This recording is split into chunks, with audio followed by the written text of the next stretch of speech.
refresh it near the end. And so then it just does extra damage. And then when that's about to run out, you can E them. And so champions that can just keep this dot on you and keep refreshing it, it'll keep having that amp damage. But if it falls off for even just like half a second, it resets again to the unamped damage, and you have to wait another 3 seconds. So I think champions that can consistently hit you, this could be really strong on. There is also something I read. I don't know if you guys mess with this, but I guess it is maybe like countering as multiple instances of damage, because I saw a tweet about someone saying that like Smolder with Deathfire Touch, your Q can apply 5 stacks of Black Cleaver, and like some weird interactions like that, where I guess it counts as like an additional instance of applying it. Like I don't know how relevant that kind of stuff is, but did you guys mess around with it like on AD champs or poke champs like Ezreal or anything like that? Yeah, we did do Smolder, but we didn't do Cleaver Smolder. But like, that does make sense, because Cleaver like was changed a while back to be better for champs like Senna and Udyr, where it does just get like multi-hits count as multiple Cleaver stacks. So I mean, that seems like pretty good synergy. Yeah, it'll be interesting. There's also obviously all the item stuff. We talked a little bit on previous episode about Static Shiv and Voltaic and kind of some of these new things. So maybe, unless you guys want to go into that, we probably don't have to. Cool. I haven't seen too much on it yet, but yeah, we did talk about it, and I'm curious to see how it develops, how it pans out. Cool. Well, let's talk about some LCS, because we are deep into this episode already. The first episode, or first match that we can talk about from last week was Dignitas versus Fly, where Dig did unfortunately end up losing this one 2-0.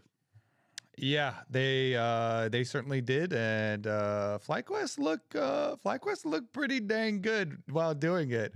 I'm definitely a big fan of the progression of this team, and Griffin especially, and I'm hoping that we do in LCS games and on stage get to see his Nasus jungle bring it out as well.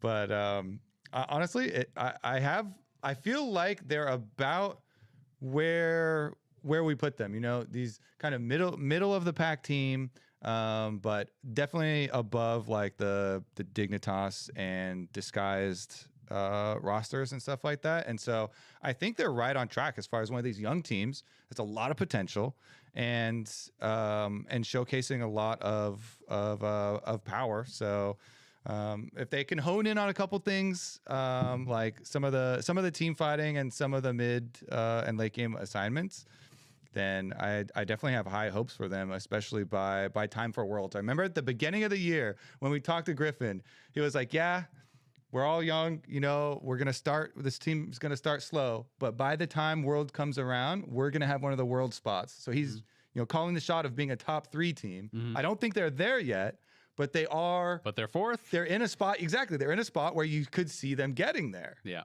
Yeah. I mean, they are definitely close. I feel like Gakkos had a really good series, which was kind of fun to see. His Investa game was pretty crazy. The Shen jungle game was cool because he played Shen, but I didn't really feel like the game was about him kind of like at all. It was kind of just there. I will say that second game felt like it should have been so easily won by Dignitas, that this one was crazy for me from Palafox. Oh my I feel God. like this one, The Azir engages. Yeah, I was getting frustrated watching it, and it was So hard to watch. like, I just felt like FlyQuest was playing this comp that is hyper reliant on poke, right? And they're really, really, have tons of front line with the Shen and the Scion, and they have to poke you down. And it just felt like Palafox was hyper fixating on going for these big shuffles where he always is trying to fly into the back line, catch the carries, knock him in, and try to get this one shot that way. But he's the only one who can hurt the front line from the other team. Like, he's the only one that can actually hurt the Scion and the Shen. And we even got a comms listen in of, after multiple times of him diving in the back line, FBI being kind of left alone, there's a comms listen of FBI saying, Christian, you're the only one who can kill the Scion. And he's like, yep, okay, I'll try. So they called it out, and it's like, okay, great, they're going to change that. And then next fight, immediately goes backline again. And then they get Ocean Soul. And I'm like, well, now they have Ocean Soul. You're playing against poke comp. Literally all you have to do is hit frontline and you just win, right? Because surely FlyQuest can't just one-shot you. They should just slowly lose the fight. And then they go backline again. And it was like, oh my God, we're just so fixated on this one way to play the game that it was a tough one to watch, because I felt like that second game seemed so winnable for them. You have Ocean Soul, you have a clear way to play it. We even got the comms listen of you guys talking about how you want to play it, and then they're still just making the same call every single time. And I don't know if that was just Palafox didn't agree with that and felt like, no, we won't win front to back. We have to play it a different way, or what it was. But it was just not working out. And there was obviously some good plays on the other side too. Like one of them, Palafox was looking for an engage onto Quad and maybe Quad and Masu coming out of the river brush, and Quad just insta-feared him as he was going forward for the shuffle, and then that completely cooked them. But that one felt like it should have been a Dignitas win, which was really tough. That was a dirty performance from Palafox. I don't usually just say, one player lost in the game, but I think it's applicable here. It wasn't just one fight. It was every single fight. The one you're talking about where he got feared by Wei, like Gakko's Scion was just stuck there in the middle of the entire team. You could just stab him and win the fight. There was absolutely no reason to go in there, but it just seemed like in his mind, we see it a decent amount of Azirs. They get like the montage vision. They're like, hey man, I've never seen a front page Reddit post of an Azir front to backing. Like I'm going in kind of deal. And so he just kept doing it every single fight. And the game was won at so many different points, but he was just insistent on diving and throwing every single fight. It was extremely hard to watch. Like that was one of the worst Azir performances, just not understanding what you're supposed to do in the game. And the execution of it was just, it was such a mess. Yeah, it's funny because there was another instance even before where they had caught Scion actually, and Scion was the kill target running like into their blue jungle, and he was like CC'd and then like rooted up and stuff, and Palafox went into to Azir sweep, not even the enemy carries, but just the Scion back who was already like pretty caught and could, just auto attack. So that one was definitely a painful because it was such a roller coaster that Dig could have won multiple times. We're in such a really good position. Yeah. And then FlyQuest would win one of these team fights and come back. I remember even before they got the Ocean Soul, it had already swung back to FlyQuest, and like FlyQuest was in really big position, and then Dignitas were able to make this big play, and then to be able to get Ocean Soul, I'm like, oh my god, now Dig are back, and then that immediately gets taken away. It was like so much whiplash throughout this throughout the mid game of that actual game, because Dignitas actually started off the game very effectively with multiple lanes having really good starts. So it's another scenario where you can see Dig. I feel like so many times, and they've even won some of the games. We talked about it a lot, where the game that they took over like TL and Lion and won over Lion, like these really good opponents, and you can see it. Yep. They like give you a ray of hope, and then they immediately like take it away. This series, of course, they did not complete it and win an actual game in the series, but they did. Get themselves almost there to be able to do it. So I mean, they definitely should have, and it's just these are the kind of games that if you want to make playoffs, you, to be honest, can't really afford to be losing as Dig, right? They're 0-4 in series now. They have the 2 game wins. They did win 1 game against Lion, 1 game against TL, and you're kind of hoping, okay, maybe you can build on that. Like those are clearly 2 of the top 3 teams. Now you're going up against FlyQuest, who's a little bit below them in the pecking order. They get themselves in a position where it feels like it's a pretty guaranteed 1 game. You should be going to game 3. You should be in with a chance to maybe win a series. But to lose games like that, I think is pretty heartbreaking. Especially, I mean, League sometimes is you get one real fight and then the game is done. And this game was not that. Like you actually were gifted the chance to try to like adjust your strategy throughout the fights. And you don't always have that in League, right? Sometimes it's like you have the one fight, you go in, you think, okay, I probably need to dive. And you go for the dive and it doesn't work out, and you could have just fought front to back. And you're like, all right, next fight, I'm just going to fight front to back. But you never get that even chance again, right? It's just over. And in this one, they really had that chance to kind of retry it a few times, and they could never kind of get it together. So definitely a super disappointing week for Dig. Obviously a good week for Fly, move them into 4th place, and a pretty comfortable win for them overall, and cool to see them kind of play some different meta stuff. One of the things we were talking about was how Gakkos had not lost on a carry and had not won on a tank. He did get his first win in a tank, but he got his first win in a tank in a game that I thought they had lost. You know what I mean? So it still didn't really change my opinion of like how they play with tanks and how they draft with some of these comps, where it still felt like it should not have worked. It did, but it kind of felt like it shouldn't. And I will say, like, his Mbessa game was he was cooking. Oh yeah, his Mbessa game was incredible. I just want to see more carry games from Gakos. It really feels Yeah. like that is FlyQuest's best chance of winning, and it feels like when you look at the players, that's kind of what they're set up to do. Yeah. And so, I mean, even with the Shen jungle, I feel like Shen jungle with carry tops is just such a great combo. Yep. But yeah, to your point, I think FlyQuest, I didn't like the draft at all game 2. I think it didn't make any sense. They went Shen, Sion, Bard, which is 3 champions that all like kind of do the same thing. They're just low damage, tanky utility type champions. And then your carries are Poke, Varus, Wei, who don't really kill front lines. And so if the enemy Azir is not just flying into you and suiciding every single fight, I don't think you really can win fights. So I think that even though they did win the game, they probably wouldn't against a better team. And I think that draft was not that great. Yep. Next series was Shopify versus C9, which C9 2-0'd. We had a lot of, we had 3 kind of in a row of pretty one-sided series. C9 again looked pretty dominant. This one did not feel very close. I predicted the upset. I was saying, every time it seems like all the games are going to be stomps, they're not. And that was wrong. They were all stomped. Yeah, I don't know. They didn't have that great of a chance of winning Shopify, but, I was just thinking maybe some magic would occur, and it didn't.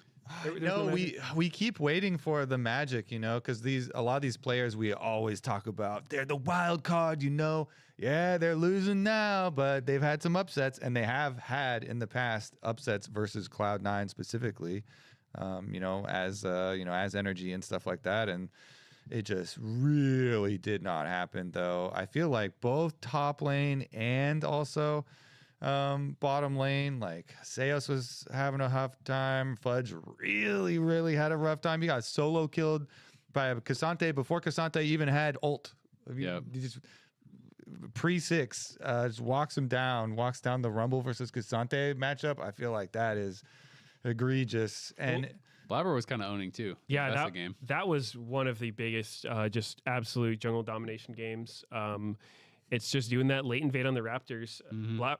Blabber genuinely told me about this. I don't know if it was last year or beginning of this year, but basically just said with Ambessa, she's really good at that. This was before Q nerf, but I guess, if the other jungler is weak enough, you can just do it anyway. You just auto it a little bit more, and then you double Q it. And I do think Contracts didn't react properly to it, but I kind of feel for him. It's like when you're in those situations, you pretty much have no options for what you can do, and the other jungler can do anything he wants. And then if the other team is also not opening themselves up to plays, which in this game, it's like the bot lane is an Ashe, just map hacking you repeatedly with Hawkshot, and then top is a Cassante who's somehow winning his lane. It was a pretty cursed game to be Contracts, I think. Yeah. I mean, those situations are really hard, right? Where it's maybe your best option is just to instantly give up the Raptors and then go somewhere else and whatever. But like a lot of people end up contesting, and then you lose anyway, and then you're kind of even more behind. So it is tough, right? And I do think it's nice to see a lot of junglers, getting better and better at these kind of level 1 invades and these level 1 plays, realizing that teammates can't just sit around and defend the entrances anymore because minions spawn so fast, right? So I feel like it's kind of more abusable in a lot of ways than it used to be in some matchups. Yeah, I mean, I feel like we've had a lot of good jungle focus. Top lane to me is the thing that's getting stratified.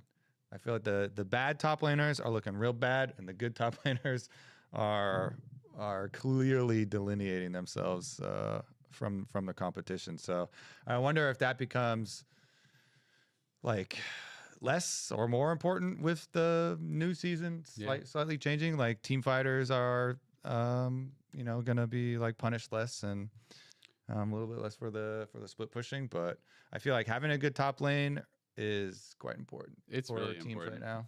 And I mean, it's also one of the things when you talk about, even beyond these teams, when you talk about just the top 3 in general, it's like you talk about Lion, about Cloud9, about TL, and I think Dokla's kind of sticking out for the bad reasons amongst those 3 top laners, right? Thanatos and Morgan, I think, are looking a lot more lane dominant and kind of making less mistakes and stuff. And so that's the thing where it can become an issue. In some of these playoff matches where it's like maybe they're going to make plans around some of it. But I agree. I mean, we know players can always step up and change how they're performing, but it does feel like the bottom couple top laners right now are there's a huge gap between the top laners that are performing the best.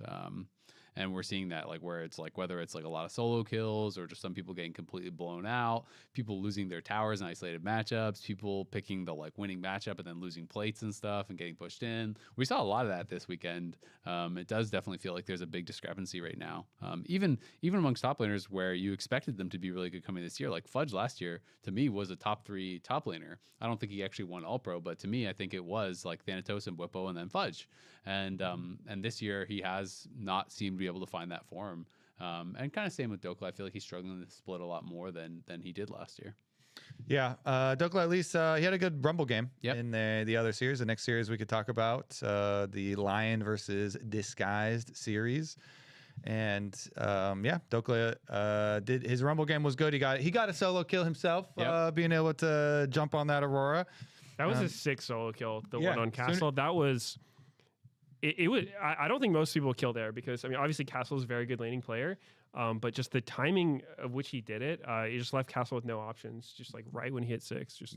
Castle also was 1 minion away from getting 6, and I think he was trying to stay around a little bit more because he thought that the minions were going to kill off, the last minion, but he didn't get it, and he just ends up getting cooked. I mean, that was I agree. It was a really nice solo kill from Dokla. The previous game was very much the opposite, where he got the most slammed 1v1 by Jace. I actually feel like Sion and Jace is a pretty good matchup, where it's like, okay, you're getting bullied a bit, but you kind of withstand it, and then you stabilize. He like lost his full tower without jungle intervention pretty fast, and was down like 40 CS or something. Like, yeah, he got blown out. It was real bad. I think it was 150 to 100, like with turret dead. Jace is up almost 2K and just completely isolated lane, no interference whatsoever. So I don't know. That kind of thing is pretty rare to see, especially with a champion like Sion, who he's pretty hard to punish. You know, if he gets ganked a lot early and somehow ends up really behind, it could happen. But that's Korean Jace. I don't know what to tell you. Like, what can you do? I feel, it's like one part, some of it's like, yeah, you can give some responsibility to Castle for like in the Jace game, for example, he was camping in Cyberrush. I mean, they had no frontliners to kind of hold positions, so maybe give him a little bit of forgiveness. But there was a play where they were setting up, I think it was just around Dragon. Either they had pulled Dragon or they were about to. And he was in that side lane line brush, right? And they were the blue side team, so he was like on the opposite side of the map. And he was in that brush. And I don't know if they got eyes on him or if they just guessed that he was there or he had shock blasted out. I can't remember the exact situation. But he just got picked in that brush, died basically instantly for free. And then that felt like, okay, now his lead was starting to go away. Dokka got some kills in fights and got some gold, and then all of a sudden the lead didn't really matter at all. And it was kind of reminiscent of the game where he played against Impact, where he was playing Aurora, where he got like 1 million solo kills and then went to the fights and just couldn't really find anything to happen. And it's tough because it's like you can't really blame Castle because he's clearly looking like the best individual on his team. But also maybe he's putting himself in positions where he shouldn't be, or maybe he's trying to like do too much because his team's behind. And, you know, everyone feels that position sometimes where it's like, if you're playing solo queue or you're playing whatever and your team is getting blasted, but you're having a good game, and you kind of sometimes then feel like, okay, I got to do something. And then you just like colossally int and throw away your lead too, because you like try to pull off a 1v1 dive that you wouldn't normally do, or you try to 1v2 in a spot where you're like, all right, I got to do something good here. And then you just give your lead away too. Yep. I give Castle a pass on a lot of it just because of the team situation, like you said. Obviously, you don't want to be making those mistakes, but I get the pressure. You know, if you feel like you're going to lose if you don't go for the overplay, you just go for the overplay, and you know, as the name suggests, it does not work out most of the time. Because it's hilarious to look at the score lines for the top laners after this first game. It's like Castle 0-3-2 Jace, Dokla 2-0-11 Sion. It's like, wow, that was a nice Sion game. But if you look at actual lane, it's like, man, if if the rest of their team was playing on that level, this game would have been over so fast. Yeah, and they were getting ahead too. Like the rest of like DSG's Akali was pretty fed. If Inspired hadn't been, basically finding him and like marking him in multiple of these fights, I feel like Inspired did a bunch of work this game. To make sure that Lion were still able to 2-0, still able to win. Because this one, I actually thought this was the better. It definitely looked better for DSG than the other one. I think the second game was pretty quick and pretty stompy. Yeah. If I recall, and so this one, actually felt like, ooh, they're dangerous, like Castle's giga-fed, this tower's gone already. He like took the whole top side. Yeah. It's just that then he went to the dragon fight, like he died quick and early. And then I still felt like, oh, well, like this Akali's got some threat and they have Nocturne, Akali Nocturne dive. Like they could like really pressure. But I don't know. Inspired was just like finding them and like, he's like, I don't care about these solo laners. I'll go kill them myself. Like, my solo laners can't do it. I'll go do it. And he would. He would just, like, seek them out for the team fights. He found the Akali wrapping around on one of them. They kill him off. And then all of a sudden, Douglas like, yep, see, I'm Sion. I'm tank, and we're playing, and we're winning the team fights, and it's a GG. I feel like Inspired does this way better than any jungler in the league, and I don't even think it's Mark close. the enemy biggest threat or whatever. Like he is so good at playing. Like he puts himself in a position where he has so much farm that he actually can 1v1 the enemy solo laners, and B, he's so good at actually marking them, finding them, and knowing when he's in a position where he can actually just 1v1 these carries. Like I was trying to think about when the last time I saw a game in the LCS that was like this dominant from a jungler where they're like taking on the 1v1 with the soul laner who's super fed and just beating them. And the last time I could think about it was Inspired also against Dignitas when Photon had his super fed Kennen and he was playing Pantheon and just found him on like every engage. Photon's trying to flank and Inspired just finds him and forces him to use the alt 1v1 or kills him or pushes him back or whatever. And this was the same thing. Like his positioning every time, he understood exactly where the Akali could be or where the Jace could be. He knew that the only way they're going to lose the fight is if they get through him onto Berserker or Isles. And he knew that it shouldn't be the Sion marking because the Sion wasn't that strong at that point, and maybe they could just ignore him or get past him. And it's like he's getting in there, he's finding Call Me, finding Castle, winning the 1v1, or forcing them back, or chunking them out. And it just like he changes games in a way that I don't think a lot of other junglers do in those situations. It's just he shows such a good understanding of his own strengths on the champion, but also exactly how the opponents are going to play the game and when he can win those 1v1s. Yep. Shout out to Isles for me for this one also. I thought Isles, ever since lock-in playoffs, he's been playing really well on multiple style champions. The like watershed moment was, I feel like, the Poppy game last split in playoffs, but he's been extremely good on these enchanters. Berserker's given his Berserker style complimentary interview. He's like, yeah, I can trust Isles now. Don't worry about before. But it really does show. I feel like the couple times that Berserker died, he was like flashing and dashing away from Isles and stuff like this. Isles played this game really well. He was definitely doing his Lulu duties very well, and he was a big part of shutting down the enemy solo lane carries as well. We're talking about Inspired, but I think it was the first dragon fight when the Fed Jace was really a question of is it going to have a big problem. Did have a really good polymorph and wild growth.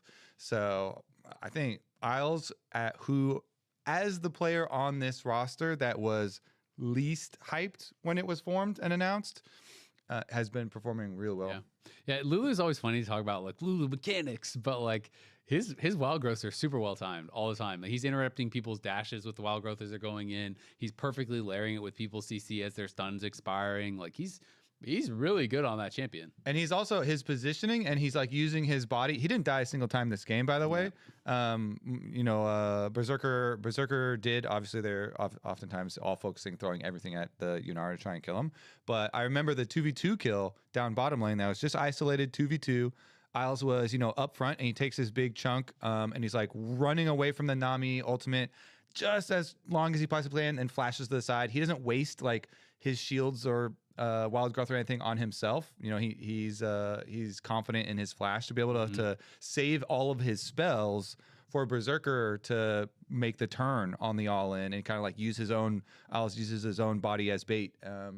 And I don't know, he's played the line quite well. So definitely props there as well. Yep. Last series was TL versus Sentinels. Game 1 was a Giga Stomp. Game 2 started like it was going to be a Giga Stomp. And then Sentinels came back, and we actually got a pretty exciting series. That game 2 was a movie. That was so funny. I like the all chat between Yawn and Impact, where Impact's playing Varus top, which is just the least Impact-like champion ever. But then they just camped him so unbelievably hard. Did you see Golden Goose interview when he watched him die? Like, yeah, he's that like, was yeah, he's fine. He just has to build both sums here. Oh, he flashed late. Okay. Oh, he didn't flash. and then literally the interview ends with him just, oh my god. Oh my gosh. and then Raz tosses it back. It was like picks the least impact champion, immediately dies in the most horrible way, and you're like, oh.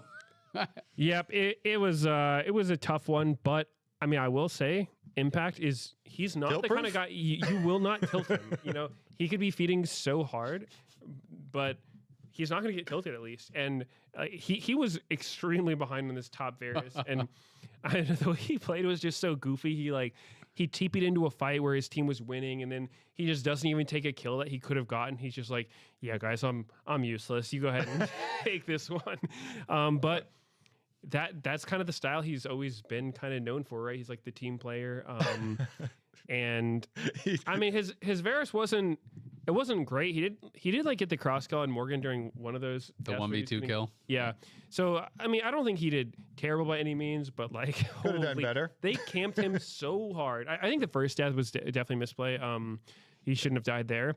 And then a lot of times early so that can snowball pretty hard. But yeah, I don't know. TL was totally wilding this game, which I kind of like to some degree, where we've talked about them being like the scrim gods so much, but it feels like they're starting to show that on stage, right? It's like there was the play where I don't even remember how it started, but Jan just ended up being like behind their turret without even having that much of an advantage and just getting killed by Trundle. Yes, really. It was just one of those places. It's just like, dude, what? Like, how are you even there?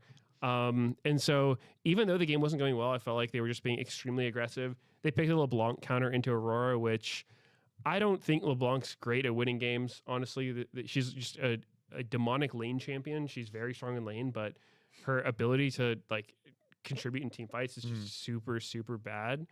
So it was a fun game. It was nice to see Impact get a win on the top Varus. But yeah, this game was just a total 100% career win rate on the champ. Perfect. Yeah, it was a mess, but like Rahel's Caitlyn, my lord, that champion does some damage. Yeah. That was insane. It did, because I feel like Team Liquid trolled another lead that they had gotten. They were ahead, what was it, 3,400 or something by like the 18 minutes, like the early game. That it was like, oh, this might be a 2-0. TL are popping, like Jose's making plays. I feel like Jose has been absolutely smurfing. And he was being very aggressive with the Xin, and making a bunch of plays.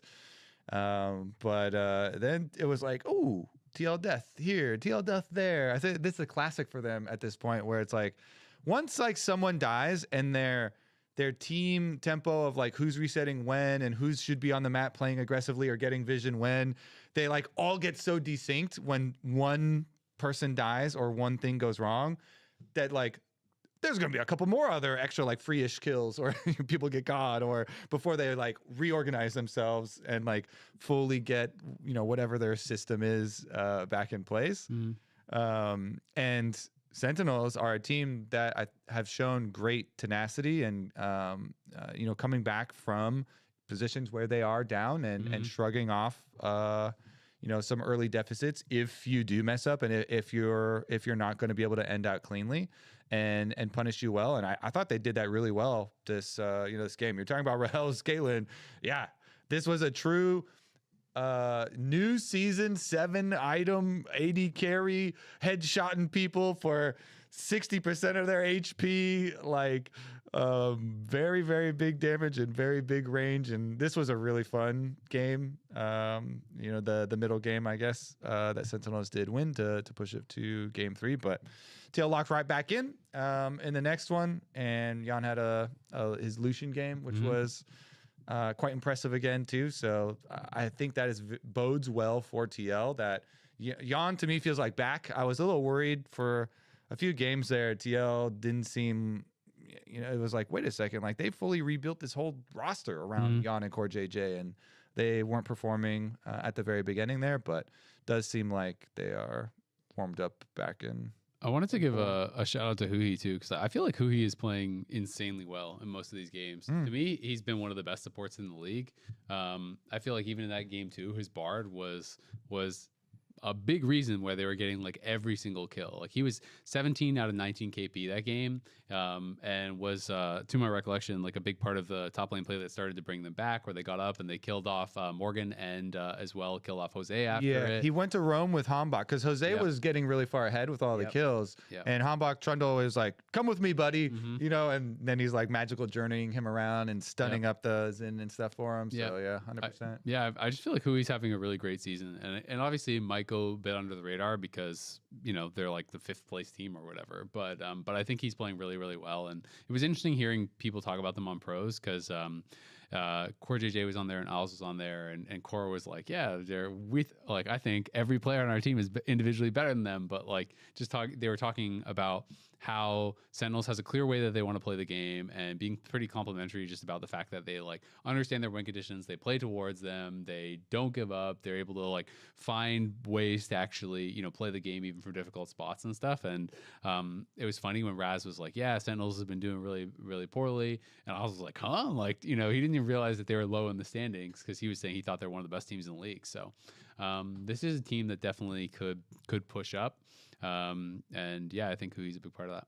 Yeah, I like a lot of the listen-ins we've gotten from Hui, where, you know, like the biggest one was like the Anivia game where I thought he was trolling when he was just saying, it sounded like such cope to me. He was saying, you know, oh, it's just like, don't worry about it. The game state, guys. We're just one fight from winning. They were down 7,000 or 8,000 gold at that time. They were so behind. And I'm like, okay, that is just the most cope calm I've ever heard. And then they ended up winning one fight and winning the game. I was like, damn, I guess he was right. It wasn't cope. He had the vision. Yeah, he knew. My bad. Yeah, and also from TL, I like seeing TL play really aggressive like this. I think that they're super fun to watch, and that my impression of them so far has been like, I think they're the best team at playing with a lead because they just are so aggressive and they push it so hard. I don't know how good they are without a lead though. I think their mid game, especially when they're not ahead, feels pretty sketchy to me. It feels like, you know, they've been in winning situations so often that they know how to do that. But sometimes when they're not ahead enough to just sort of like force their will upon their opponents, they're more inclined to make mistakes or just take fights they don't win or get caught randomly because the opponents have more options. And so it's nice to see them sort of like pressing their limits. And I'm just interested to see how they adapt because I think, you know, once they play against like the other top teams or, you know, say they do go to Worlds and play against stronger opponents, like you do need to be able to play from ahead and behind. You can't just always win laning all the time against everybody.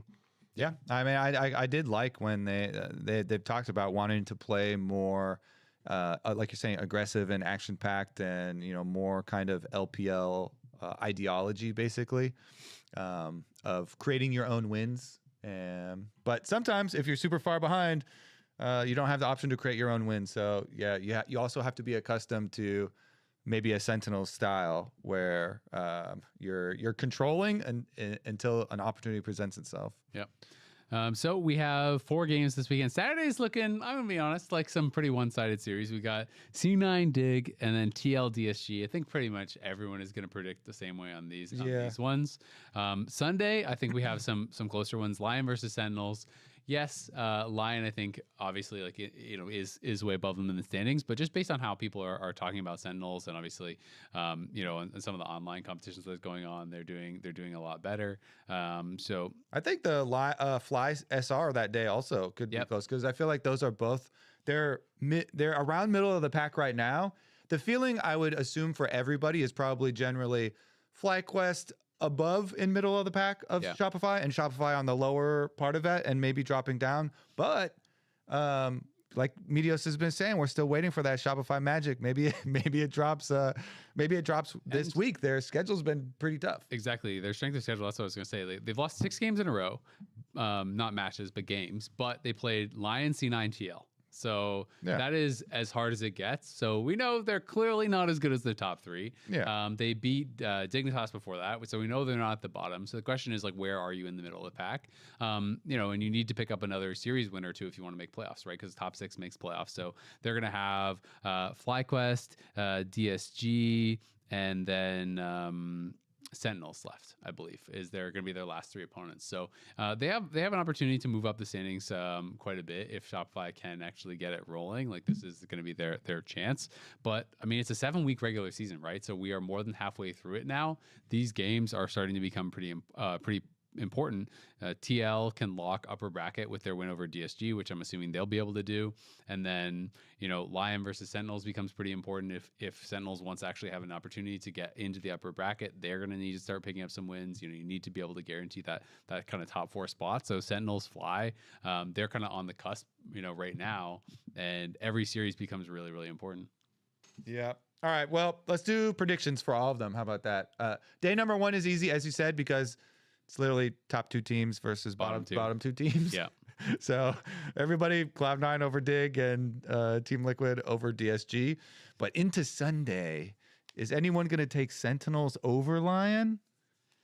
Any takers? I'll go 2-1. I think Sentinels could get a game for sure. I think it's hard to predict Sentinels to win, but I do think that it could be more competitive than people are giving them credit for. Yeah, it is really hard, especially with the 2 styles of the teams for me, because if your team, a lot of the success and what people are complimenting you on is how to play the game your way to your win conditions, and you're controlled, and maybe you get behind, but you never give up, and blah, blah, blah, blah, blah. Well, you're playing against a team that has inspired on it and leads those types of controlled games. And has a good early game. And he usually gets his way if it's going to come down to that. Even if they don't have a good early game, as we saw before, like his solo laners got blasted, and they were still able to win through the team fights in the mid game, even being super. Like, I don't know Dokla how much gold he was behind, but it was significant. And that team was still able to find that win there. So I just think the matchup is probably real hard for Sentinels as far as the style, even though Sentinels deserve a lot of credit, I think, for how good they have been. I'm also just interested in the top lane matchup, like because I think these are 2 top laners who have been very good but are struggling a bit right now. But B, I'm also curious, like, is Impact just going to keep playing the style that he's playing, or is he ever going to go back to tanks? Because he is playing all kinds of different stuff, and he has 0 games of Orin Sion or Cassante, which just seems wild to me, because I would think those are some of his best champions. Other people are playing them, so they obviously can be played in the meta. And a lot of pros, we'll talk about Rahel and how good of a carry he is and how you can kind of play around him. And so it feels like that is an obvious thing that they could try. So I'm kind of curious to see if they ever will go back to that, or if they have decided, Impact has decided, or the coach has decided, no, tanks suck, we shouldn't play them, or if they're saving for playoffs or what. But I just think that's kind of surprising to me. Yeah, and to be fair, because you're referring to like the main tanks in the meta, he did play his Shen and his Galio, type things. But yeah, the Cassantes and stuff like that for sure is what you expect. But if he's playing versus Dokla,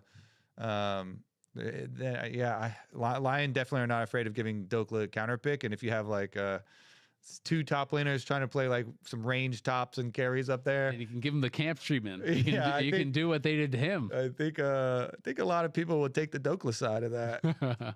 Yeah. I mean, I'm not going to go against the grain on this one. I definitely favor Lion. Their laners just seem stronger in general. Like top's close, but I think Saint and Berserker, have done a lot better than Sentinels carries. So it's possible. I don't think it's impossible for Sentinels to win, but I wouldn't be surprised if they took 1 game. I would be surprised if they took 2. Yeah, I think it's just going to either have to be like some crazy draft gap, or just some play just goes horribly for Lion and they just fall behind and can't recover kind of deal. But I think if it's a standard game, Lion's pretty solid.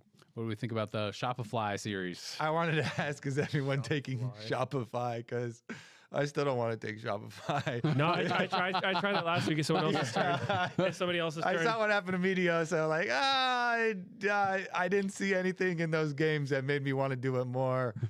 Definitely not. Especially after the Gakkos and Bessa game and the Fudge just kind of getting run down in his games, I was like, ooh, I think FlyQuest, like I would not really be surprised, even though I was talking about, ooh, it's kind of cool. They're 2 middle-ish pack of teams.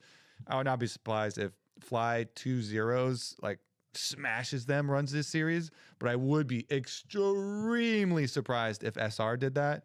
I think if SR wins this series, I wouldn't be shocked if they won, but I would be shocked if they stomped them. exactly. If they win this series, I think it's, you know, Competitive. either 3 games or it requires some like comeback or Contracts has to steal some Barons or something. By the way, we've like had this prepped graphic for years where Contracts has stolen the most Barons in the history of the LCS, but we never get to use it because he hasn't stolen another one since we made the graphic. Come on, Contracts. steal But the he Baron, bro. has the history of stealing major objectives. And he's had some really big games. I feel like Even even in this losses. split, but they lose, you know, his Pantheon one comes to mind. So, you know, maybe it's in the His cards. Poppy game too. Yeah, maybe it's in the cards for Shopify, but I wouldn't predict on it. I will say, I feel like if Contracts has the kind of game that he had in that Pantheon game or the Poppy game, like if he has those games that result in losses, I feel like those could be wins against Fly for sure, right? You know, yeah, against TL and C9 and Lion that did not result in wins, but those, I think, those teams clearly look better than everyone else in the LCS and on stage. So I do feel like if Contracts has that kind of performance, and he had, you know, really good series in his first series that they won, and then he's had some really good games in some of the series that they lost. So I do think that there is a possibility here of Contracts being able to take over. And yeah, I'm not. Problem is, he's a jungler, and I favor all the lanes of FlyQuest, literally all 3 lane matchups. That is a problem. I agree with you. Yeah, I think mid lane to me is the maybe closest one. Obviously, Zinni hasn't had like the best debut or whatever, but I think there's a lot of potential there. I think potential is kind of like the key word for me with this team, because I think Shopify on their best day beats FlyQuest. You know, if they're not having a great day, maybe they don't need to be on their worst day, but I think all the Shopify players like have the potential to just have these just really insane overperformances periodically. But that's not guaranteed, and we haven't really seen it. So yeah, I'm gonna say Fly. Cool. All right. Well, that is going to wrap it up for us here on The Dive, driven by Kia. Be sure to subscribe to us on Spotify, Apple Podcasts, and YouTube so you don't miss an episode of The Dive. Also, leave a comment. Maybe leave one for Mark. He said he'll come back and answer some questions if you have some questions for Mark Z. Or you could say, don't come back, Mark. That's a statement, not a question, but you can leave it. True. Yeah. And he probably will ignore it. Yep. All right. Well, LCS returns this Saturday, May 2nd at 1 p.m. Pacific as C9 takes on Dig. We'll see you there.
no sistema Stagna. Meu Deus.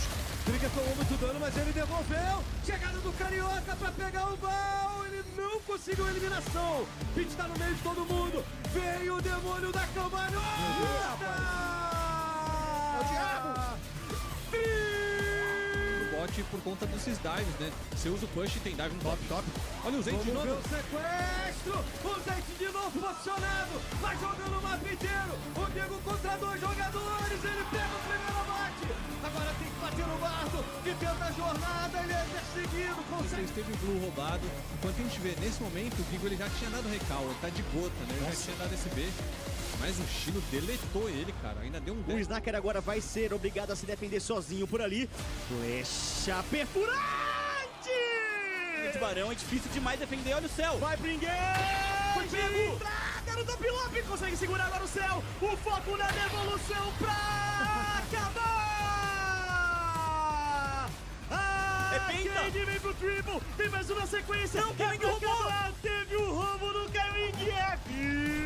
Shields are there. They can't knock down FBI, but Gecko's on the top side. Flash back from Photon is not enough. You were right about your Nautilus. Oh, I was? Yeah, look, Nautilus tier 1 all time, #1 in deaths, 31,000. 7,000 deaths ahead of Alistair, but he's only 11th in deaths per game. Thanatos is about to try to give Fudge another death, chasing after him here in the 1v1, and he just claps him. C9's not going to let him take this without a fight. Yeah, Seraphine ult is up. Slithering forward and Blabber into the back line for the public execution here at the very start. Thanatos ready to jump in right behind him. It's a C9 dog pile. Blabber goes on a killing spree, and Shopify Rebellion are dead. Role quest already complete. Jet taking a fight here onto Isles. Isles has got to be careful. He's going to flash out of there. Look at the wild growth. Cool. Knocks them both up, and Lions has no flash and no chance to survive. Berserker and Isles with the big outplay. How many curtain calls does he land? So he gets 2 Qs off, lands the root, and then just opens up, and now it's about, can you dodge? No. Yeah, I mean, yes. And then no. Primer on the side, looking to see if there's an opportunity here. If Saint goes aggressive, they might try to look for this, and now he's going to clone forward, trying to look for him. There's the Emperor's Divide, knocks him back. The fate is sealed. Calm, he's incredibly low, and Saint is just going to take him down. Doesn't even need his jungler. See how it goes. Take it away, great. Is he fine? He's fine. He has burned 2 suns. Oh my god, he didn't flash. Oh my god. There's the response.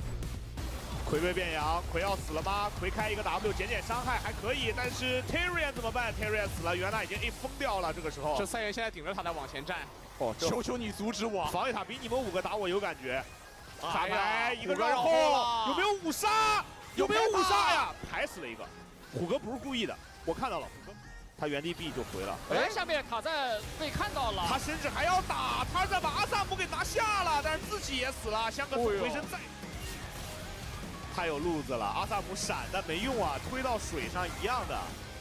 他选择直接反包一波冲入，但是又被对面给看到了，闪现硬座接魅惑，但是害普图斯挡了很多的伤害，伤害应该差一点点。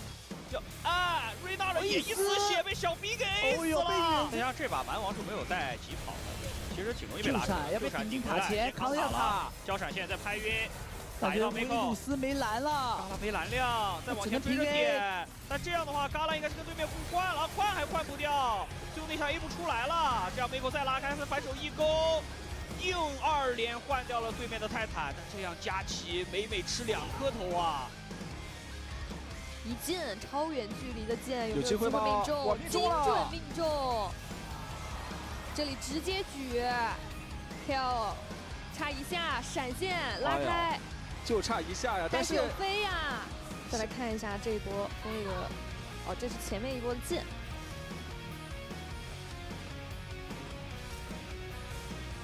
这一波开疾跑直接1W之后 ，K2 这边愣住了，直接没有反应过来，会有危险。虽然这里直接摸野上来粘住后亚，再拍一下，想杀，差一下直接打出他的蛋。但后续的伤害够吗？一马上好了，再接一下直接 solo kill， 有点没反应过来啊。然后杰克一个 AQ 确实直接终结了。前方有埋伏，闪现过来，他是视野盲区，再等到顾问过来 EQ， 反而是 JKLOV 阵亡了。坐车过来，这条龙不想放，小天被强阻碍住了，但是他闪现过来抢下了这条最关键的龙，但是自己被压制了，不过旁边有风衣的大家保护，第一时间并没有阵亡，而且现在进去了极角落对方的战场，哥哥下一天出来还在输出，这波并没有能够留住哥哥。切入啊！哇，这波小天安这边完全想象不到怎么去应对。一滴血，龙要 run 吗？还是要停手？这里，哎，哥哥还在输出，哥哥直接打出了2个人，这一波的进场，龙抢到了，龙抢到了。啊！这波先锋团兰博看看能不能参战吧。又是一剑什么？好一个嘎啦！哎，嘎啦你太狠了，两边大爷都来了，来一剑，哦呦，中了，丢过去了，那需要死了呀！哇，这一剑，乱的一个前期的节奏，狂想曲忽然往中路射了一把魔法水晶贴，这边秒蛋也换掉了一个小国，又活了呀！怎么大了出来，兔子又被 Q， 那有金身的，那有金身，身后也没金到。好，但这种实在没办法了，对，能扛住。回家第一波还是补到女神类哦，9刀回，技能挂到，哎，要杀了阿破。 There is a fight brewing as Citrus has perhaps gone a little bit too far, not respecting the level 1. Lovely play there over the wall. RS gets himself first blood. Draktar's now low, needs to keep fighting. Keep trying to heal off that passive. Gets another one. Fisher's going low. They're desperately just trying to trade. All the advantage. They got the time. It's spotted out. Kiaya going to make a desperate play here. Pops over the wall. They don't get the steal on the Baron, but they do get the immediate kill onto Woody. It's a double Aqua Prison as well. This could be Gun finding their way back in as the GA's been immediately popped. Fisher's been caught out, has to go golden immediately.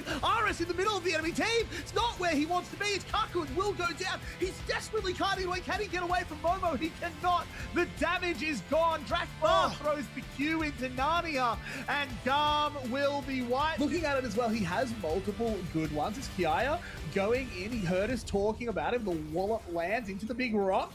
Momo Kingslayer able to get a lot of health back. Just constantly trading. One more auto will do it. Man, okay. no, just walk. So he says hello, but he doesn't like the tone of his voice. So he brings him back, and yeah, let's have a look at how this one, because Chica starts low, just drops Tibbers immediately, chunks Powered out. I think that was a bit of a, hey, I'm trying to get tempo Tibbers, but in the end, they don't have a setup on bot. Oh, hang on. Oh my god, he can't do it. We saw this exact play the other night. It was the exact same position. Just solo kill. Oh, the pack is going to jump back up. Pop 9 is low. There's a beautiful magnet storm. The damage is absolutely monumental. Yeah, but you see, Pop 9's got the ball on him. He goes in. It's a 3-man Oriole onto good targets as well. But the follow-up's not there, and Vista shuts it down. They can lock it down. Arya able to go godlike. He's able to hold on a little bit longer, but no. Arya wants a little bit more. It's all on Pop 9 onto the backside too. Then for sure, the Magnet Storm does it. The Cataclysm on the back. Is it going to be enough? As it is just absolute destruction. But that Shroud means they can't trade onto Arya. He's able to dance back, and Vista... Oh, the MVP. You're going to see if they can come help out this team, but Vista off to the side needs to be very careful. One wrong hook does just miss. The flash over the wall. Storm from DCG. Just got snatched right under their fingers. Look at this. Literally one HP. 1 HP. You're joking.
Welcome to week 5 of the LCS right here.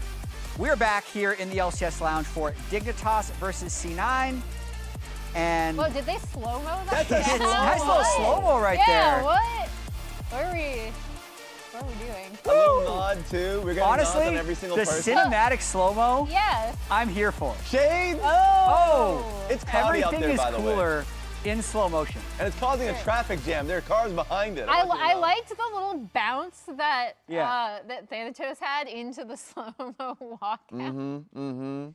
I think I want to see more fast to slow walk-ins Yeah, we because need- they we didn't need do to mess anything with special aside from wearing sunglasses. Yeah. But that was the But coolest it looks intro so we've much seen. cooler. It did. I just realized I need more stuff in my life edited. Just any like small edits because suddenly it just a drastic upgrade in everything that we've seen just off of just the slow-mo. Well, standings here, Cloud9, Team Liquid, still undefeated in match score. Haven't played each other yet for obvious reasons. Lion, their only loss is against Cloud9, aforementioned Cloud9 or Team Liquid. They'll play each other next week. And then we got a big log jam between 5th and 7th place. What's going on over there? There's a Lots of log losing, jam, Raz. but like I do want to point out Sentinels they've had a lot of like 1-2 series, so their game score is actually still close to 500. Today, both of those top teams play, C9 and Team Liquid Alienware, or the Law. Yeah, TLAW. The LAW, which DSG is going to be facing later on. The Law. Yeah, exactly. They're running from the Law. Hey, magic can happen. Don't count them out just yet. Also, the prophetic words of Core JJ is giving me belief in Dignitas. Okay? I will say, Raz walked on set and he was like, something magical is going to happen today. Something beautiful. I don't know what that means. Don't count them out. Just, in fact, because you're counting them out, they'll win even harder. Yes, they will. Yeah, and that's what my predictions. Yes, forward I'm to sure seeing your your fantasy predictions team. will reflect A reminder, tickets still available for spring finals at ASU's Mullet Arena. High chance C9 and TL are going to be there. Can't guarantee it, though, legally. June 13th to 14th, scan the QR code or head to Ticketmaster.com to get your tickets today. And speaking of which, the Caster Fantasy League took an interesting turn last week, Raz, didn't it? Oh, Because I happen to remember Raz being in a good spot in the standings. I was in a great spot. Yeah, but now I see you over here, Raz. Yeah. You're not good. Yeah. In the standings. I'm in the same spot. You're down. I mean, so technically, like, I'm 3rd to last and you're 2nd to last, but let me draw your attention to the points. That's almost a 40-point gap. Whoa. That's insane. That's okay, insane. you know what, though, is still bothering me? I'm going to call this man out every week Yes. for having Liam, our stats guy, auto-draft for him. In fact, I'm calling for a disqualification. So hold on. I am actually, like, I'm not sure if no, people no. can tell, but it actually does tilt me because I want to win. So it doesn't tilt me because, Emily, if you wanted Liam's help, he would have given you an auto draft but I too. don't want but help. you didn't ask I for want it. everyone to play the game by picking from their brain. The game is about Clayton knows. using all information I've available talked to him. you and picking the best possible fantasy roster, which is what Clayton's doing. Drew I mean, Levin, he's duo boosting up to the top. He's Also, literally then being now duo boosted. Liam essentially has 2 teams, right? So he can say he essentially is. This is basically Liam. Yeah, what happened to his actual team? So Liam's His actual actual team team, is I like, think, is I in- think it's here. It's between you and me. Yeah, Yeah. it's towards the bottom. But at least I would love to see Azael, by the way, is living and dying with Sajed. He's had Sajed 3 weeks in a row, and he just isn't willing to drop him because he feels like he's due. I don't know if he... That is not how probability works. If he has him again, he's just going to keep staying at the bottom. Either way, the reason we're doing this is not only because fantasy fun, but it's because the loser at the end of the regular season is going to have to wear clown makeup, which is applied by the winner of the show. Which is why during I the want to playoffs. win, because I want to apply insane clown makeup. We are 2 spots away from Emily being able to put clown makeup on Raz, but this is my roster for today. I've decided to take some risks. Oh my So God. I went 5 TL. Wait, I said everyone keeps doing I this. said multiplier That's bonus. Not a risk. That's what multiplier Raz bonus did last be damned. week. The only multiplier I get is a 5%er from an arrow on Cloud9. I just didn't have enough confidence in the matchups that I see tomorrow. I didn't want to pick any DSG players, I didn't want to pick any Lion players because they've been inconsistent. And then the FlyQuest Shopify matchup scares me, so I'm just all in on today. Meanwhile, I've moved away from your strategy because I've had Team Liquid like 3-4 weeks in a row. So now only almost all Team Liquid? last week, Almost yeah. all, exactly, except this time around I have Rahel and Hui because I think that series is going to be a bit of a bloodbath versus Lion. Sentinels line, risky. And you're putting so much gold towards bot lane. Surely it's going to be a positive. And now I have enough gold to not have Swiffer, the Dignitas coach. So now I have Revan. So I actually think that's going to be good. And as a reminder for Shopify Rebellion, the last 3 weeks have been up against Team Liquid, Lion, C9. They're not as bad as you think. All right? Not as bad as you think. I actually changed very little because I couldn't see reason to change a lot of these, but I did end up getting the bonus by locking in a narrow. Isles was actually my top scorer last week. He got me he got me so many points. Quid was kind of a letdown, but hopefully he does better today. And you got Griffin on the Pantheon. That makes sense. Yeah, okay. I see it. I've kept Griffin on Pantheon for 2 weeks now. You're getting a lot Got the multiplier last week. It was pretty good. Yeah, you can join the fantasy. You can make your own fantasy team, lcsofficial.gg. Also, self-call-out, you can join the JLXP Fantasy League, where currently only like 370 people are beating me. So that number's down about 200 from last week. Yeah, I'm falling. I'm on the right up. I'm falling. Yeah, I have a good week. Raz was one of those people who plummeted. I've almost got 1,000 people in my own personal league, which is cool. This Either way, is self-promotion. Get this guy. Yeah, I'm gonna it's one of the biggest fantasy I don't leagues. get anything other than more people beating me by promoting it. So there's that. We have a big patch though. We're on live patch. There's been a lot of changes. We have a board of patch changes where this is not all the patch changes, but the way this is going to work is run up, grab the change you want to talk about. Emily just already wants to. I just want to talk about. Look at how many notes she has. Yeah, that's a lot of notes. Okay, that's because I don't This whole trust book is myself. notes. I don't trust myself, and I like writing stuff down to remember things. I think it actually works really well with my brain. Anyway, this item is broken. Yeah? Static shiv. Yeah, it basically creates anything with on hit now, a ridiculous like Ouroboros chain effect. Yeah. Where you can get so much damage to multiple targets off of Static Shiv.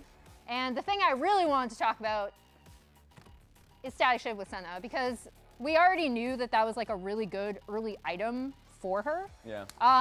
But now it is absolutely insane just with her like Q and passive. But then on top of that, I know Raz, you really want to talk about the Voltaic build as well. But with Black Cleaver, it makes her an absolute monster. Yeah, you and know what? we have some Senna players, specifically FBI, in this league that I think are really going to be looking at, and it maybe will warrant a ban in today's series. I'm taking it off of Senna. I just wonder about the AP now added onto it, because it was an amazing Senna item before. Probably still going to be nice now. But the champions you see in front of you, Quad and Quids, the QUDs. Well, hold on. What are they playing? They're playing LeBlanc. Okay. And you can see what matchup they're going into. And the main takeaway is they're playing LeBlanc with, like, of course, Energizer passive. You're getting both Voltaic, Cyclo Sword on top of the Static Shiv. This is a build that has happened ages ago. And I love how there's like different variations the moment you go into third item. You're seeing like the Gunblade that was there for one of the QUDs. I'm pretty sure that one's for Quid. And then you're seeing like the RFC itemization that's going in later on. And this is the most annoying build that you saw for LeBlanc earlier on. I think it was like 8 years ago.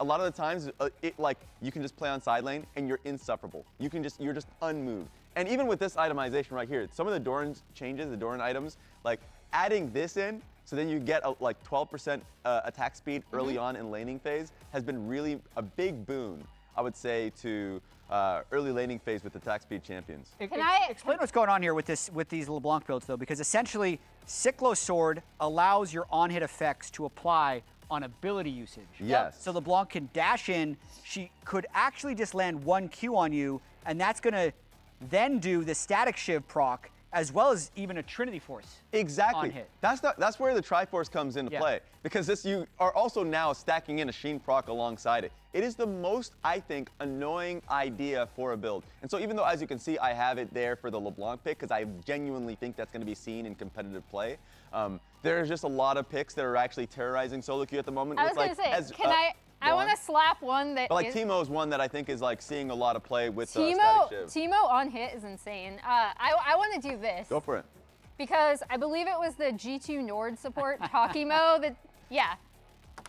Guess what? Brom Q. Brom Q and passive.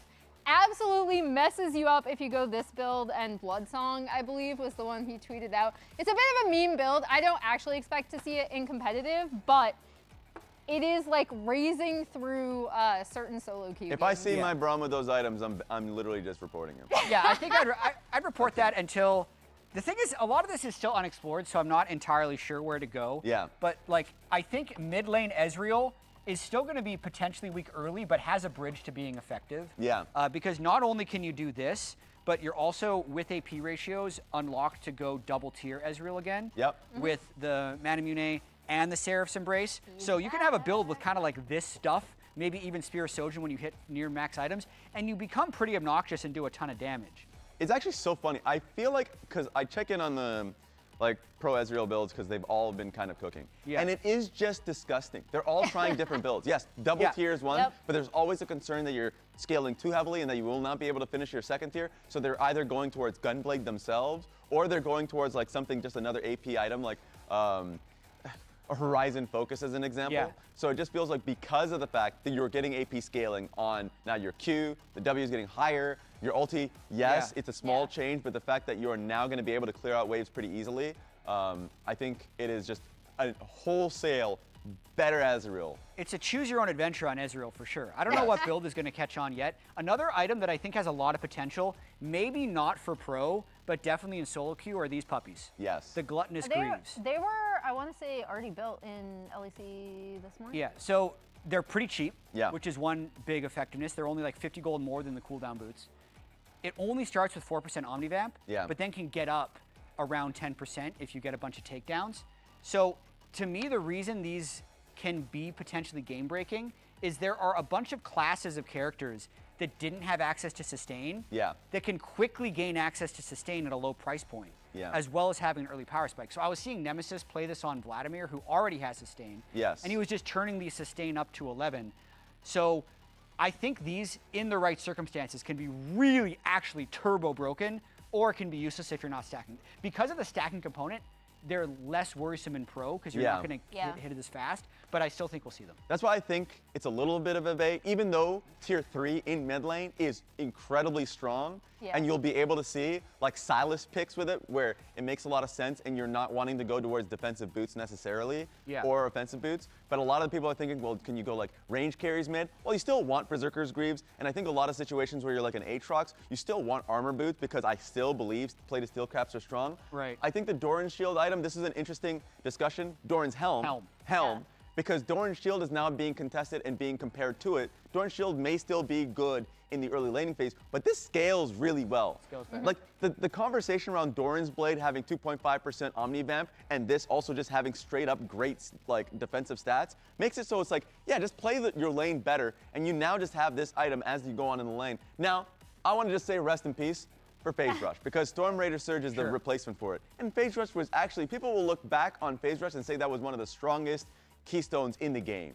Because I'm so sad now that you look at Ryze and you're like, damn, what do I go with Ryze now? I guess I go Deathfire Touch. No, you go Storm Raider Surge, because Ryze can still do damage and proc the move speed. That is very true. You just have to be able to proc it instead of Rush getting it automatically. Phase Rush Tank Maokai, they're the ones that are really... Yeah, but in your early laning phase, like you're not going to think if you're going to do enough damage, and then it was just very cheap. And of course, I just want to give a big shout out to Deathfire's Touch. A lot of mages are already been nerfed. Oh, nice. Already been nerfed. Good. Yeah, already got hotfix nerfed. That's a dub. Yeah. Also, Ivana, we're never going to see this, buddy. Yeah. Well, we saw that. Throw Udyr away too. We saw that flew way too fast. You're going to take someone's head off with that, Raz. There's another one. Wait, Braum, don't want to see that one. Yeah, you're not going to see that one. I do think the changes to Zeri are interesting. Yeah, but do you want to see it? No, but I'm not a Zeri player. But her E, the changes to her E, there's basically a cooldown increase, but now the cooldown refresh applies on everything, which is actually pretty insane. I do think the first time they changed Zeri a while ago, when they changed her R and made it even more explosive, I think really locked her into that, like, I'm going to go into team fights. I'm really bad early, but then as soon as I get in, I just explode everyone. Yeah. I do think the changes they made across the board should help her laning and actually get back to some of the crazy move speed, attack speed Zeri that we saw initially on release. Yeah, the I don't increase know on if her auto that's is nice good too. because I don't know if people want to see that again. And I don't think it's as dramatic as it was on release, Yeah. but I think these changes finally do put her in a little bit better situation laning-wise. So we might see her in more compositions earlier on in Fearless. We have a lot of Zeri players. Yeah, the low-key change that is going to be great is the 50 added range to her auto. Even though Yeah. she's a Q-based champion and there's an increase to her just her raw AD stats, yes, a decrease to her scaling stats on her Q, but I still think it's going to be good early. So we might see something. The 50 added range, that's actually a lot of range. Yeah, so that might be nice for her.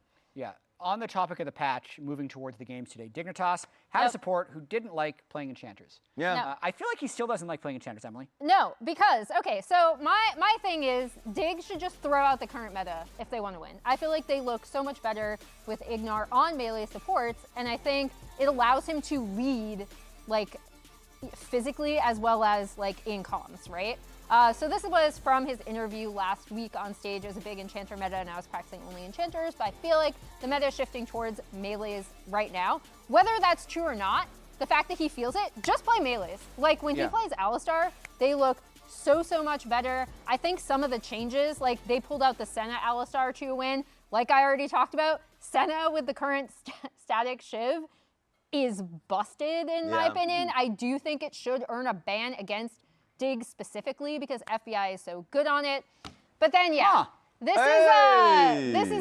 is back. We got stats on it now. Yeah, we brought it back. Thank you for Liam for pulling these stats in terms of engage on Enchanters. So Ignar on engage, much higher win rate than on Enchanters. And like I said, I think it's really just that you can lead by example in game in a lot of these skirmishes and team fights where everyone follows up with something that's very visually intuitive, like Alistar, and in comms. What are you laughing at? Don't say it yet. I find it funny that Buff Doge Yeah. is still sub 50% win rate. I knew you were gonna My man. He can't choose how well his teams 48.8%. do, okay? You blame his teammates. Yeah.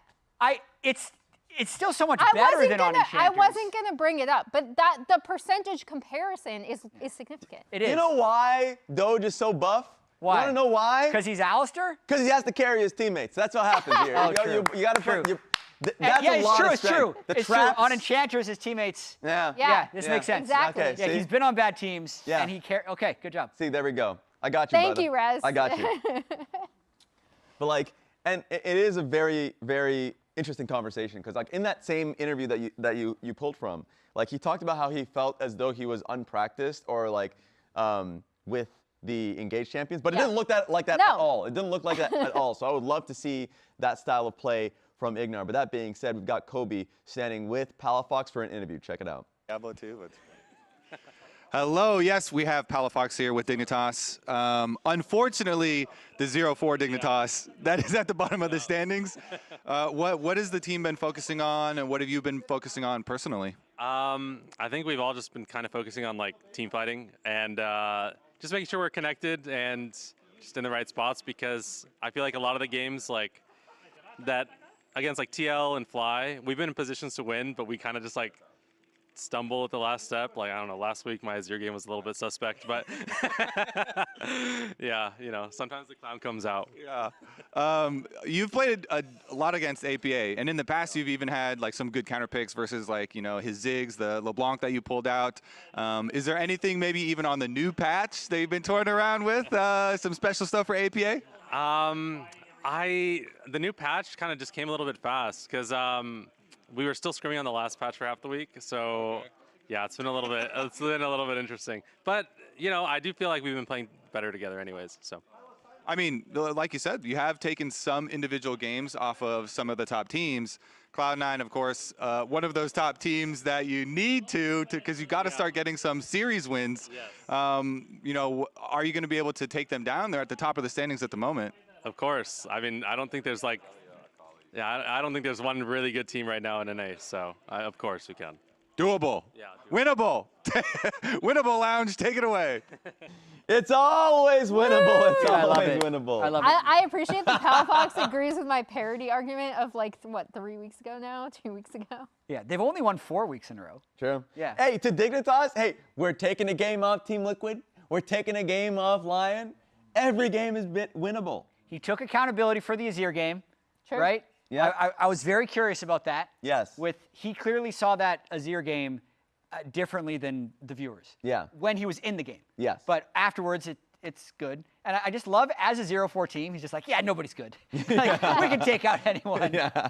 The idea of only scrimming half the week on the new patch is interesting. Because it's like, damn, that's a lot of information to take in with very limited time. This is a massive patch. Yes, it is. And you're going up against a pretty heavy opponent. And I wanted to talk about Cloud9 just a little bit, because what we saw from them last week, to me, is scary. Yes, you're working on your team fighting versus a team that's incredibly good at team fighting, and it's only getting better at certain aspects of the games, like their early level 1s. Now, something I want to focus on specifically is their level 1 play that they had in Game 2 versus Shopify Rebellion.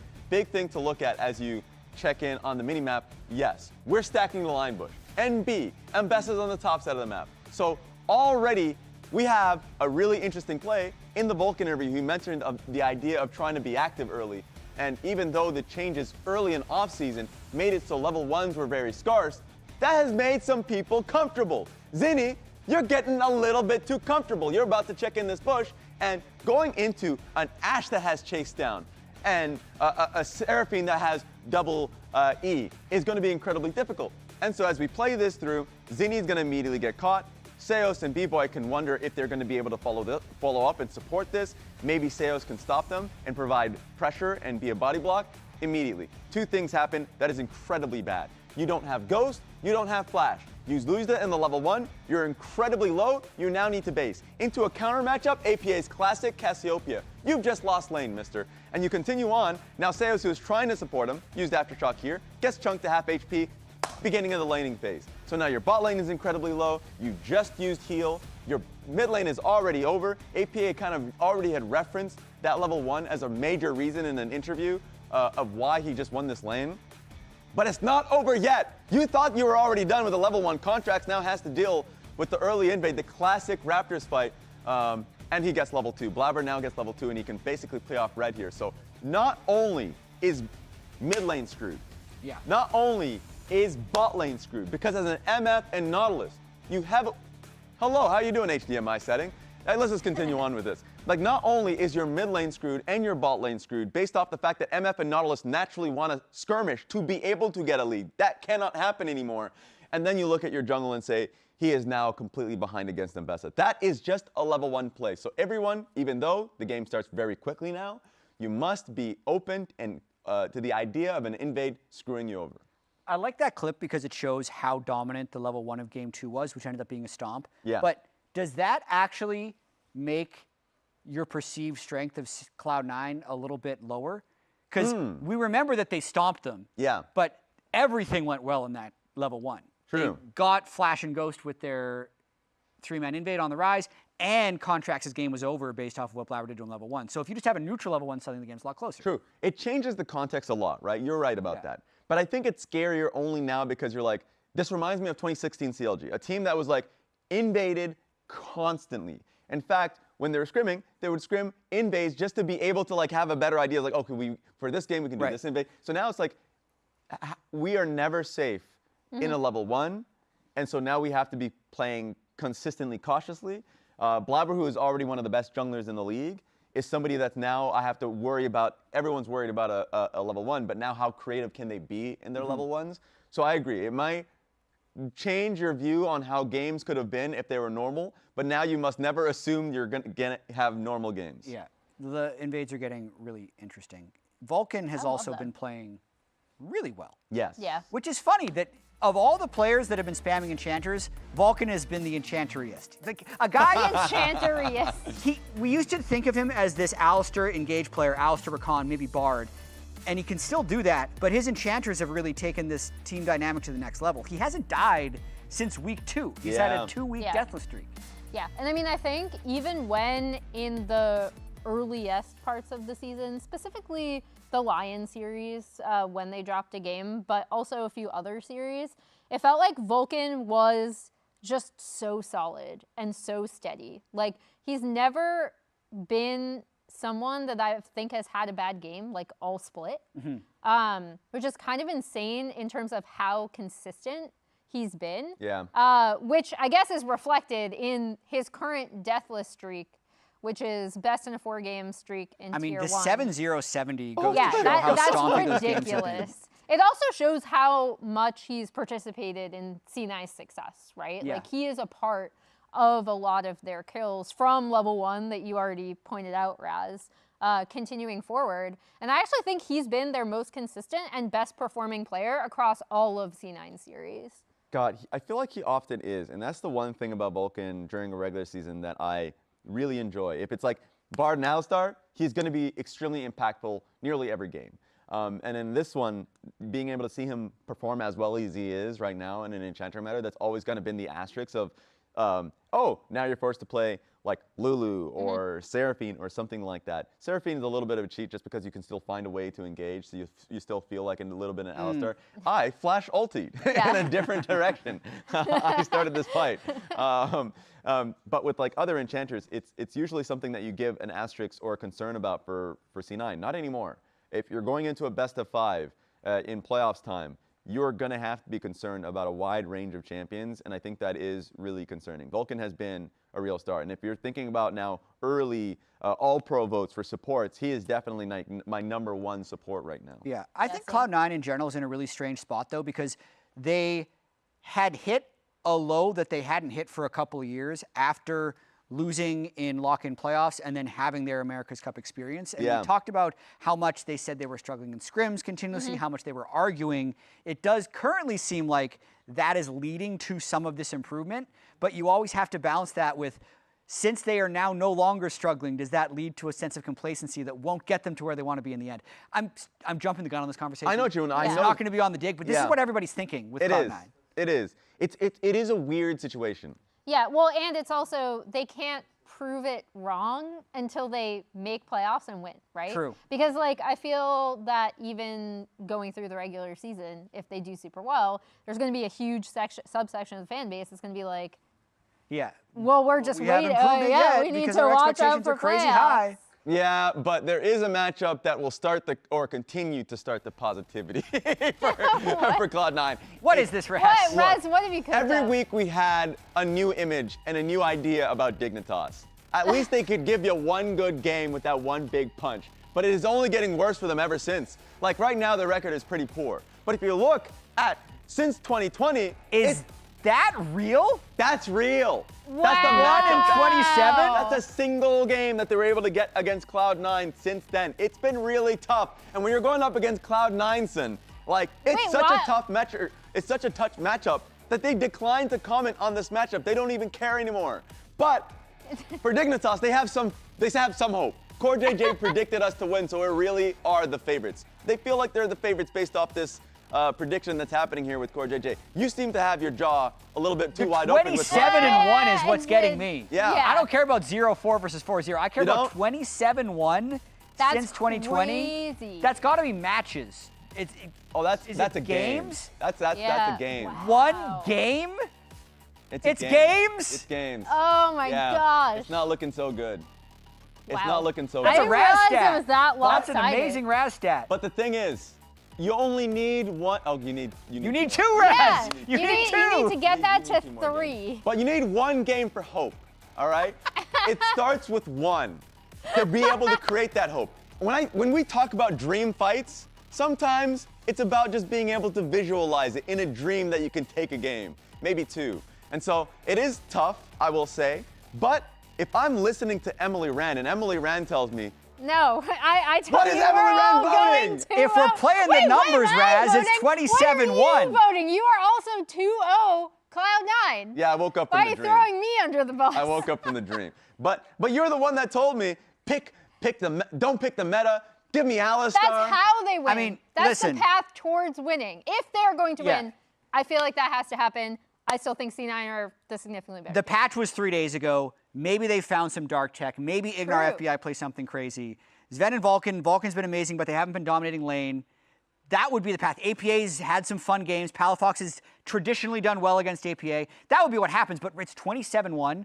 C9 dominates the regular season. Dig hasn't won. C9 but you gave me hope. You're giving me hope. You know what? I'm looking at the beautiful mind of Palafox. Give me something and start the games.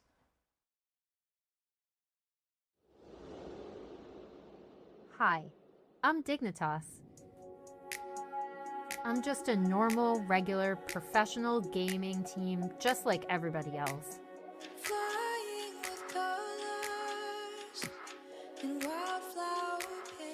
I'm in the LCS. I have my dream job, and I get to play in the best League of Legends league in North America. You say you miss me in the lavender light. It's just a sign of the times. Life is great, but it hasn't always been easy. I still haven't quite been able to win a match just yet. And now, well, now I have to go up against Cloud9, the best, most popular team in the LCS.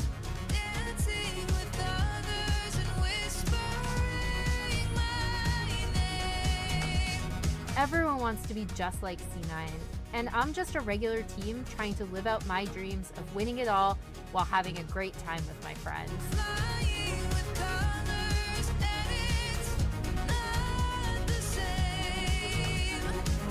C9 and I haven't even played each other since last year, when they picked me on purpose and then beat me 2-0.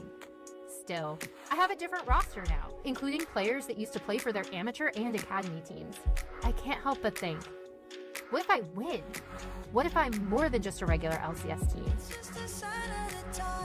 I don't know how it's gonna go, but there's only one way to find out. It's time for Dignitas to be more than just a professional team. It's time to be myself.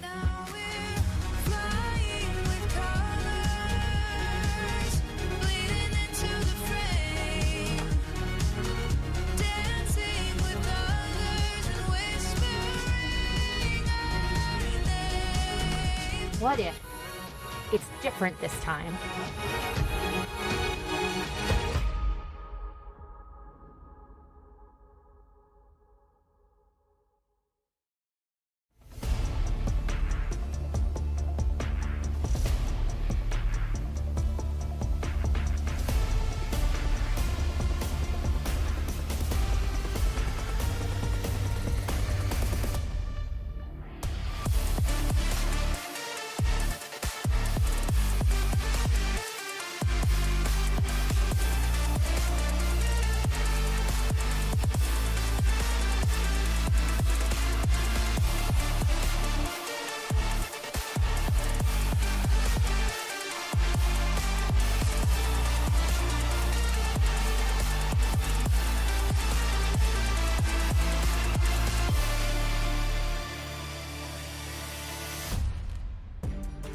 Hello and welcome, ladies and gentlemen, to week 5 of the LCS. It is a day of yellow and blue, as later on, Disguised is going to attempt to take down Team Liquid Alienware. But before we get to that, we've got ourselves some Dignitas versus Cloud9. I feel like everybody's expecting this one to go exactly one way. C9 have been at the top of the table, Dignitas have been at the bottom, and they're going to have to bring everything they've got if they want to pull off the upset.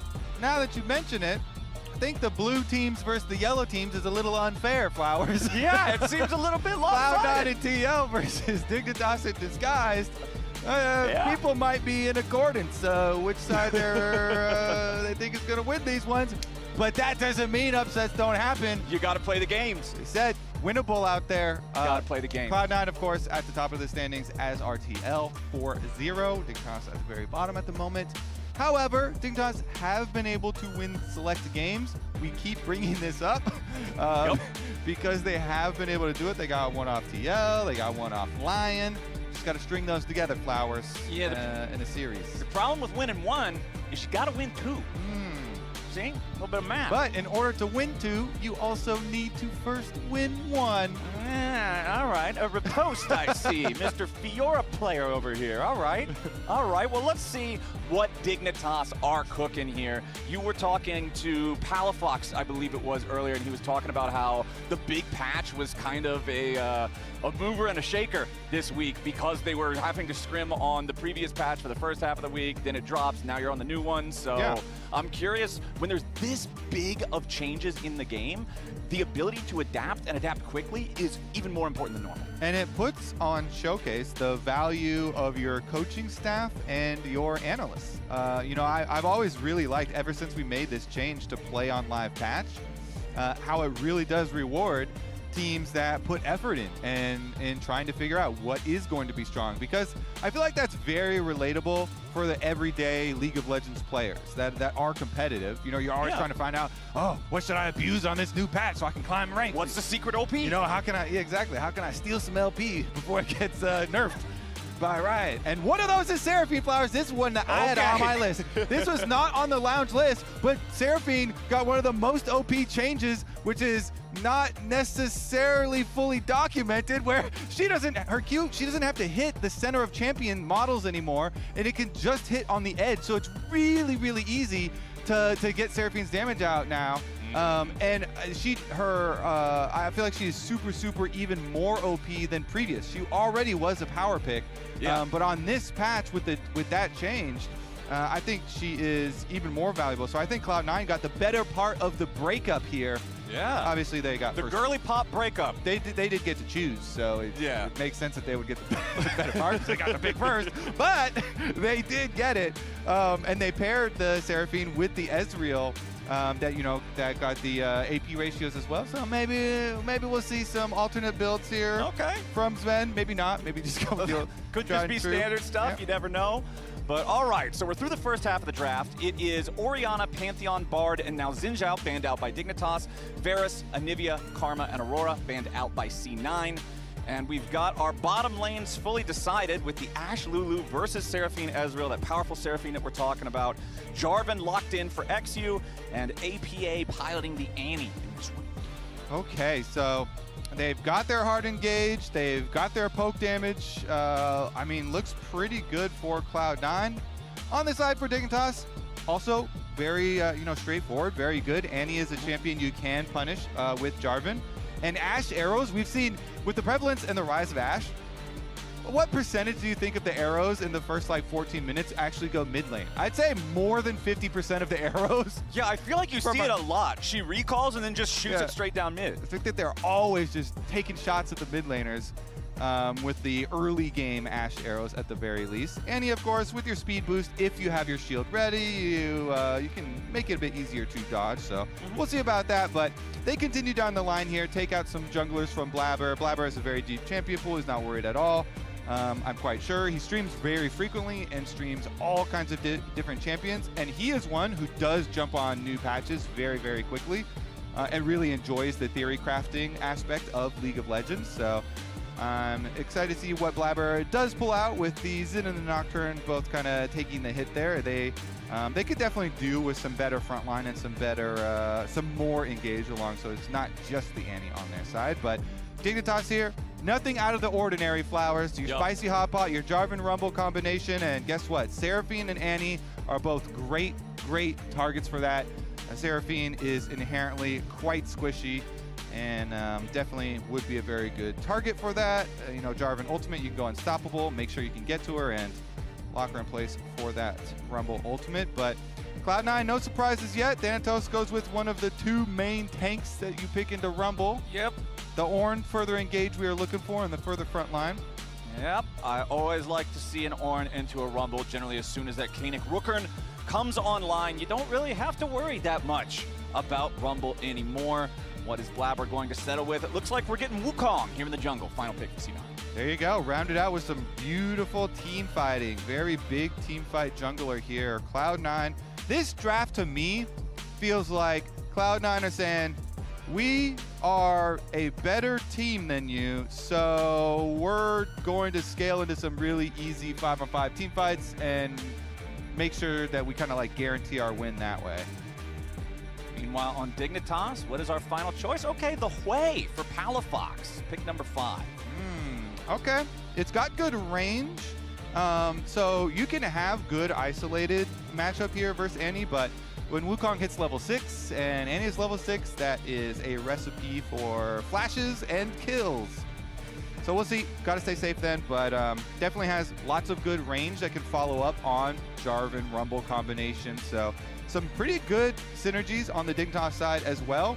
And we got some Palfox standing up. Let's get some blood flowing in the legs. You know, Flowers got a little warm up routine. Ready to go. Here we go. I like it. Focus up, everybody. Focus up. We got a possible upset on our hands here. All right, Dignitas. Game let's hasn't see started, it. so it's possible. If Dignitas manages to take down Cloud9, that will be so insane for them. For this team that, like you're talking about, has managed to win games, individual games, but they just haven't been able to put the pieces together and secure a series win yet.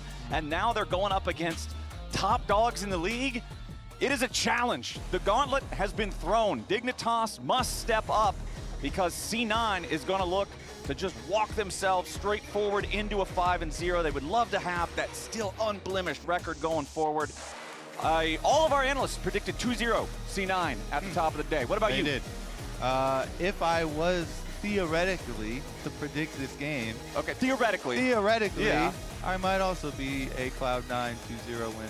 I mean, not even theoretically. I'll predict a 2-0. We don't have a fancy graphic with mine on it, but I'm predicting the same thing. Dignitas is going to have to seriously spoil some people's expectations here. So let's see how our opening is going to start. Okay, so they actually did one of these common openings a lot of times now with the new season. Hold on, we got a comms listening.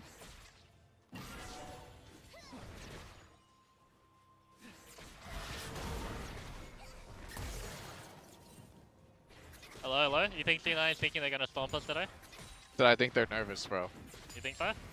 I actually think so. Well, I'm nervous too.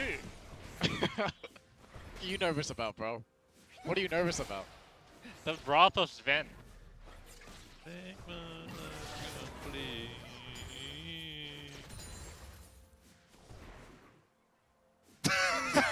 Sven doesn't seem very wrathful. No, he's chilling, bro. He's having a great time. I do like that though. Xu's like, yeah, they're nervous. Because honestly, if you were to get upset by Dignitas, yeah, you'd have to answer to Dominanero, I would think, in the Cloud9 review room. But let's see what they can get done in the early game. What I was about to talk about was a very common strategy now with the new season and the game starting so much earlier, is all these mid laners opening to bottom lane to walk through and see if they can get an early trade for a lot of these, you know, poke heavy, harassment heavy bottom lanes where we're seeing this like arms race bottom lane of, you know, laning power, and it doesn't amount to anything this time around. Of course, we saw like the end of it where APA is trying to walk back to mid lane, but that was about it. And Palfox tried to get a little bit of harassment, but APA doing a good job pushing up and dodging some spells here for the trade. Nice little electrocute trade for Palfox there as he walks forward onto it. And you can see both junglers, APA, excuse me. Both junglers started in their top quadrants here in this first game, so both of them clearing through their second buffs right now. Moving towards the bottom lane, I'll be interested to see if they want to try to make any sort of a play happen, or if we're just going to get the full clear game. Yeah, definitely full clear game looks very good for Wukong, for Blabber here especially. And since they did have the ward on Raptors, they knew that it's also the exact pack there for XU. But a standout player for Cloud9 Flowers, we are a 4-game deathless streak for Vulcan. And funnily enough, he has not been voted player of the game for any of these games. Very suspicious. Who's been voting on these? Interesting. These guys might be bums. We did go investigate, though. Our stats guy, Liam, went to APA's Discord talking about Vulcan, how well Vulcan's been doing, and how crazy his KDA is and not dying. And APA was like, he's a KDA player. This guy is always trying to bait other people into dying by playing Bard and telling them, if you take the Bard portal into the fountain at the end of the game, I'll take it also. And then he just never takes it. Well, he's not on the Bard in this one. We'll see. Maybe he can bait people into a crazy Seraphine encore or something like that. Go walk in front of me into the fountain so I can bounce my ult off your head. Yeah, exactly. Be the conduit. Yeah, exactly. What was the Vessel? That was the word that Azale wanted to. Or was, no, was it Jet?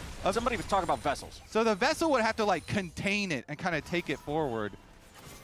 I think we still got to workshop that. Yeah, well, we'll figure it out. We'll see if he can hit any big ultis as we go further into the game right now. But so far, no plays being made by either side. The full clear game is the name of it here in the jungle. As you can see, Blabber back out onto the map, clearing through his Raptors here for the second time. XU's going to be doing just about the same thing. Both of them had very similar first recalls, first purchases, so really not a whole lot to write home about in the first 5 minutes.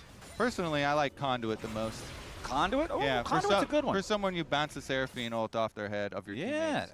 Because they're conducting, it's, you know, the electricity of the ultimate further.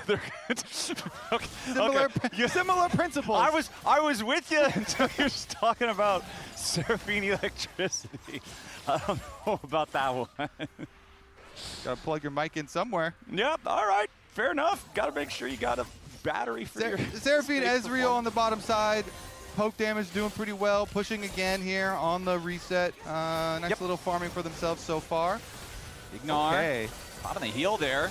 Sven and FBI trading back and forth pretty heavily. Sven wants to go in. Ignar has to use both summoner spells, getting away for now. C9 still hanging around, but a nice gank comes in from XU. Immediate wombo combo for the first blood, and the Jarvan is on the board. Nicely played from D. Really good vision toggle by the observers too. We saw XU as he was kind of finishing and walking over and just slipping in for a lane gank into these volatile lanes, Flowers. This arms race of laning power that has occurred in the bottom lane. It is very effective when your support is able to bait out the flash and, use his flash to trade really heavily. If you have that type of communication with your jungler, hey, you know, I'm in the area, I'm on the way, trying to look juicy. Sometimes people refer to it, trying to bait them, you know, trying to get a heavy trade, and then XU goes in there with the EQ flash to make sure that. Oh, the ward had just expired too. Wow, that may have given Cloud9 some false sense of confidence, but Ignar did blow his flash there to get away, and since they knew he can just go for it, EQ flash to get the knockup and close the distance. Nicely done from XU. This is what I would always, when I was playing solo queue games, I would always tell my teammates, make him think you're stupid. Yeah. Go just do something silly. Do something silly. Meanwhile, back over here in the mid lane now, APA could be in some trouble. The Spiraling Despair brings him down to 150. And you say that because you know me, I'm your teammate, I'm not stupid. But I could make them think that I am. Yes, pretend, make believe. Yeah, pretend that you're really bad at this game.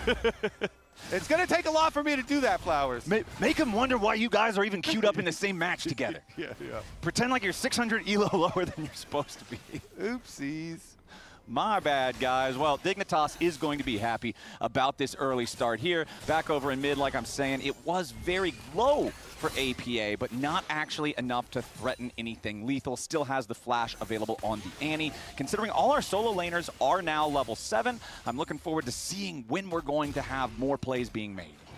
Okay, well, no flash still on Ignar and no flash on XU. And sometimes we do give extra, you know, credit for even if you happen to have played poorly, but it ends up baiting someone in. It's like, oh yeah, meant to do that the entire time. For sure. All along, for sure. But because of it, and the push down here, still going to be able to grab Dragon, and level 6 for Blabber Wukong. Level 7 there for XU ticking over. And so junglers are fairly close in experience, with a very slight lead there for XU, as Blabber has to finish his Gromp. Will he be able to finish the Gromp in time? Looks like he's going to get there just as XU walks by. Ooh. And he yoinks it! Nice from XU, stealing that one away. Keeps Blabber at level 6 here on the Wukong, so XU has a decided advantage, but APA can rotate over if XU overstays his welcome. But he has to wait for another charge of Smite if he wants to really go for that blue. Blabber doesn't have his charge, but it's coming up fairly shortly. The battle for the blue buff. Both sides sending reinforcements, but it looks like C9 is going to retain control for now. The attention towards the blue buff, however, did allow Dignitas to get the wave crashed into the tier 1 turret, and you can see FBI taking the first plate. Yeah, extra plate money, drop a couple CS there. You're going to draw a little bit of attention further into the jungle from both lanes. slight collapse. Meanwhile, rotate on up to the grubs. Tibbers dropped again. Get the push, get a little chunk. And everything's staying pretty calm aside from the early flash on bottom.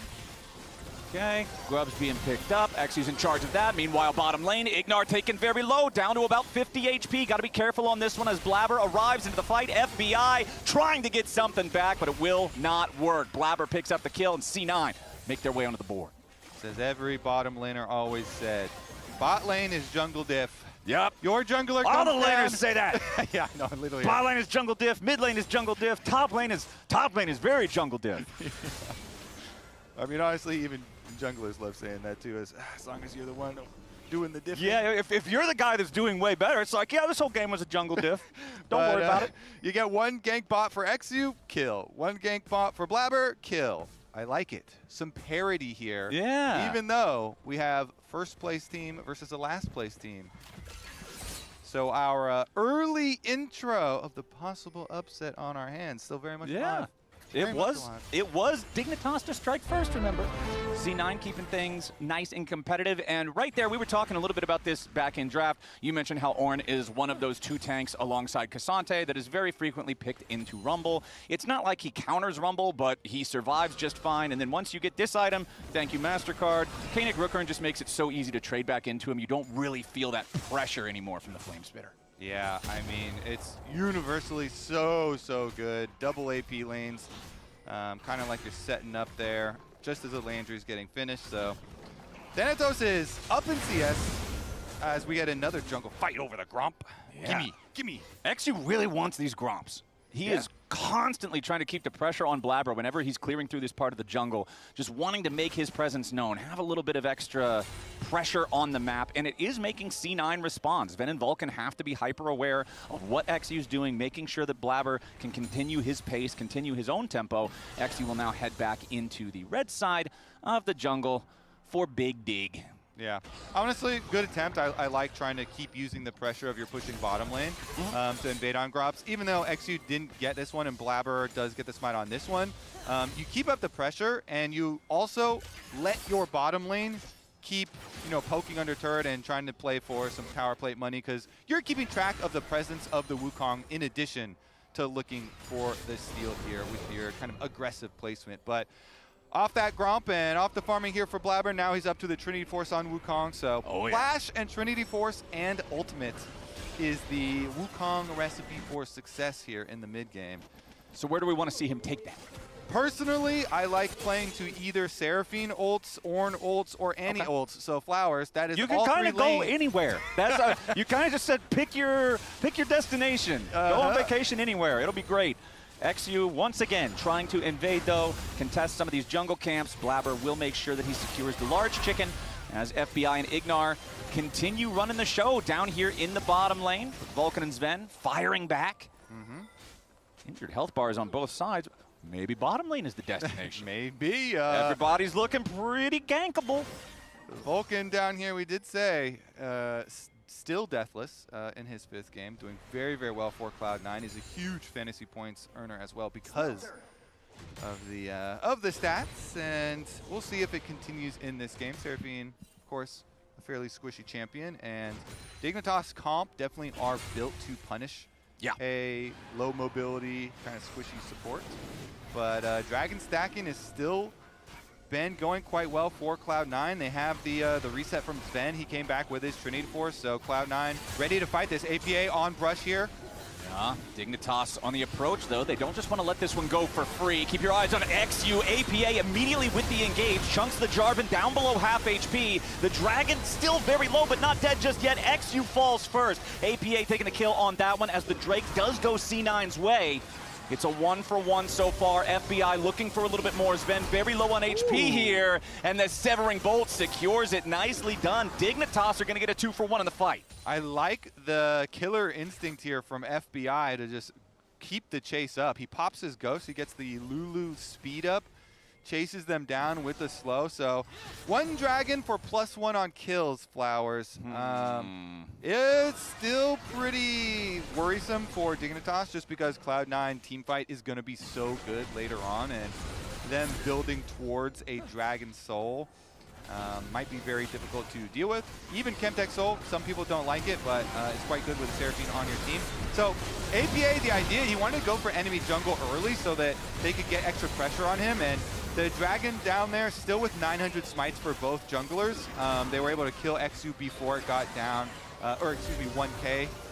Now it is, before it could get down to the 1k smiteable range, and so Cloud9 focus on killing enemy jungler. They do that, they get the Dragon, but giving over some extra money here into the hands of the Hui, into Palafox himself. Yep. Pretty nice for him, and he's going with the new boots in addition to his Blackfire Torch being completed. So if you can stack those things up, will be quite nice for Dignitas, for Palafox. He is about the gold lead himself. The 1,000 gold lead is basically in the hands of the Hui power. Yeah, top lane and jungle, pretty much non-existent differences between those roles. Bottom lane, you've got about a 1-kill gold advantage for FBI over Sven, but also the same the other direction for Vulcan over Ignar. So it's up to Palafox. Can the genius midfielder pilot this individual advantage into some big plays for the team? Right now, C9 is going to go ahead, start up.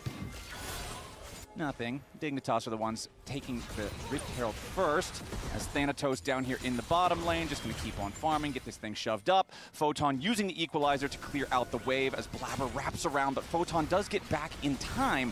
Won't find himself ganked here just yet, but considering C9 is overloading this bottom side, top side of the map, Rift Herald free and clear for Dignitas. Yep, going for a trade here. Nice, nice weak side rumble play as well from Photon. Yep. As he shot it out, clear the wave, buy some extra time. So that buys you another 30 seconds. Every little wave here, and immediately going to drive the Herald into mid. Nothing really is there for Cloud9 to be able to stop them. So Dignitas just pushing this gold lead ahead very nicely. First tower is so nice once again on this season. So nice little balloon snowball here for Dignitas. I mean, honestly, first 16 minutes of the game, you're up 2,000 gold over one of the undefeated teams. I feel like this is a great first 16 minutes for Dig. Certainly is. And Palafox, when I interviewed him, he did say the team was really focused on improving their team fights from the previous week. He also, mentioned his own Azir play from last week. Quite obviously, very well aware of the improvements necessary there. So Dignitas, I think, heads are in the right place, and they have the capabilities this game. Ashe, Arrow, and Jarvan, with Jarvan Ultimate, they have the ability to continue to force the fights on their terms. It's just that you always have this in the back of your head. A team fight later with a Seraphine and people getting Ornn upgraded items fairly shortly as well for Cloud9 provides a lot of value. And Thanatos already has his own upgrade, and so he's going to be able to hand them out quickly. APA, though, might be under a lot of pressure. Yeah, Ignar and Xu looking for an angle here. APA going to continue trying to walk back to safety. Does avoid the initial Jarvan combo. Still trying to escape the pressure coming in from Dignitas, but Xu's ready to full send it, and he takes the kill immediately before C9 can do anything in response. Ignar just going to self-ult as well, make sure he doesn't give over a counter kill. Nicely done. Dignitas, play after play after play, Flowers. They really have been in the driver's seat.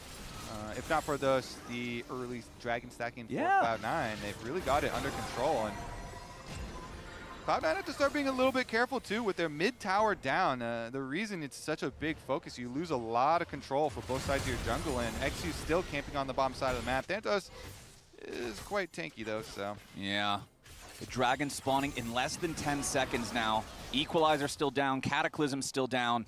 Dignitas really does not want to allow C9 to make it to Soul Point. And they're at a really good breakpoint right now, where Palafox was able to finish his Horizon focus, so 2-item power spike for the Hui, and nobody on Cloud9 is up to 2 items for this Dragon fight, so it's a really optimal time for Dignitas to force the fight. And Cloud9 look like they still want to keep on the early Dragon timer anyway, so they're going to bully their way in. They have Annie and Ornn. Can they get someone to wrap around? Because those are kind of short. Oh, teleport top. They're giving it away. So Dignitas make the call. Fine, we are leaving. I mean, they have no ultimates. The only ultimate available is Palafox. Everybody else still has a little bit of time left to go on the cooldown as APA makes the engage. Big ulti there with a Palafox, and the shutdown comes through for Sven.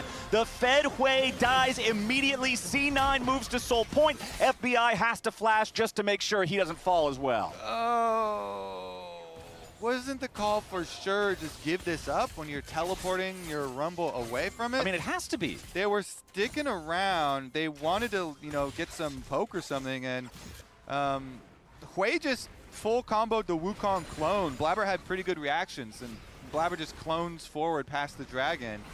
And APA is like, oh, great, I'll wrap around and get a kill while you guys are watching our dragon. So this definitely puts a wrinkle in the master plan of the Dignitas upset. Yeah. So we're going to look at it again. So as we see wrap around here, he's going to try and go for Blabber. They have vision on him, but Blabber is ready with the clone. And so he just clones away from it, and then APA is there with the punish. Also, just great angle and snipe here from Sven, and flashing over that wall is not going to get you to safety because Sven had the angle for the Ezreal ult here. So that just turned this game from a lot of good moves had been made by Dignitas for the first 18-ish, 17, 18 minutes for them. That one, it puts so much pressure, though. I mean, Dragon Soul going to be happening really early. As we said, the Ornn upgrades going to start coming through, and so the team fight does get a lot more dicey for Dignitas now that they haven't been able to keep up their momentum. And I feel like moments like that so often define top teams versus bottom teams, right? The bottom teams can get individual leads. They can build themselves advantages in the game, but you've really got to be able to lock in those clutch moments. And right there, that was a big fumble from Dignitas. Again, what you pointed out with, as soon as the teleport happens, why are we still hanging out around here? I mean, he thought, oh, maybe we can get this super, super lucky optimal play where I burst Wukong and you put a ton of maybe they thought they could actually kill him, and then there's a chance that you randomly steal the dragon. Regardless, feels like a lot of ifs. Obviously not ideal for them, and so Cloud9, what seemed like their plan is in full motion here. They're Ooh, XU, immediate flash. Cataclysm comes out, but where's the rest of the team? XU just gives it away mid lane. Well, they did send the Rumble ult. That was in the picture. They did the spicy hot pot, but that was all that was about it. Definitely did not feel fully organized there. Yeah, they didn't have the rest of the dam. I'm really curious what the communication was like in that moment, because XU clearly wanted to full send it, but everybody else just was not present. Yeah, and honestly, maybe you can look at the comms, but I would say if you're the one forcing it, yeah, even though you're like, oh, well, the Hui was all the way still back in our jungle, I'm just one that I'm usually like, well, if my... yeah. I mean, why do we even talk? We should just let APA do it for us. There you go. Even by APA standards, that's pretty toxic.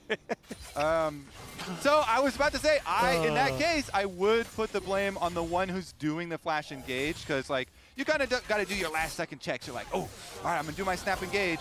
Where's all my people at? Where's my damage? And so the Hui was down here when he did that, and so he was coming this way, but Rumble, of course, could cast the ult, but they didn't have the full weaponry available. Nope, they certainly did not, and now there is less than 60 seconds on the clock until Dragon Soul arrives. If C9 gets this, it's such a massive power infusion. You already mentioned how, yeah, Chemtech Soul is generally not one of the ones that you would be excited to see, but you've got a Seraphine, you've got a strong front line in the Ornn and the Wukong. This is still going to be just massive up and to the right in terms of the power graph. I'm concerned for Dignitas. Valid, sir. Yeah. Valid. Yeah. I'm here to validate your feelings and concerns. Thank you. I feel validated. I feel vindicated. I feel seen. I feel heard. I think everyone is going to be right there with you for the next 15 seconds here leading up to this dragon. Let's see if there's any poke damage done. Now the Ornhorn has already been summoned. Thanatos with a flash. They're full sending on to FBI, and he's already down. Blabber's going to take the first kill. As XU is about to die, he tries to escape, but APA still has enough damage to take him out. It's a 2-for-0 for C9. One of them's the enemy jungler. Sven nearly getting caught on the very back end of the fight, burning low from the equalizer, but not quite dead just yet. Sidesteps the Severing Bolt, hits him with the Papega Frog, eats some honey fruit. C9 are chilling. Good emo casting. Yeah, it's important. And I don't know if it's too mean to say, but it's like, that's how you do a mid lane engage right there. That was just sick from Thanatos. He sees the angle here onto FBI, and they just CC lock him. FBI, let me look at the, let me rewind it a little bit. Did his flash might have had a couple seconds left on the cooldown. Sometimes, yeah. Oh, man. I'm going back through it now because like the flash is up now, but it still had a little timer of flash cooldown left on the Ashe. So yeah, that is good flash timings from Cloud9. You know, this is one of the basics of the game at pro level, but like keeping the good flash timer, and then Thanatos says, great, we have, you know, 15 seconds to work with, no flash on this Ashe. He's right against the wall. He's gonna stay against the wall. Goes with the ult into the flash. Ah, really good little combo there from Cloud9, and as you said, an easy soul. Yeah, they've got the soul. They've got Ornn items coming in all over the place now. You've got the upgraded one for the Ornn himself. I believe, hold on, as soon as our scoreboard comes back here in just a second, that the Muramana for Sven is also upgraded. And then Trinity Force for Blabber. FBI going in, trying to find the damage here onto the Ezreal. Can't quite kill him just yet, and the Seraphine keeps him alive yet again. C9 trying to fight back now as Blabber is shut down. Photon's going to take the first kill, but Thanatos on the left side of the fight is a problem. APA wrapping around from behind, finds the angle. Photon barely staying alive. Dignitas getting away for now. It's a 1-for-1 FBI for Blabber. Okay, what can they do afterwards here? No jungler for Cloud9, but they still have the Chemtech Soul, and they can push in on this tower. Sven is right back up to full health almost. And they're going to be able to get the tower in the aftermath as well. Chemtech Soul, that damage reduction really helped there. Yeah. As he was burning down, and they turn it around for the counter engage. But here's another look at it. And I've liked FBI this whole game. Has had a pretty good eye for setting up a lot of these aggressive plays. Puts a ton of pressure on Sven, and with the Rumble ultimate, they get his flash out too. Actually then tries to follow it up, but they couldn't get back to Sven, and Blabber goes for the counter engage to kind of sacrifice here and keep the pressure off Sven, and then with Vulcan and Sven in the back line, sustaining through this, they're able to work it forward. Thanatos has just been a monster. Yeah, this guy's one of the top performers in the league for a reason, right? It just feels like him and Vulcan specifically have stood out to me so much over the last couple of weeks of Cloud9 games. And now it's C9 setting up shop here in the topside river, looking around the Baron pit. Thanatos, he'll get back out of the brush. He's not really super concerned about the little rumble damage. If there is some hope for Dignitas here, well, no arrow now, and some poke damage being sustained here by XU. But there's no flash on Sven or on Vulcan flank. Yeah, APA over the wall immediately just drops the combo onto Palafox. True Shot Barrage rushes in right alongside the Ornhorn. XU now going to be the next target. He's stunned up inside his own Cataclysm, staying alive for now, tries to flash away, but it will not work. It's a 1-for-1 as APA also falls. Dignitas seeing if there's anything else they might be able to find here, but C9 are going to exfiltrate. Yeah, good damage still from Dignitas over the wall here. Hwei damage is able to pop them. Wait a minute. Sven, he's playing on the edge there a little bit, FBI. Okay.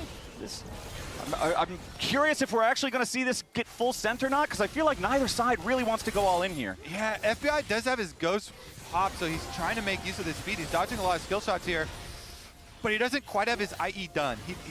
Yeah.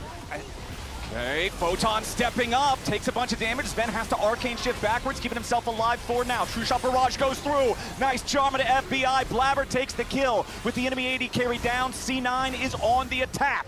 Tries to use the smite there. Blabber cannot quite catch up to Photon though. Blast Cone's gonna guarantee that Dignitas won't lose anybody else, but that's another kill for free.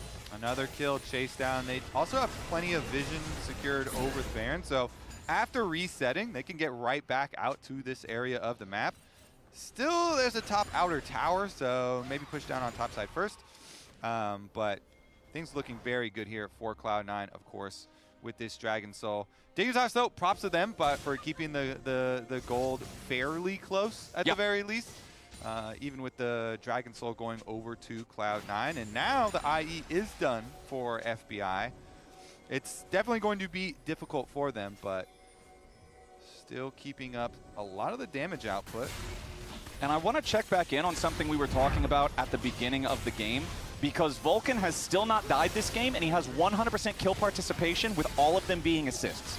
This is a perfect support performance thus far as Dignitas arrived to the topside river. They want to try to answer the Baron attempt coming out from C9. Baron down to about 3,000 HP. XU wants to go in, look for the angle here with the steal, but FBI is already down to 1/3 HP. Blabber goes on a killing spree. XU is dead. Thanatos eating a ton of damage from the focus fire from the Ashe. Manages to get himself away for now.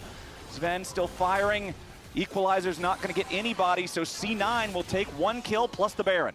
Okay, some control there for Cloud9. They stopped the Baron damage at like 2.7 thousand here, so XU not able to finish it off or anything.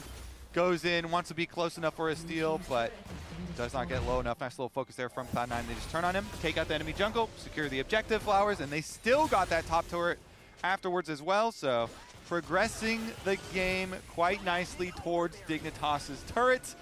Yeah, and here's the problem, Mr. Kobe. XU's still dead for the next 5 seconds. That's about the same amount of time till the Elder Dragon spawns. If C9 gets an Elder Dragon, with Dignitas not being able to do anything about it, I feel like the game, it is well and truly cooked at that point. Yeah, all right. Cloud9 cooking all right. What can they do with it? Now trying to move some of their vision over towards this area by the Elder. Blabber gonna push on bottom too, so the Baron buff for 1 split for Cloud9, gonna keep the pressure up. Bot side turret also gonna take some damage. Nice little chunk here. Blabber gets some plate money as well. Arrow hits Blabber. Follow-up from XU is there. Blabber already down to half HP. Drops the Cyclone, trying to get himself away to safety as the rest of C9 swoops through. Equalizer dropping over the top, but Blabber still staying alive for now. Pressure into the back line from Thanatos with a nice 2-man knock-up. It's a double kill for APA, and Dignitas are scattered. Photon cannot get away from Sven. One more auto attack's gonna take him out. Killing spree for the C9 AD carry. I don't even think we're gonna need an Elder Dragon on this one. It is a 5 versus 2, and C9 are kicking in the doors to the base. Bottom inhibitor already gone. Nexus turrets under fire. APA and the rest of C9 found it all too easy to end the game right there. As soon as Dignitas went for Blabber, they did not have enough gas in the tank. Game 1 goes to C9. Yeah, you saw all the long-range nukes from Cloud9 just taking out the enemy Ashe. FBI doesn't get to move, and all these bombs come flying over the top. Cloud9, cool, calm, and collected, are going to take game number 1, and Vulcan still deathless! Still deathless! 0-0-13! Craziness! Lounge, how are we feeling? Can Vulcan die? Can he die? I don't think he can. I don't think so. But they're going to focus on objectives. This is an objective-based video game. And that's kind of how they won. Objective at this point. Yeah, How does C9 always beat them? not dead. In various different ways. But in this game in particular, I want to focus on the objective control. So first Drake, even though XU did get the kill on Sven, Blabber focused on the first Drake. So pretty simple, first Drake. All right. Second Drake, where is C9 with the setup of this Drake? They're already here. So they've already moved into River. They have some vision. Bot lane is getting pushed so they can join. And Dig is they're honestly just late to the objective. So a lot of times you would give this, but instead they think they're not going to kill it fast enough. Maybe we can fight. Here, I'd say there's a mild miscommunication between APA and Blabber where APA goes in for the fight, Blabber doesn't. But it's because Blabber is focused on the objective. Wins the smite as XU dies, even though they technically lose the fight, and the gold gets a little dicey. Next fight, more objective control. But let me point you to the mid lane here.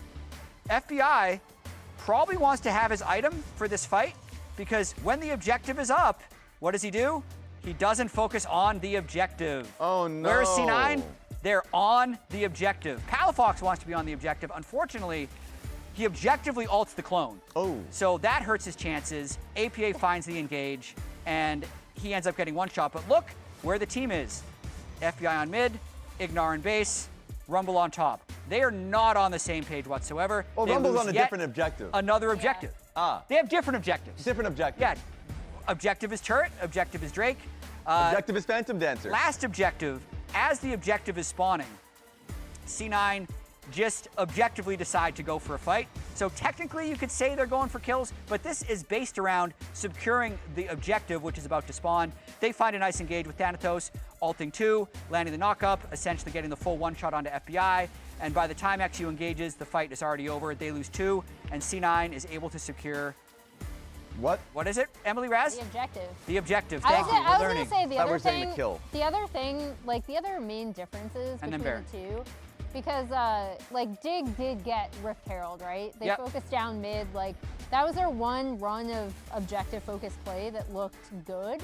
But even then, when you're comparing like different setups, like going into that 4th Drake fight to get Soul, they already had their vision down. Yeah. APA pushed out that bot wave to set up for it, right? So like they forced Dig to respond to that, then Digger grouped in mid. There's a really nice engage from Thanatos. He's like, again, like small shout out to him. He's improving in these team fights on tanks, becoming like a much better team fighter than he has been previously in his career. And so it's not just about like, oh, they're focusing objectives. It's that their setup was so much better, even when Dig were getting objectives. I wonder what Inero is saying at this very moment. Oh, guys, But I then think we you could have gotten also- the objective a little faster. You also They do probably have this, weren't that which happy is with that just game like, for what it's worth. Yeah, this is the big one. Yeah, they got the 4 Drakes, which is why they won, but I imagine they're not that happy about they died to an early gank. Yep. FBI or Palafox was like 1,000 or 2,000 gold against the Hui. Thanatos was on tank duty. Like they Yes. won the game in a convincing way. Yeah. But Vulcan's not going to be thrilled about that. They didn't win lane. They kind of just grouped Yeah. and ran objectives. And then after the Drake fight, in which Dignitas ended up winning the fight because like Ash was chasing them down, and that was like some miscommunication because like Annie looked for an engage, like APA thought he found something, but they weren't really supportive. Like it's one of those things where like they were definitely not always on the same page. Yeah. And if it was against a tougher opponent, they probably would have lost a game like that. If you lose a gold lead to Dignitas, that's going to be a tough one. And small things for Dig, like they did have some windows bot lane. I thought FBI still played like pretty well. Obviously, he was targeted in the mid to late game team fights because he was kind of their primary carry. Yeah. But they had some really nice, like that bot dive. There was a fantastic Rumble equalizer and to combo with the Jarvan there. Their initial 2v2 bot where XU then did a lane gank was really good. But it's just that C9 sees the map overall, like as you already showcased, chat, so much better. Who got player of the game? It says Vulcan. It says Vulcan in the prompter. I'm wondering, I'm not Who voted? disagreeing with apparently everyone You else. are- You are clearly the one disagreeing with everyone. Are we getting a little enchanted by his deathless streak? I got charmed. You got charmed by his I've been deathless in- streak. I've been- Understood. Yeah, I got charmed by his. Okay, supports don't get enough love. Yeah. Vulcan has been playing great. Okay, I'm wrong, Chad. Okay, I will say I like the shout out to Thanatos. Chad, I'm wrong. I shouldn't have voted for Blabber. I did think his Orin team fighting was We could have had a unanimous vote. We could have. Yeah. Boo this man. This still counts. There's no unanimous counting. Like it's just the audience Vulcan agrees wins. with us. Mm-hmm. That's not in the eyes. In the eyes of the fans, you messed it up. Yeah, it's true. I did, but it didn't affect the overall results. Fair- It's as if I didn't vote. As we head to break, let's take a look at our comms replay, connected by AT&T and voted on by chat. Their flashes, no? If they give angle. I mean, I'm ready to fight. Not on Jarvan, Ready but to someone go. else. Yeah. They're looking. Hui ulted, Hui ulted. Yeah. Got Hui, Hui. Hui. Yeah. Hui no One flash. HP, Nice. nice. Okay, okay. It's already good. Really good, really good. One mid, one mid. I think he wants to be ulted, guys. Okay, I'm looking. Fighting. He wants to do sums. I Nice flash. eat. Yeah, nice. Back. Dude, nice. They're both carry slash. Yo, Phil, can you stay I'm with me? bashing, I I'm wanna bashing. get these camps. All right, shopkeeper time. What are we doing for this build? First pick, 564 miles of range. This should last us a while. What's next? Lane economy is key. Okay, how about 30 miles to the gallon then? It's a high tempo pick. We can't neglect power. How about 329 HP? We can buy one more item. What about vision? The map's fully lit. We're not missing anything. All right, let's get this show on the road. And Rez, hey, support means support. No running off this time. That was just a one-time thing.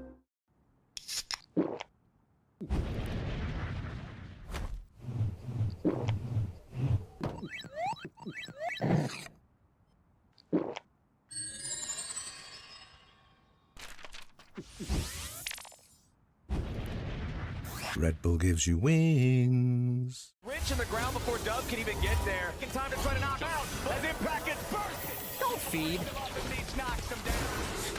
Get fed. Scan the QR code for deals only on Uber Eats.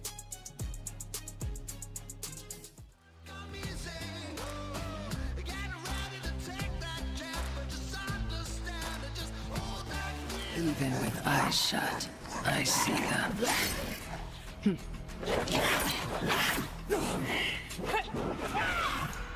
Vile creatures. Lurking. Watching. You wanna play too?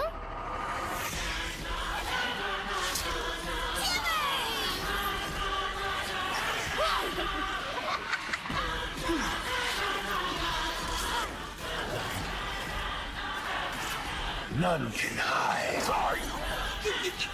They laugh from the shadows. They won't be laughing for long. I'll cut out their rot.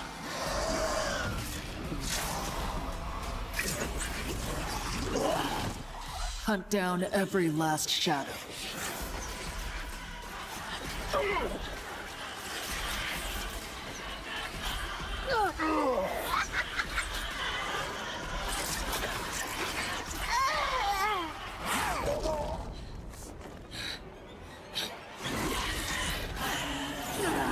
Cleanse this place once and for all.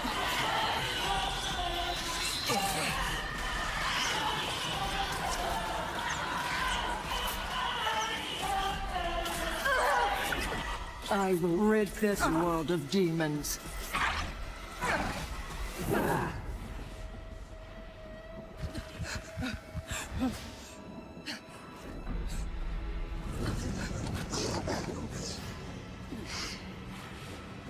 No matter the cost.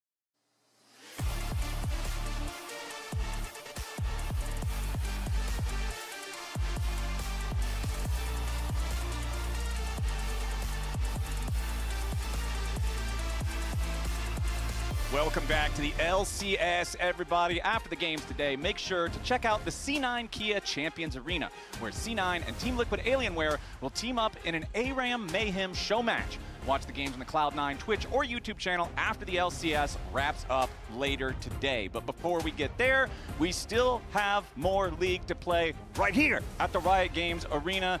First game, honestly, I thought those first, 16, 18 minutes looked pretty good for Dignitas. They were up to a 2,000 gold lead. They didn't have early dragon control, but then it was a couple of mid-game blunders punished by C9, and Dig just couldn't get their footing back. Yeah, they really got to have better coordination in the mid game for sure. They talk about their team fights, but they can even get there for the team fights. To even be able to first to be able to execute in the team fights, you need everybody to be present. Yeah, and be on the same page of what you want to accomplish in that fight. So we're gonna see if they can have a different story here in game number 2. As you said, a good opening of the game though. Yeah. So good early levels, good early ganks, and some decent plays there. So let's see if they can keep it together. Honestly, to me too, I thought FBI was playing the Ashe bout as well as he could for a good portion of the game. Mm-hmm. When you're playing against Ornn ult, Seraphine ult, Ezreal ult, Wukong coming to flank you, like you have no mobility yourself, right? Plus an Annie. Yeah, and he was still finding opportunities to go like aggressive on Sven and stuff, and trying to use his ghost to dodge stuff. So we'll see about this one. But Cloud9, they feel comfortable. You gotta, I have to imagine. APA feeling pretty comfortable himself. As you said, they're gonna have a show match afterwards as well. and Dom's going to play in it. Is he? Yeah, he is. Bring him back. That's a throwback. It certainly is. It's crazy to think about because I've been watching this game since forever, back when you were a player. But there's people who probably weren't even around for the I Will Dominate era. Yeah, we throwing way back. All right, well, Dignitas, they're just going to have to figure out how to keep these early leads on track once they get to the mid-game. The two big things that I think about from game number 1 that felt like the roughest water for Dignitas were Photon teleports top at the Dragon, and they still end up trying to pick a fight, find an angle, do something there, when it felt like, okay, we should just wash our hands of this, go home. Yeah. And then the mid lane engage from XU, nobody else on the team was ready to follow up. Those two things, that really stands out to me. Coordination, Flowers. Yes, that's what we need. Everybody's got to be making the same play, making the same call, having the same read. Hopefully, we can get there. Because, man, we're over halfway done with the regular season. Like, yeah, you don't get a lot more chances. Yeah, single round robin, you are playing 7 series. That's it. This is series number 5. And going 0-5 is rough, brother. Yep. 2 of the teams not going to make it into playoffs. And you want to get in. All right. Brush it off. Focus up, everybody. Here we go. Game number 2, Fearless Draft. See what sort of fun we can get up to this time around. Not really anything changed since the last patch. You know, the new season stuff didn't really affect this game at all. Nope. We did see the new boots. You know, Palfox got the new boots. The red ones, I don't actually know what the name is yet. But it just came out a couple of days ago, so I'm still doing my memorization. Yeah, it did not actually end up mattering at all. Yeah, the red shoes did not carry. All right, we're into the draft. Let's see what we get. C9 chose blue side here in this one. And now we've got the Azir, the LeBlanc, the Nautilus all banned away. Meanwhile, it's Dignitas removing the Orianna and the Karma. Okay, so with Ashe Seraphine gone, with Ezreal Karma very, very gone. I mean, Varus is still up and available. Some Caitlyn lanes, you know, Caitlyn Bard or something like that. See if we can get some. I mean, are they actually just gonna let it go all the way through here? Then there's a lot of laughing going on. They did ban Palafox's LeBlanc. Maybe that's what the laughing is about, because last time around, or quite a while ago actually now, you know, they let APA have his Ziggs, and Palafox was like, yeah, nobody counterpicks this guy. They're always like, oh, APA Ziggs is crazy, and they slammed him with the LeBlanc counterpick into his APA Ziggs. So maybe it's time for APA Ziggs this game, because they protection banned Palafaker's counter LeBlanc to it, which was successful when he played it versus them last time. But Dignitas also did give up that Varus that we were talking about, and the Ziggs was their final ban. So since you see the LeBlanc ban, they're like, all right, fine, no Ziggs. Yeah, we know what you're trying to do. He doesn't have any other counters. But that does mean, because they opt to ban the Ziggs, they give over the Varus. Yeah, very powerful pick in that one. The response from Dignitas is going to be a Lucian and TLAW first and second pick. Interesting here. FBI Lucian. He has had some good ones and some blooper ones. So some blooper ones. I like that. There's been a wide variety. Big variance there. So see what it is this time around. Nocturne, though, I think always quite good when you can pair it, well, there we go, with Nico. Okay. Engage. You turn out the lights and you get this crazy engage. Very difficult to deal with. Nico already is kind of hard to keep track of and gets these crazy snap engages, but with a Nocturne on top of it as well. Good team fighting, and then also Nocturne can put a lot of pressure on these side lanes, assuming that Dignitas are going to try and play the map here, since they mid-game, you rotate your Lucian into the mid lane, and you get your TLAW making, you know, TLAW wall plays around the map. So Nocturne, very, very good kind of global answer there. All right, let's see what we get here in the second half of the bans with Lucian, Nami locked in versus Varus and Nico. I'm curious what our solo lanes are going to shape up to be. There also is always the possibility APA is one of the players who can do Nico mid, so that is also always potentially there, although I am expecting it to most likely be Dom. Yeah. Well, they Rise is still up and available. They could do the Rise into TLAW as well if APA wanted to dabble there. Of course, the Orianna has been banned most frequently, so still not going to be able to have that option. And Dignitas honestly not really even concerned with any of the answers here into TLAW. They're going to opt to ban, the Rakan. And so, like you're saying, they're giving credit to APA's ability to play the mid lane Nico, and honestly his preference also, not just ability on the champion, but it's definitely one of the ones that he does really like playing into the mid lane. So they're accounting for the flex pick. While on the C9 side, going to ban out Pantheon. First one of their two here in the second half. Ambessa, last ban of the draft for Dignitas. Okay, no Thanatos Ambessa. That is definitely a good one.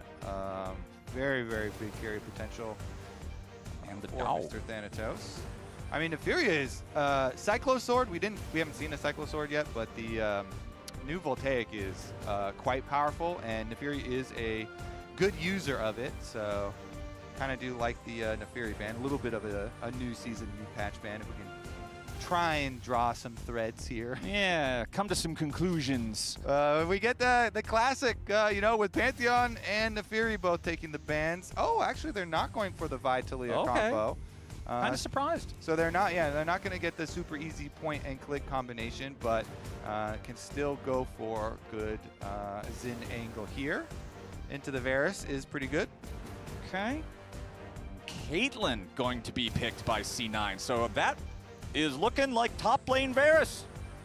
Okie dokie. That's not the flex that we were most focused on. No. But is a popular one. Yep. And Thanatos, with the flex being revealed already, means it is technically a blind one, assuming the Galio is, going to go to APA and they're going to swap the Nico down to Vulcan. But, I mean, they could swap it the other way if they want, but it's basically a blind Varus as the flex was revealed here. And so Photon's pick of choice into the Varus is a Jax, which if you do get junglers up there, you can definitely put a lot of pressure. But if the Varus gets to build up his own lead, and you get to the points where it's like, oh, Varus has steel caps already and has this really, has good levels into some of the base abilities already, so you can play off your base damages.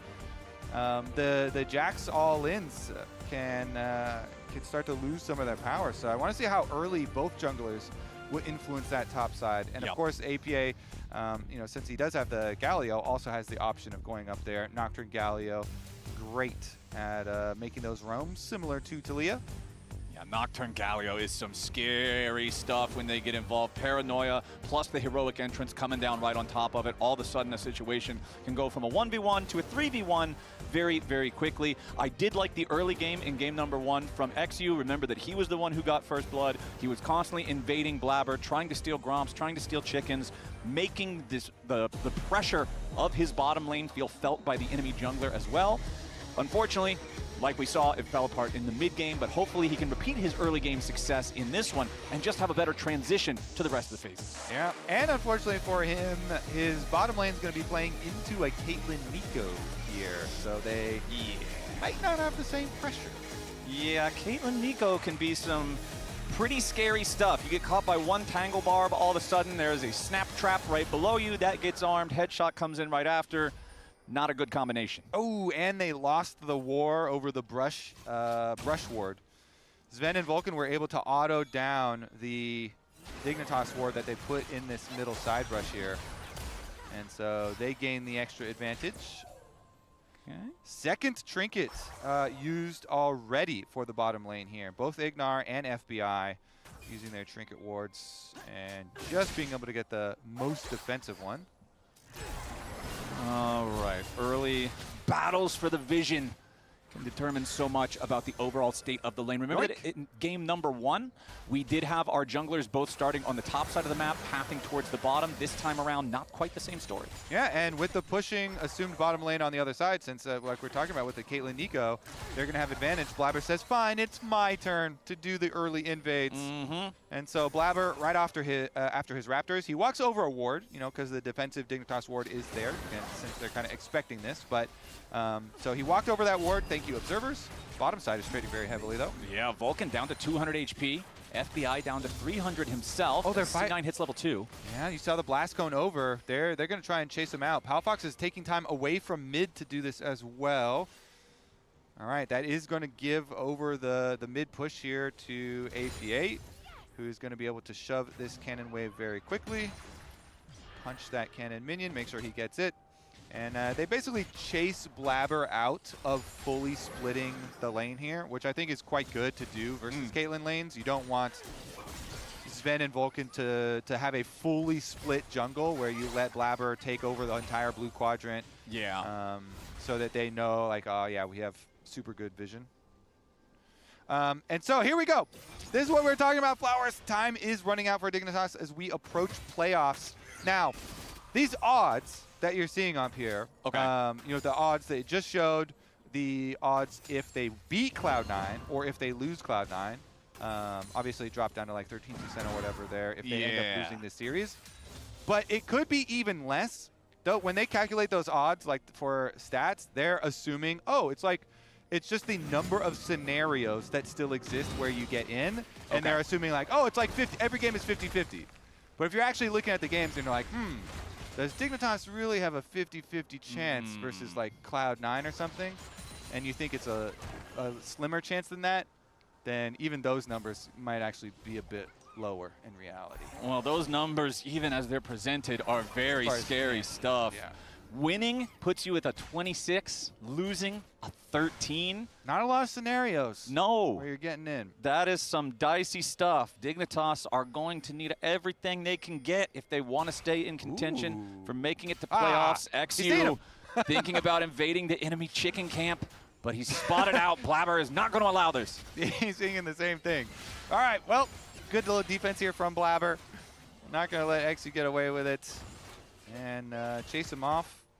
I mean, XU will be a little bit delayed, so he's still gonna be a couple camps behind here, and it's a nice little defensive cross there from Blabber to make sure he can secure his Raptors as Palafox. Ooh, nice flick there from Palafox, forces APA to have to flash in response, but it was Palafox who also had the flash first after APA got the better of him in that trade. So both mid laners vulnerable without the flashes now. Nice bubble lands from Ignar. Vulcan down below 300 HP. Got to be a little bit careful here as Sven does fire back into FBI's health bar. Yeah, trading very heavily down here, and the CS has been very competitive, so FBI and Ignar doing quite decently for themselves, making use of that Nami sustain the entire time, and now the burst damage. Yeah, FBI is going in. Sven and Vulcan got to be respectful here. Flash out. XU wanting to show up down here in the bottom lane, try to find that first blood again. Won't quite land it, but now that's a lot of vulnerability on the C9 bottom lane. And XU does invest a lot for that. He didn't go for his Krug, so he hasn't been clearing. Now here's the consequences of the earlier flash for Flash. Blabber shows up mid lane, and it's all too easy for him and APA to find a first blood on Palafox. Yeah, I mean, you summed it up perfectly there with the flash counts, right? Sven had flash still on bottom side, so trying to go for the lane gank and you know, gank down there. They just get his flash, not a kill, right? And mid lane had been traded, so no way for Palafox to flash out. Galio, one of the biggest strengths here for the champion, is always the gank setup. And with Blabber having his flash to close the distance as well for the Nocturne, nice setup from APA. I feel like he just so frequently excels on these setup mid laners, and now he's going to go for a top side. Yep, there's the heroic entrance right on top of the 1v1 underneath the turret, but it's APA who sends himself into the grave. They still get their mark. They'll take down Photon as the wave gets eaten by the turret, but now Palafox is coming in to try to turn this into a 2-for-1 affair. Thanatos still trying to get all the way back out of here, flashes away from the seismic shove, sidesteps the threaded volley. Thanatos gets away. XU is just not farming, bro. Like, no. He keeps trying to trail to these plays, and that was a long sequence of him walking. Okay, so in the end, it did cost Thanatos his flash. You know, Thanatos uses his flash to get out of there, but Blabber continues to farm away here, and the Nocturne will get to the level 6 first. So you have to think this Nocturne, wow, all the solo laners, well, both solo laners on both sides have no flashes, no summoner spells. So Blabber might make another visit to one of the solo lanes here if they're trading fairly heavily with the Nocturne, you know, ultimates and level advantage. And that could be a little bit rough. Talia is definitely the more squishy one, but Photon's getting pummeled up there too. I mean, he has to play into a top lane Varus, and it was a top lane Varus that, as we were talking about from Champ Select, like, was not harassed by enemy jungle or anything early on because, yeah, there it is! Yep, and immediately Blabber just arrives into the top lane. Point blank, piercing arrow straight to the face. Blabber will take the kill, and Thanatos is sitting pretty in top lane. Yeah, I mean, Photon had a play into the top lane Varus, and then Nocturne's going to have the early level lead. The ultimate goes down. Bot side, though! Yep, APA shows up. FBI will retreat now. Piltover Peacemaker did clip him at the very end for the extra damage. Man, Thanatos also is just keeping the wave right in front of his turrets. And he's at the steel caps. He's at the steel caps for a while, actually. So Photon's going to have to teleport back to a pushed lane, and he has to call Palafox. Yo, bro, please. Somebody help me. I need some backup. We got to push this in. Okay. Thank God. Yeah, the farm's not looking very good up here in the top lane. 67 to 39, make it 68. Nice, got all of them. 69, easy peasy. That's just not a good situation for the Jax. Jax is normally supposed to be an 80 carries worst nightmare, but Thanatos is resting easy. Yeah, Thanatos, as you can see, is a monster. Bottom side, though, we're going to get a little action. Okay, XU trying to make his moves. Sven about to fall here, even pops the barrier, will ultimately die to FBI. Yo, nice. He even gave the kill over to FBI Lucian here. Yeah. Get an extra honor after the game for that one. Yeah, get extra +1. And honestly, they do want to get FBI up to Essence Reaver and up to you know, some having some threat here on the map. They can get an item on him, rotate him mid.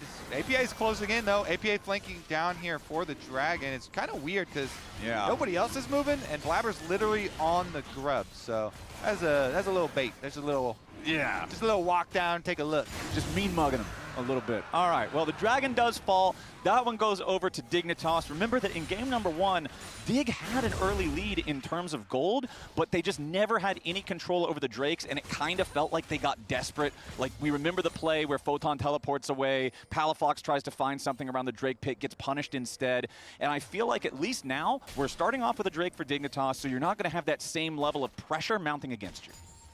Yeah, if I told you you're going to have to pay me 2,000 gold for that Dragon, would you still want to do it, though? Hell no. That's an expensive Dragon. Yeah, that's kind of expensive. And especially if you're Photon, you're like, I don't want to pay for that, man. A lot of that's coming out of my pocket. 1,000 of that gold.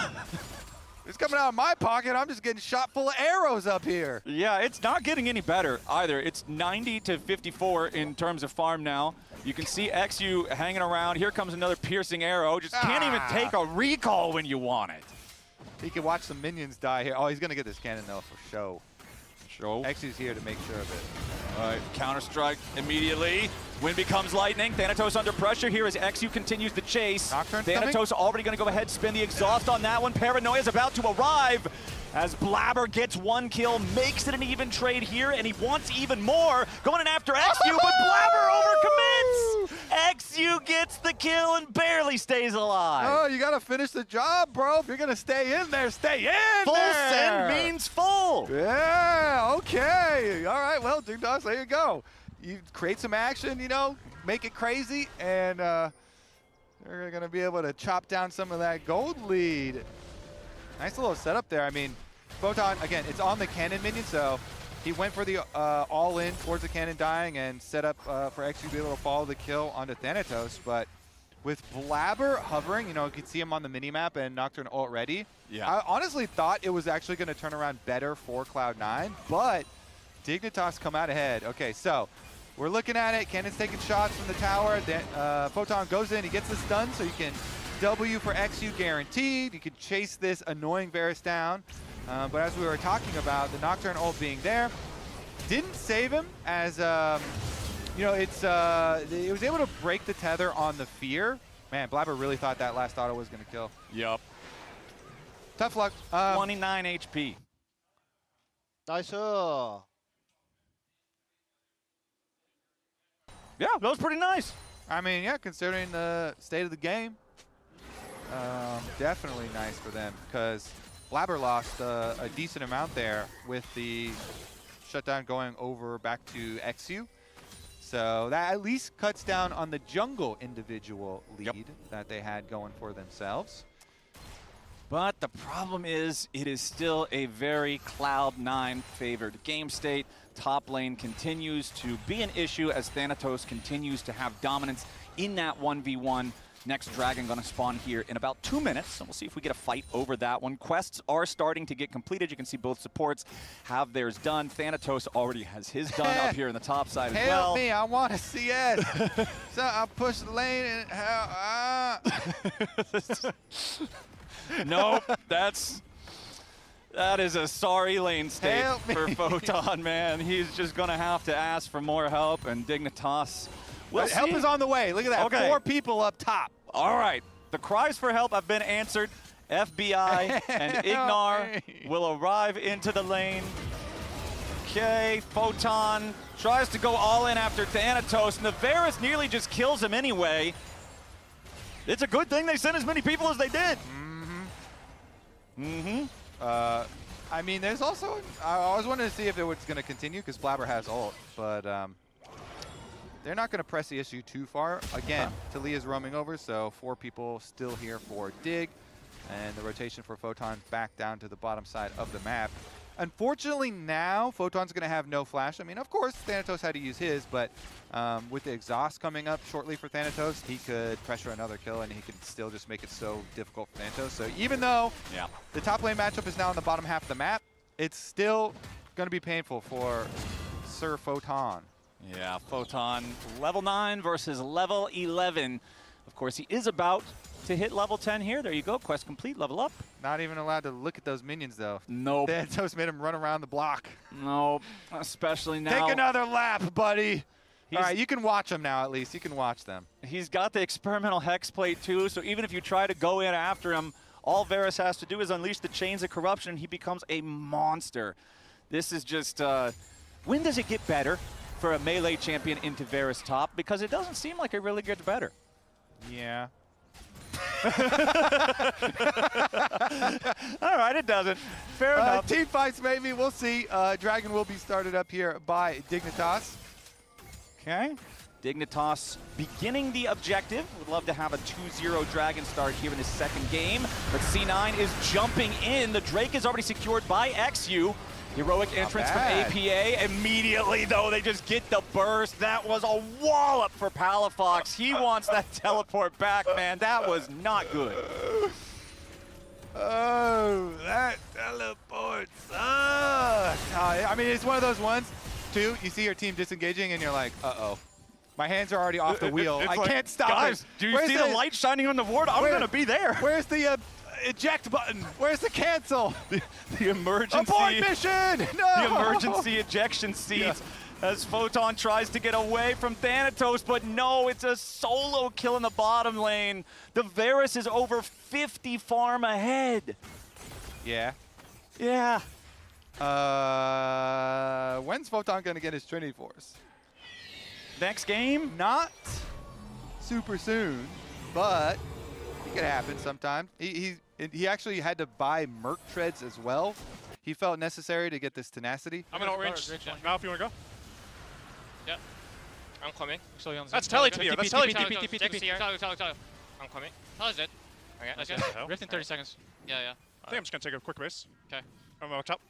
Dude, he sounded so excited. He was like, oh, that's Talia TP. He's like a kid on Christmas. Yo, that's Talia TP right there. That's like, we got to kill after all. They're not out.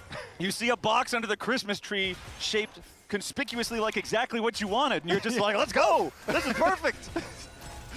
I love that. They're like calm shot calling. All right, I'm going in. You ready? We're going to do Galio Nocturne combo. Yep, sounds good. Okay.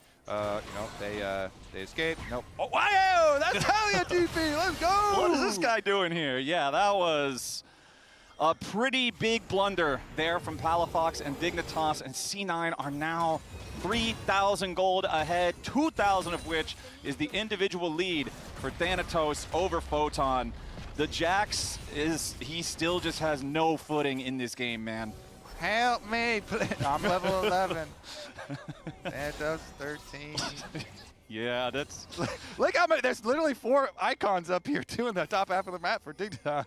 Look at that, wait, that cannon. Oh, did he get that cannon? Do you remember? Probably not. Hold on, Vulcan going in, finds the Pop Blossom. Blabber's ready to follow it up, and FBI is already down. Oh no, not again! This time it's Photon arriving into the middle of everyone here with the teleport as the Chains of Corruption find him on the very edge of the fight. Photon will stay alive, but the damage is already done. FBI is already dead, and Dignitas won't get anything back. Counter-Strike.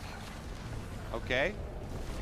Driving skills here, not a lot of space to go with after that wall does get built there, so Shelly's not gonna finish the turret, but I've got a suspicious feeling that it's going to die anyway. Cloud9 are still gonna be able to get that. I think I agree. I think that I'm also feeling the feeling that you're feeling. That turret is most likely not long for this world. Sven has to flash away. FBI's ready to flash follow. Might just find himself the kill here onto the Caitlyn. The barrier keeps Sven alive for a little bit longer, but it's not enough. FBI picking up an important kill as topside. Photon and XU were trying to make the play here onto Thanatos, but a TP is about to arrive on the Cloud9 side. APA is there. He gets the taunt. Thanatos staying alive for now, but Photon finally gets his shutdown. Nicely done. Okay. Dignitas here getting some money on the map. They go hard mid, they get a kill, they go hard top, another kill. Death to the 80 carries, they say. That's what the... Kill both of them. Oh, another one still. Yeah, but back in mid lane, now we've got a problem as Vulcan is ready to help Blabber there with another Pop Blossom alley-oop. Yeah, did I stutter? That's the 80 carries. All of them. That includes Everybody's you, dead. FBI. If you are an AD carry in this game, you are dead. Fair is fair. Okay, well. Okay, but Dignitas has both of the early dragons so far. Third dragon is spawning here in 30 seconds. If Dignitas can move on to Soul Point, that's pretty good. It's pretty good. That is very good, actually. But I don't exactly think that Cloud9 is just going to let him do that. No, another suspicious feeling here. Okay, IE though, pretty far still away for Sven, so at least they don't have to worry about that 2-item power spike, whereas FBI on some some cheaper items here with Essence Reaver and the Rapid Fire, you can go for these big bursty exchanges like we're seeing. You dash in, you get the Nami mandate buff on you, and get your Essence Reaver proc on them, and now is the time to shine. Dignitas starting it up here. They're down 4,000 gold as a team, but they want these dragons to continue. Look at the TLAW wall position right now from Palafox. Can he... Yep. Let's see, XU immediately jumps in. Sven bursted nearly down to 0, but he does barely hang on. APA also has to flash away to keep himself alive. Very well done from Dignitas. They don't get any kills, but they earn themselves total control over the dragon. They go to Soul Point. Yeah, if they had gotten, maybe if that was a little bit sooner and they had actually gotten the wall to come through and secured the kill on this Sven, because, you saw the ult from FBI. So close there, trying to finish off Sven, but Sven barely got to escape with his life. And so no kills to Dig. They still get the objective, which honestly is quite good for them. But, nicely drawn up. Could have been a tiny bit better. Cloud9 still going to be able to take these low health outer towers. Mid one down 2. Yeah, and Blabber's going in yet again for the paranoia. APA arrives right behind them, but not in time to actually land anything valuable there with the knockup on the Galio ultimate. So C9 still with a little bit over a 4,000 gold lead. Blabber still 5-1 here on this Nocturne. Has the Stride Breaker completed alongside the experimental Hex Plate. Just feels like nowhere is safe for Dignitas. Yeah, got to kite back towards their towers here, and they do disengage that ulti. No flash here for Ignar. I mean, Nami is definitely a kill target for sure. That That is squishy, but maybe he can have some good positioning, stay far back out of the big engage, the big AoE. Dignitas had a decent look for themselves previously. And FBI's flash, you know, he's got a pretty fairly small window. Another like 45-ish seconds left on that thing. Maybe even 30 or something less now before he gets full safety back. Yep. And he's kind of the hope, you know. FBI, see what kind of position he can get into. If he can get some like burst damage, you know, a little poke damage before something starts. Yep. Would be really nice for them. But it feels like he's the win con. Yeah, they're basically waiting for Dragon Soul here. You know, Mountain Soul actually would go a long way. That extra survivability would be very much appreciated by Dignitas if they can get there. Yeah, but the problem is Thanatos is 1,500 gold ahead. Blabber's 1,500 gold ahead. APA's 1,500 gold ahead. These leads on the top side of the map are becoming very much a problem. And I don't really know how you solve that problem as Dignitas. Yeah, it also means Dig, like, and they're going to have to win a team fight to be able to get some tower gold. You know, all the towers are still available, and they still honestly all have a lot of plates. So maybe they can find a world. It's just so hard to split push, though, because, you know, the Nocturne's fed. So if they're like, oh, look at all these crystals built up on these side turrets. Maybe we can go get a little bit of money. Get some crust busters. We go, you know, bust some crust. To get paid, but it's really dangerous with the Nocturne floating around between these lanes. And this Varus now with the Dusk and Dawn completed. This guy is so much of a pain to have to deal with in the side lane. And tanking, man. Yeah. A lot of health on. Look at his health bar. On this item build. This guy's a problem. And he's got the exhaust. So even if you find a good angle on him, guess what? No funnel out button. This is a tough situation here, but there is now less than 100 seconds until we get that potential Mountain Soul for Dignitas. I feel like they kind of need it here.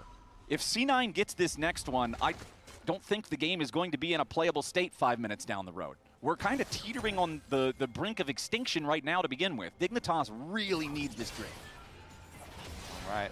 A lot of importance put on the setup for that Dragon then. And yeah. Currently, no vision for them. And as we said, Ignar still no flash, and that's a squishy Nami, so he needs help to get vision. Ooh, Cloud9, good call. While they know Dig are feeling pressure to get vision on the bottom side to lead over to the Dragon Soul, they say, fine, the Baron's up already. You can try and go get some vision over by the bottom half of the map. We're just going to burn through this Baron, 7,000 health and just dropping. Dignitas, too late now. Yeah, it's just a sneaky Baron. 24 minutes in, C9 get it. No contest from Dig. They were caught unaware. They got it early enough that there's still plenty of time to Baron-empowered recall. Yeah. And then reset for the Dragon fight as well. Dignitas are going to try and get there first, though. With the Baron-empowered recall being used, they rotate over. They're in the river first. Okay, and Dignitas. They really need this one, as you said. Yup. This, especially after that Baron, this is now mandatory. They've got to make this work. Blabber forced to flash. That's a nice start for Dig. Yeah, at the very least, they know that the Nocturne used ult to secure Baron to, you know, cut off the vision. So there's no Nocturne threat here for Nocturne Galio, but you still have to worry about Nico Galio combos. Yep, Palafox also no Weaver's Wall available on the Talia. Chains of Corruption find the Dignitas mid laner. Palafox nearly bursted down, but he barely keeps himself alive. APA versus Photon in the back part of the fight, but the heroic entrance brings APA into the main mix. Now C9 trying to realign their battle lines as XU stays close to the Dragon. Thanatos chunked down below half. The rest of C9 in pretty good shape here as APA continues looking, prowling, trying to find Palafox. Culling is going to force Vulcan and Sven both away as Dignitas wants to go in for the Drake and try to secure it here. XU gets the smite and it's Mountain Soul over to Dignitas. But what about the fight after? XU barely keeping himself alive as APA falls, and Dignitas not only get the soul, they get a +1 in the fight. Oh, they do it, Flowers. Palafox is able to survive even after getting hit with the snipe there.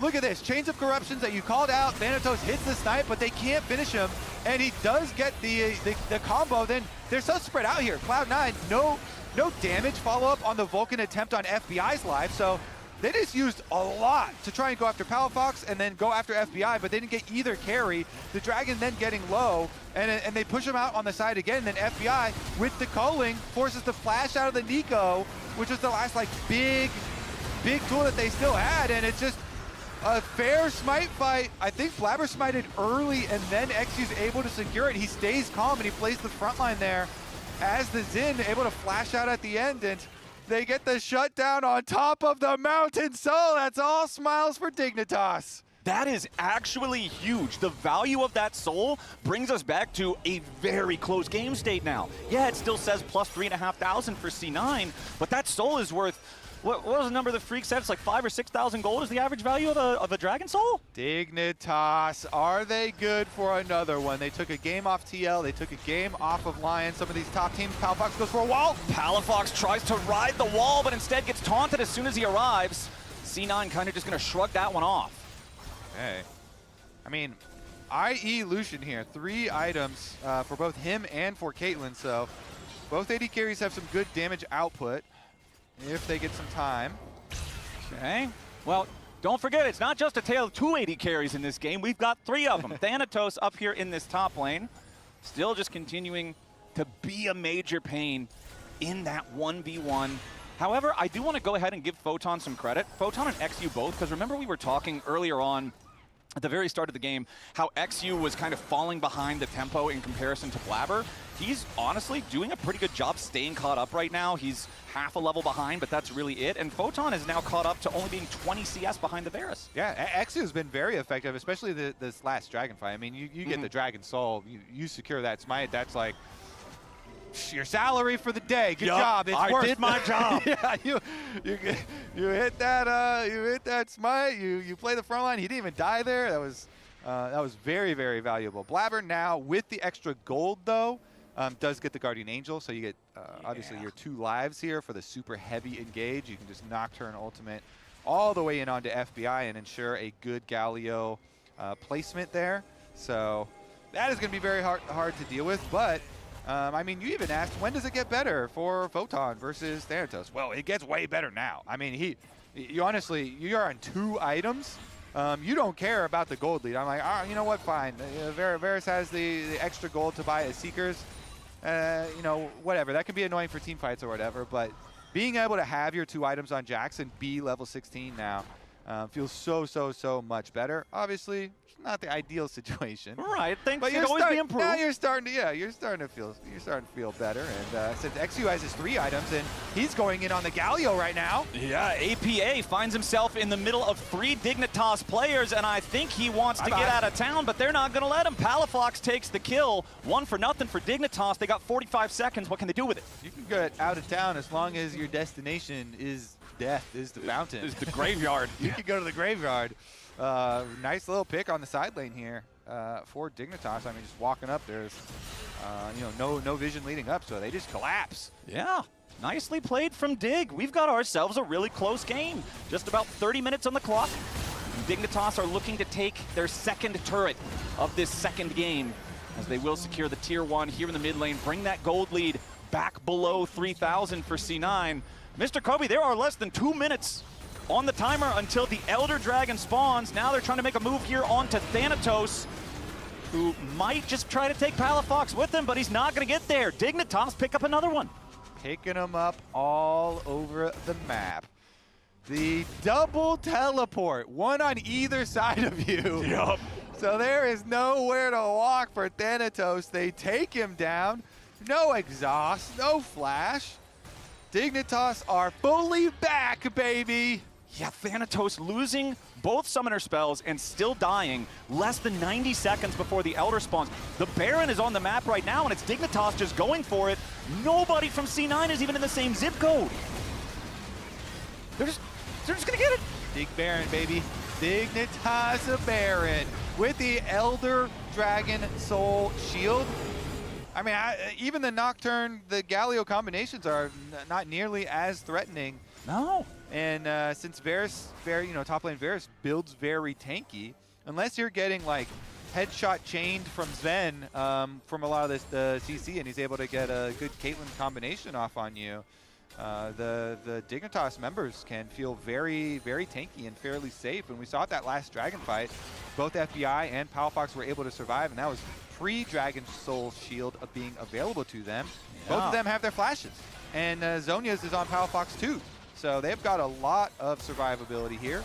Will it be enough at this fight though?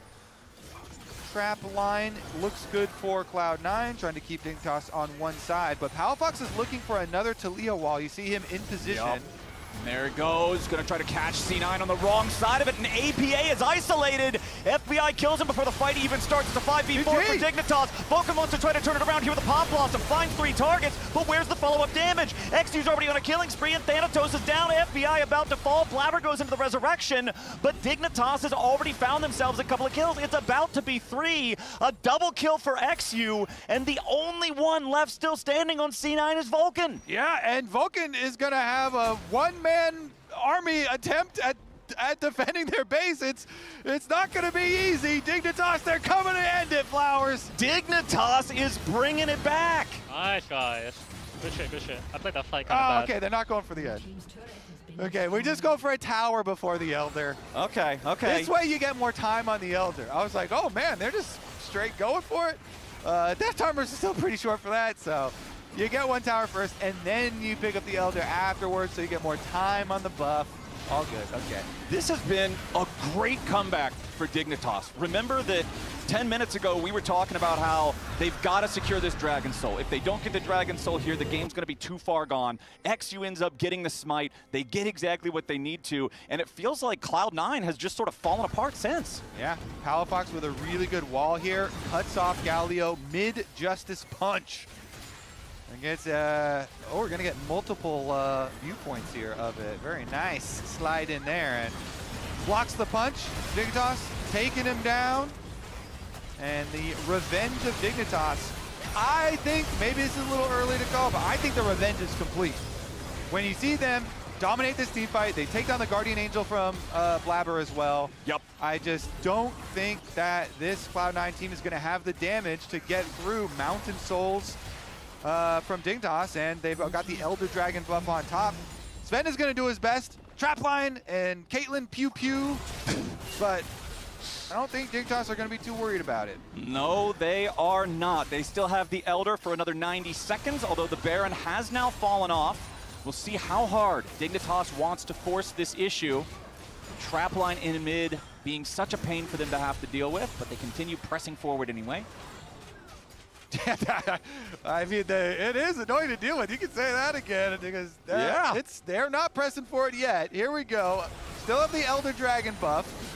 So still have to be careful. Yeah, Photon immediately diving in, wants to start this fight with a kill on to Sven. A little bit more damage, gets it done, and the Elder finds the execution. Palafox goes on a killing spree, and now Photon's only going to be halted for a moment. Dignitas continues their chase. Thanatos trying to stand and fight. He goes golden, but the Dragon's going to execute him as soon as he drops it. FBI takes the kill there. Dignitas still have all 5 alive, and they might just go for the end right here. They're going to do it all right. Dignitas going to even up this series, Flowers. Dignitas bringing it back in a game number 2 where they were down almost 5,000 gold. FBI gets the kill there onto Blabber. It is only APA and Vulcan still standing. Vulcan finally dies. The deathless streak is over, and Dignitas ended it. They're going to work their way through these Nexus turrets. They will make their way onto the Nexus, and Dignitas has taken us to game 3. And it's at the hands of Photon Jax. He delivers Vulcan his first death in 5. Well, he's 6 games now. The 6th game is the last one. The revenge is complete there for Photon. Analyst, how you feeling about the series now? A little bit more exciting. They did it. Yeah. They took a game. Much more exciting. For the first time since... Second time since 2020. Second time. Updated 28-2 in their last 30 against C9. That's a 100% increase. I couldn't believe it was 27-1. Yeah. That shocked me. Guys, that's their one punch. Maybe they got 2 in them. Maybe they've been working out the left arm. I didn't have enough time to actually show you guys the left arm. It would have been a good surprise. I wanted to talk about something important in this game. Something that, you know, was brushed on last game, was improved on greatly this one. I want to see if you guys can tell the difference. Now this one, it's a greedy 80 carry. We've seen this in all of our games. That is a greedy 80 carry. Very greedy, looking for that turret plate. But meanwhile, Dignitas coming back from base, double control ward in both of these. So XU is able to find this pick. So amazing. Nailed it.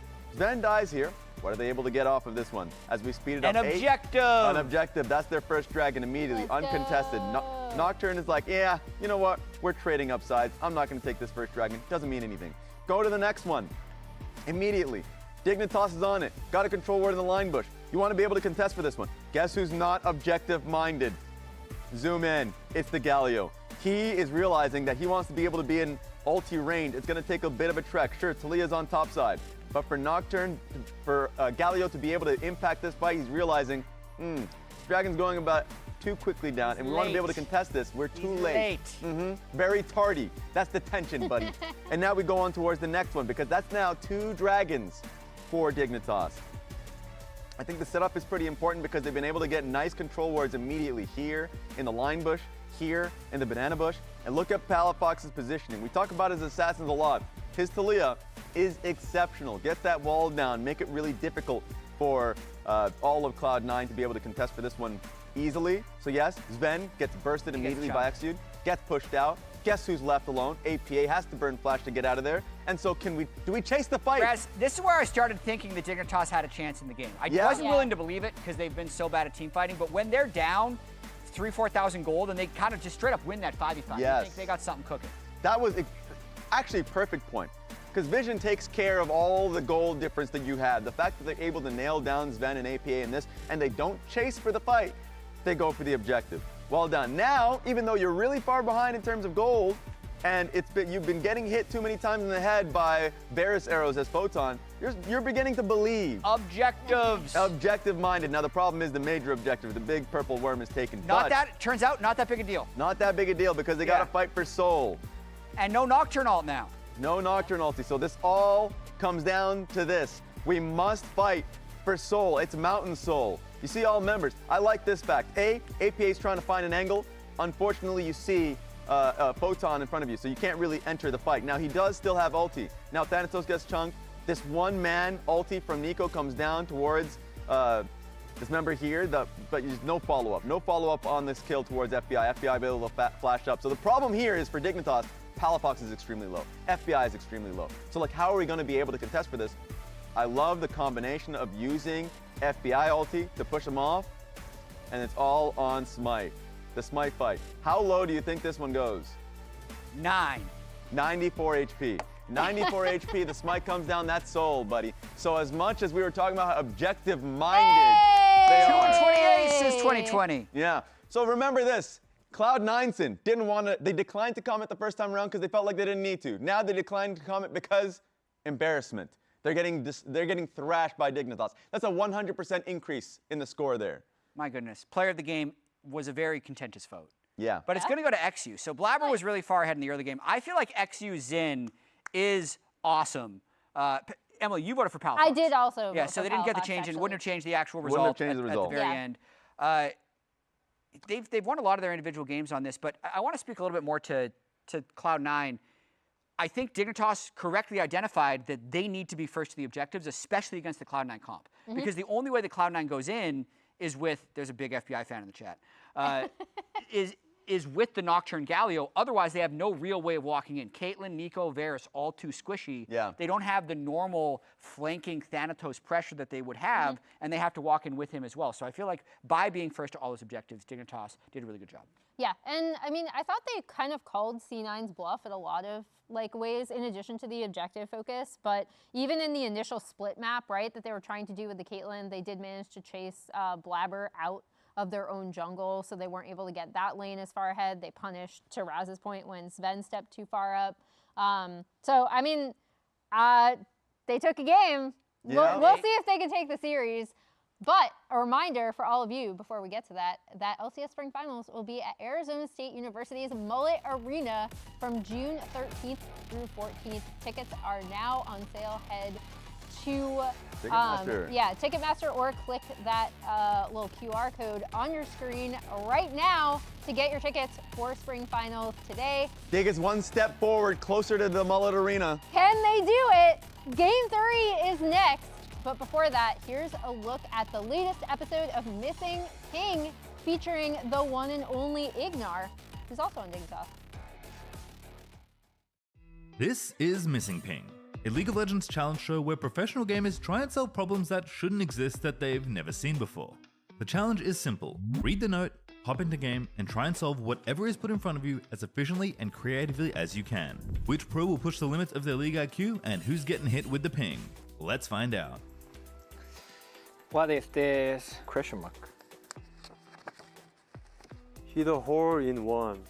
Using only Poppy's ultimate. Hit an enemy training dummy into each pixel brush. You may place the dummy wherever you want outside the brush, and you have as many tries as you need to complete the challenge. First attempt win. Happy golfing.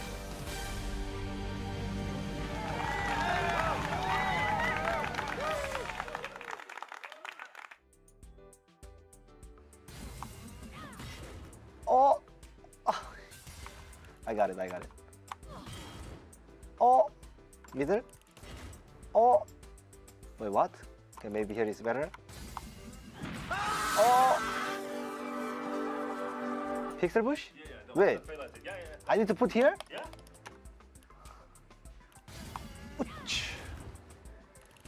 Ah.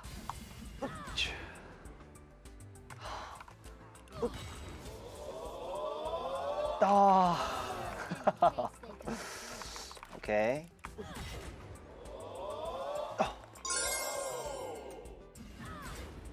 Okay. I got it. Ugh. Oh, what the?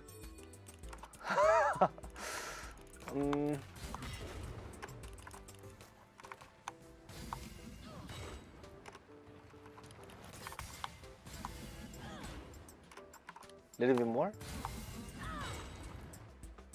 Oh.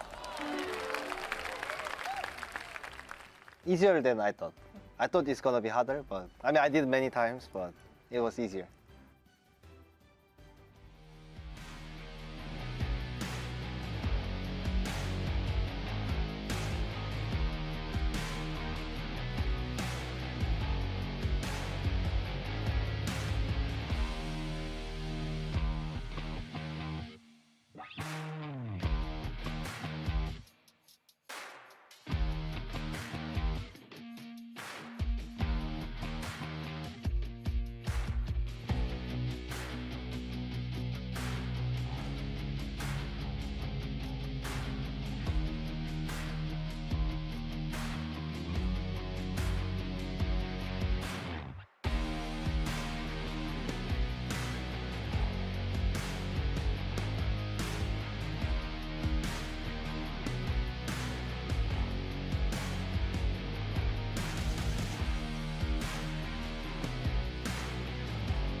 Ladies and gentlemen, welcome back to the LCS, where we are heading into a Game 3 between Cloud9 and Dignitas, who have managed to bounce back in the second game. They were down, what, 5,000 gold, but they controlled the Dragons, they got the soul, and they turned the game around. So go with the Dragons, so go with the series. Control the soul, control the game.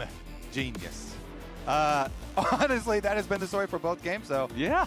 Dragons over gold. Cloud9 won in the first one with it, and Dignitas overcame an even bigger gold lead in the second one to win through some team fights. So, all comes down to how you do perform in these fights around the Dragons. Can't be just giving them up. Got to be there on time. Yep. Good setup.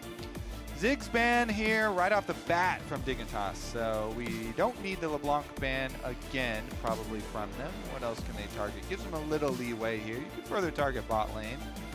And bot lane's starting to get whittled down here since all the real premier ones are out. So, you know, now we're down like towards the Corki area of 80 carries and stuff. And just see what we end up going with here. I also like when Nautilus lanes start looking real good, you know, when some of the enchanters are out here, some of the better enchanters start getting taken off the board, because I don't know, I just like the pace when we get the engage supports some play time as well. I like Nautilus because he dies a lot, so generally the game is going to have more entertainment with Nautilus in it than without Nautilus in it. Are Dignitas signaling a Vi-Ahri combination here with the early Vi pick? They're definitely going with the hard engage, so that dive comp might be, a Kai'Sa angle for Dignitas. Again, it's really early in drafts, but already when you have Vi, you have some really good point and click, guaranteed engage, so some sorts of Kai'Sa comps on their side do tend to look good. Meanwhile, Cloud9 build a Jinx reset possibility here. Never mind, they're just sifting through all the options. Yeah, they're weighing their options here. Baiting us. We're just gonna get Corki. We are in the Corki area, true. Wait, Corki's win-loss is 6 and 7, and he has a 69% presence. He did both numbers. It's the meme upon meme. Both meme numbers. I don't know if that's a good thing or a bad thing. It's some kind of omen. I don't think it's a good thing. I just don't know what kind of an omen it is. All right, well, so we are in the Corki tier. Let's see what else we got. Sejuani was pretty early here for C9 too, so does that mean we get like a, well, Thanatos actually can have full counter pick as well. Yep, C9 going for the last pick in this draft will afford them that opportunity if they want to save it all the way down there at the end of things. Xayah Rakan locked in as the bottom lane duo here for FBI and Ignar. Okay, so we slammed the Cassio early for APA, and then you get 2 protection bans here as well. So don't really have to worry about Rise. Man, Xayah Rakan though, that is kind of hard to deal with sometimes. Yeah. Split engage. But I'm thinking like Thanatos, maybe like Renekton or something, pairs with the Sejuani quite well. But since they slammed their mid already, then they could just give them a little bit of extra time. The Anivia is their preferred protection ban first for the Cassio. I really like Cassiopeia into Vi and Rakan because both of them want to go in, and she can just puke on the floor and make it really hard for them to do their job. I really do like this pick. The Miasma is super strong here. Okay, so they're thinking the Renekton also. So Dignitas with the Renekton ban. I mean, the Gnar, he also really likes the Gnar, but it doesn't pair as well with the Sejuani that they showed really early. So Dignitas less worried about that one. All right, one more ban to go. Second protection ban for mid lane. The Syndra banned out by C9. Okay. I mean, I can see some worlds where you get some Syndra burst combos. By Syndra. Yeah, that's a lot of damage. Pretty big damage there. A little bit worried about that one, but not super heavily. What else are we going to do up here? Okay. So maybe Photon thinking he's going to grab a tank, or they're just taking out some of Thanatos' favorite champions. But maybe it is a Photon tank angle up there. They're banning out the Gwen. Well, I fully expect C9 to go with their support pick here. They already know what the lane matchup is going to be. They elected to go for last pick, so you really want to get some value out of that very last choice.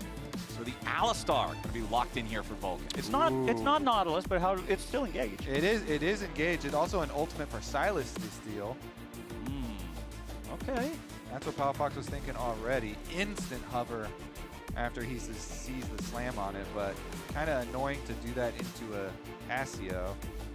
He said my miasma's annoying already, so definitely would be rough for him too.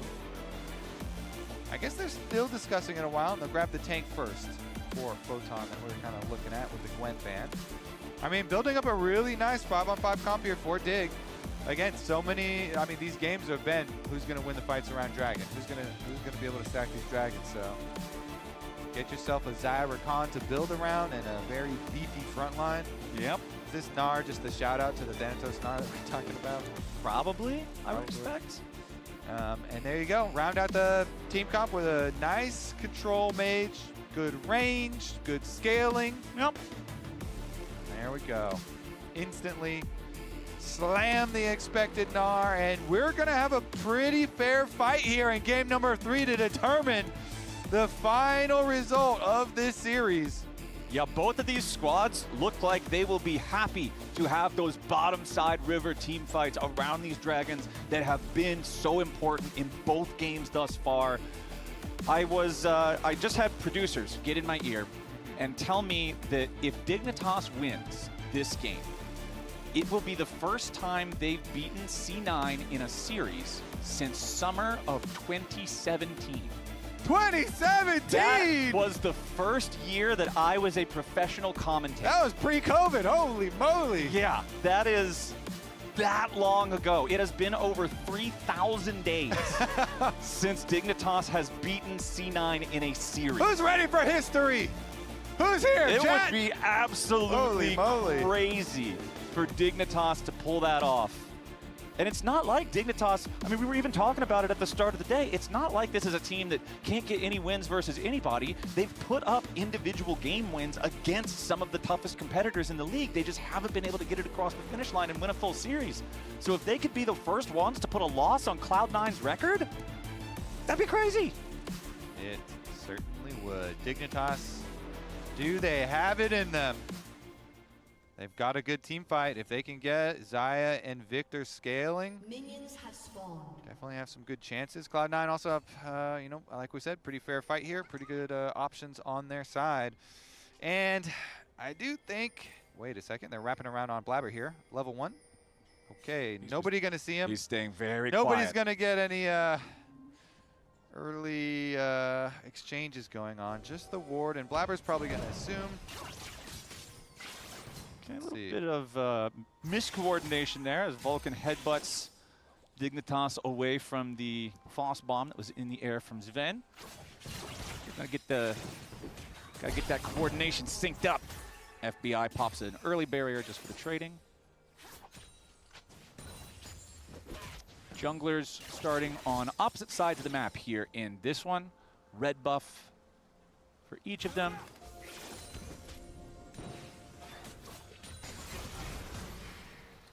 I expect a lot of calm farming flowers. Yeah. In case you're wondering. Yeah, there's probably not going to be a whole lot We're gonna of... build towards the team fights. I mean, top lane is a Scion, mid lane is Victor versus Cassiopeia. Yeah. I mean, bot lane right now, FBI and Ignar, they have full vision of Blabber, so they know exactly the time is on Sejuani, so they can afford to go for some of these nice trades on bottom side. Vision, of course, for the other side too. Thank you, observers. A little pop up there towards the Raptor camp. And so they know the Vi is also pathing away. So for right now, FBI and Ignar get to go for these trades and harass, and they're getting some good chunks onto Sven and Vulcan, and they're really making good use of their priority on bot lane. But they also know that junglers are completely swapped in their starting locations. Vulcan was trying to headbutt the cannon minion over backwards, and so they just want to make sure that that wave is going to get annihilated, and they get their early reset off here. So all good timings here for FBI and Ignar. They get their push in, they get their early recalls off. They know their jungler pathing to the opposite side of the map, so they can get their reset. Ignar sticks around, though. He didn't take the back with FBI, and FBI just picks up his early call, and Ignar still sitting here watching, absorbing some of the you know, he was in range for that melee minion. The first one that had died there. Get a little bit of experience during FBI's recall. Yep. Vulcan gets a nice quick trade onto Ignar there, but as our laning phase is off to a pretty slow start, we've got Raz standing by for an interview with Dignitas coach Swiffer. That's right, I got Coach Swiffer with me. You say a slow game there, but you're liking what you're seeing so far. Oh yeah, no, I think that the later the game goes, the more favored we are, to be honest. The only questionable thing is the NAR, like how well can we answer that question? But I think the rest of it, like, we're looking pretty good. We're looking bloody great. You're looking good. Now, here's the thing. I've been told by the stats man, 3,179 days, just like since 2017, since Dignitas won a series versus Cloud9. Of course, you're a part of that legacy. So, what's your thoughts on it? Do you think you can do it? Yeah, absolutely. Do you know what the thing is? It's like none of us thought about that going into it, but I bet that the people, like whoever it is at C9, like I think that C9 are thinking about that. Yeah, they're thinking real hard. I think that every play that they make that goes against them this game, it's going through their heads that they're about to lose the series, and I think that's really, really scary for them. Now, you guys were doing exceptionally well in game 2, and then we panned to the coach's camera. You just weren't there. Where the hell were you? I was praying. I was in the prayer room, you know.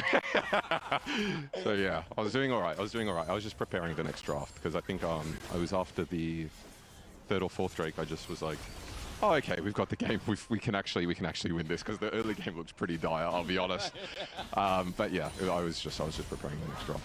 All right, thanks a ton for that one. As you are continuing to pray, hey, let's see what happens. Casters, take it away. Thank you very much, Raz and Swiffer. I like the faith to be like, okay, I can go work on the next draft now. We got the Dragons. We're chilling. Yeah, the Dragon Soul and the Elder as well in the last game. Nicely done from Dig, and you know they're remaining calm here. Again, the Victor and the Zaya, very good. You know, carries to put their money in and feel pretty confident the later the game does go, as we were looking at it. So. Does set them up for some pretty good team fights, and see if we can have a similar story here. Blabber, though, down to an early dragon, drops his control ward in the pit, walked through the control ward that he had towards mid lane as well, so feels pretty good about this one. Bot lane is also pushing right back out. Yeah, this is a very early dragon. Blabber is really taking it to heart that the dragons have been super important so far in the series. Yeah, and he had a good opportunity to go solo it up, too. They also know that you know, Vi has been pathing the other way, so if you're ever starting out, you know, pathing from bot up towards top for the Vi, then your next full re-clear. Nice little opportunity, even though the crab is up on the top side. Blabber gets the bigger one. The bigger crab. The crab with wings? Yeah, the flying crab. I mean, it's the same color. Everything's really crab. just a crab, okay? Yeah, it's all just different versions of crabs. Lizards is crabs, dragons is crabs.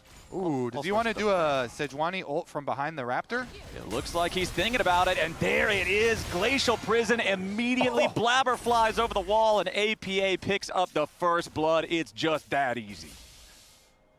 Good thing we got our interview with Swiffer before.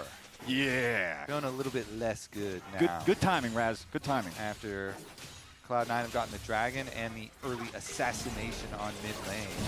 Yeah, this is just about the best start you could ask for Blabber. I have to feel like you take the Dragon on spawn, you secure not just the early Drake, but early Ocean Drake. Feels so good for all of your laners. You drive by mid, first ulti instantly rewards you with first blood for your mid laner. Everything's fantastic. Yeah, especially for all these mid laners, you know, taking the new Deathfire rune to, and you're constantly trading to keep up the burn.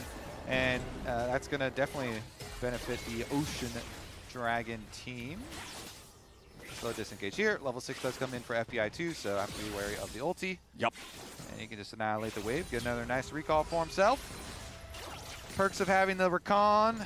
Just start it up for you, take care of the minions. Oh, actually he doesn't have a little timer for himself right now. So they are desyncing again. So they send Ignar back for a support timer to use his spell book to return, but Vi is now looking mid with the ult because they just used Victor Yeah, Palafox didn't get a lot of value out of that Arcane Storm. APA's health bar still 80% full. XU's just hanging out on the side of the lane here, but the entire time, Blabber is just farming up his Wolf Camp, so getting further ahead. XU goes in for the full send after APA. Vi ulti already committed. APA still just trying to walk it away. Stays alive for now, but no, APA drops. He didn't want to flash. Yeah, he still has his flash. Okay. He thought he could tank the damage, but they just run him down. Yeah, I was Deathfire burning him. I was honestly expecting the flash there, but not going to happen. All right, Photon making his way into the river up here, as XU did want to start up the grubs, but since Blabber is in the neighborhood, he's going to put a stop to that, take over this objective himself. Grub number 1 already secured. And with Thanatos already forcing the wave into the tier 1 turret up in topside, Photon has to return over to that. So it's pretty difficult for Dignitas to try to do anything about this grub take. So that's going to be both early neutral objectives going C9's way. All right, well, Blabber pretty happy about that one. And probably not too ecstatic about the death on mid, but I guess you could say he still has his flash for next time. Yeah, we'll see how it works out. Well, little invade here, and then Spellbook Sejuani pops out the ignite. Yeah, nobody expects Sejuani to catch him off guard a little bit. Looks like not really going to have anything else come of it, though. Blabber does leave a ward in this topside Tribe Rush before taking his recall, going back to base. And Protoplasm Harness completed already. Nice early cheap power spike there for tanky junglers, as Vulcan loses half of his HP in a trade down here from the bottom side. Sven's ready to fire back, though. FBI's got to be respectful. Ignar is covering the retreat of the Xayah, but Vulcan immediately ready to jump in there with the Unbreakable Will. Ignar, defensive quickness just to try to get away. I mean, Blabber is in the area with Sejuani ult, so you got to respect that. Your bot lane just gets chunked pretty low. No ulti on Ignar now. Heal used as well. Yeah. But XU's down here too, just clearing back the other way now, so no threat of the big dive coming through, and we continue our farming ways. Okay. Check in here on the effective use of the new rune of the Deathfire Touch. All right, what obviously, since Victor has more range and easy to tag people with lasers, he is going to be the better users just for this matchup. You're trying to keep the Deathfire Touches up on the enemy champion as long as you can. Get your empowered burn there, and Palafox has been tagging him with a lot of these lasers. It also does help that they got the kill just kind of walking him down. Yeah. that was some good Deathfire Touch uptime, but it's over 500 damage. It's 513 damage so far for Victor's Deathfire Touch, and half of that, just 251 for the Cassiopeia. Again, definitely greatly benefits the extra range and little poke there, but Blabber and the rest of Cloud9 up on the dragon. Here we go. All right, remember, there's no ulti available for the Rakan, and C9 just dogpile Ignar, kill him before anything can even be said about it from anyone else on Dignitas. C9's going to earn themselves Drake number 2. There you go. That was APA's flash to follow up on that. Yeah. They did the combo CC chain until death. Goodbye, Ignar, and goodbye, Dragon. Yeah, and you can see the timer on the scoreboard. Only just now is Ignar's ultimate coming back off of cooldown from the earlier play in the bottom lane. So well-timed from C9 being able to earn themselves an extra objective, an extra kill, punishing that window. As checking in up here in the top side, Thanatos up, honestly, about 4 waves of farm, feeling pretty good. Yeah. The Gnar question, again, was one that Swiffer was a little bit worried about. See how well they can answer that. Thanatos,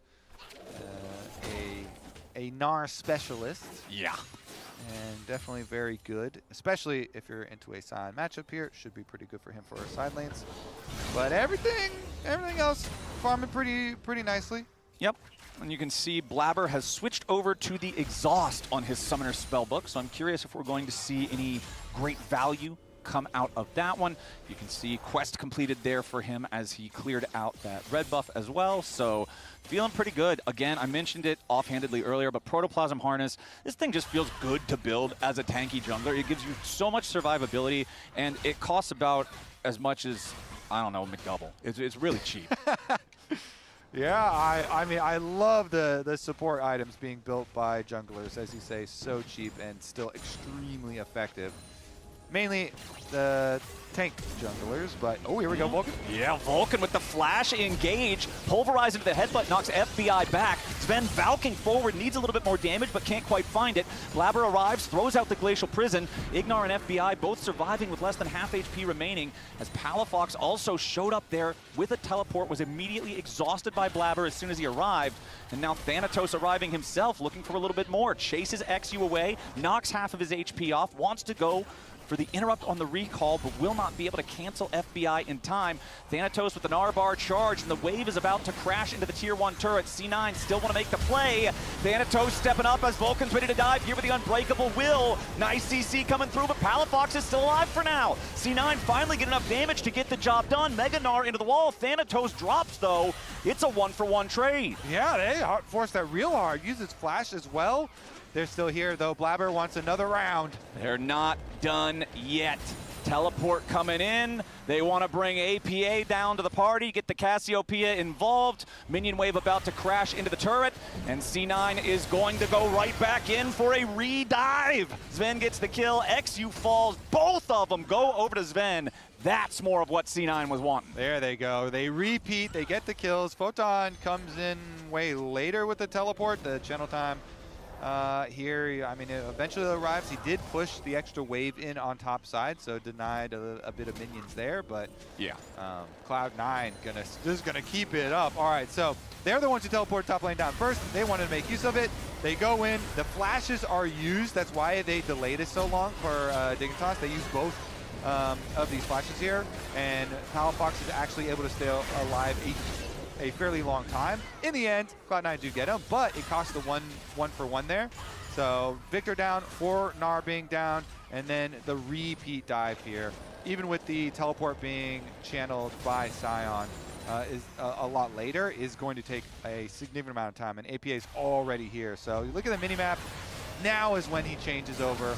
Sion was recalling, changes it into the teleport, but play is already over. Minions move. Nice. Okay, nice. Really good. And a TP. And okay, right back to live, and we got ourselves another fight. Ignar barely hanging on here, down to about 250 HP, as C9 make a move to invade the enemy jungle. You can see Blabber stealing the blue buff away from XU, and he's not done yet. Now he wants to play for a little bit of Gromp gaming, but Dignitas will force him back. XU will at least take the small camp. Okay, trying to defend as much as they can for the jungle. Cloud9 now, in the past, for this series, we've had gold on one side, dragons on the other side. Now we've got gold and dragons on the same side, Flowers. Feels really good for C9. Feels really bad for Dignitas, because now that next dragon is spawning just 30 seconds from now, as Vulcan tanking up here on the front lines, but C9 got to be careful. The Rift Herald down to 3,000 HP, but a lot of burst into Vulcan. They might just be able to burn through the ultimate. Rift Herald secured by Blabber. Vulcan still incredibly low. Laser from Palafox doesn't quite have enough damage until Ignar shows up to guarantee it. Blabber hops in the Herald to try to get away. The rest of Dignitas still looking for more as they find the angle on the Sven, continue chasing, but Sven goes on a rampage and brings XU with him. It's a messy one up here in the topside river. It is, and in order to calculate who's winning, you have to take into account the bottom side was pushing there for Thanatos, getting a lot of money in the solo lane for Cloud9, so you still see the gold number go up, and Blabber took the Rift Herald out. He used it both as an exit and to get the mid turret. So in the play, they got the turret. They're still going for a little bit of a fight up here. APA in the 2v1, but the extra kills go to Dignitas. It's still Dragon number 3 for Cloud9. Plus they got the minions bomb side. Plus they got the turret in mid lane. So all in all, Cloud9 still kind of staying on their pathway to success here towards a very early Dragon Soul. That is scary, scary stuff, man. That'll be a 21-minute Soul if they get the next one right when it spawns. Dignitas are going to have to find an answer for that one. Thanatos 1,500 gold ahead, Blabber the same. Let's take another look at how the Rift Herald fight went down here, because Vulcan soaked a lot of damage at the start. Yeah, it does use the Alistar ultimate, so I'd say he can soak a lot, but he doesn't have flash, so when he's going towards the Beard, doesn't want to go towards the Victor ultimate. There's no way he's getting out anyway.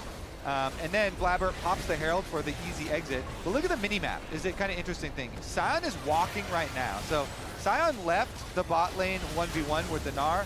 He probably wouldn't have a very good time in the bot lane 1v1 anyway, but he went over towards mid, so the Gnar got to keep pushing, and the Herald goes in on the power down there. We're back alive. Yeah, it just never stops. That's back-to-back replays. We're right back into another fight, and Palafox is right back into the grave. Third death here in this third game on the Victor.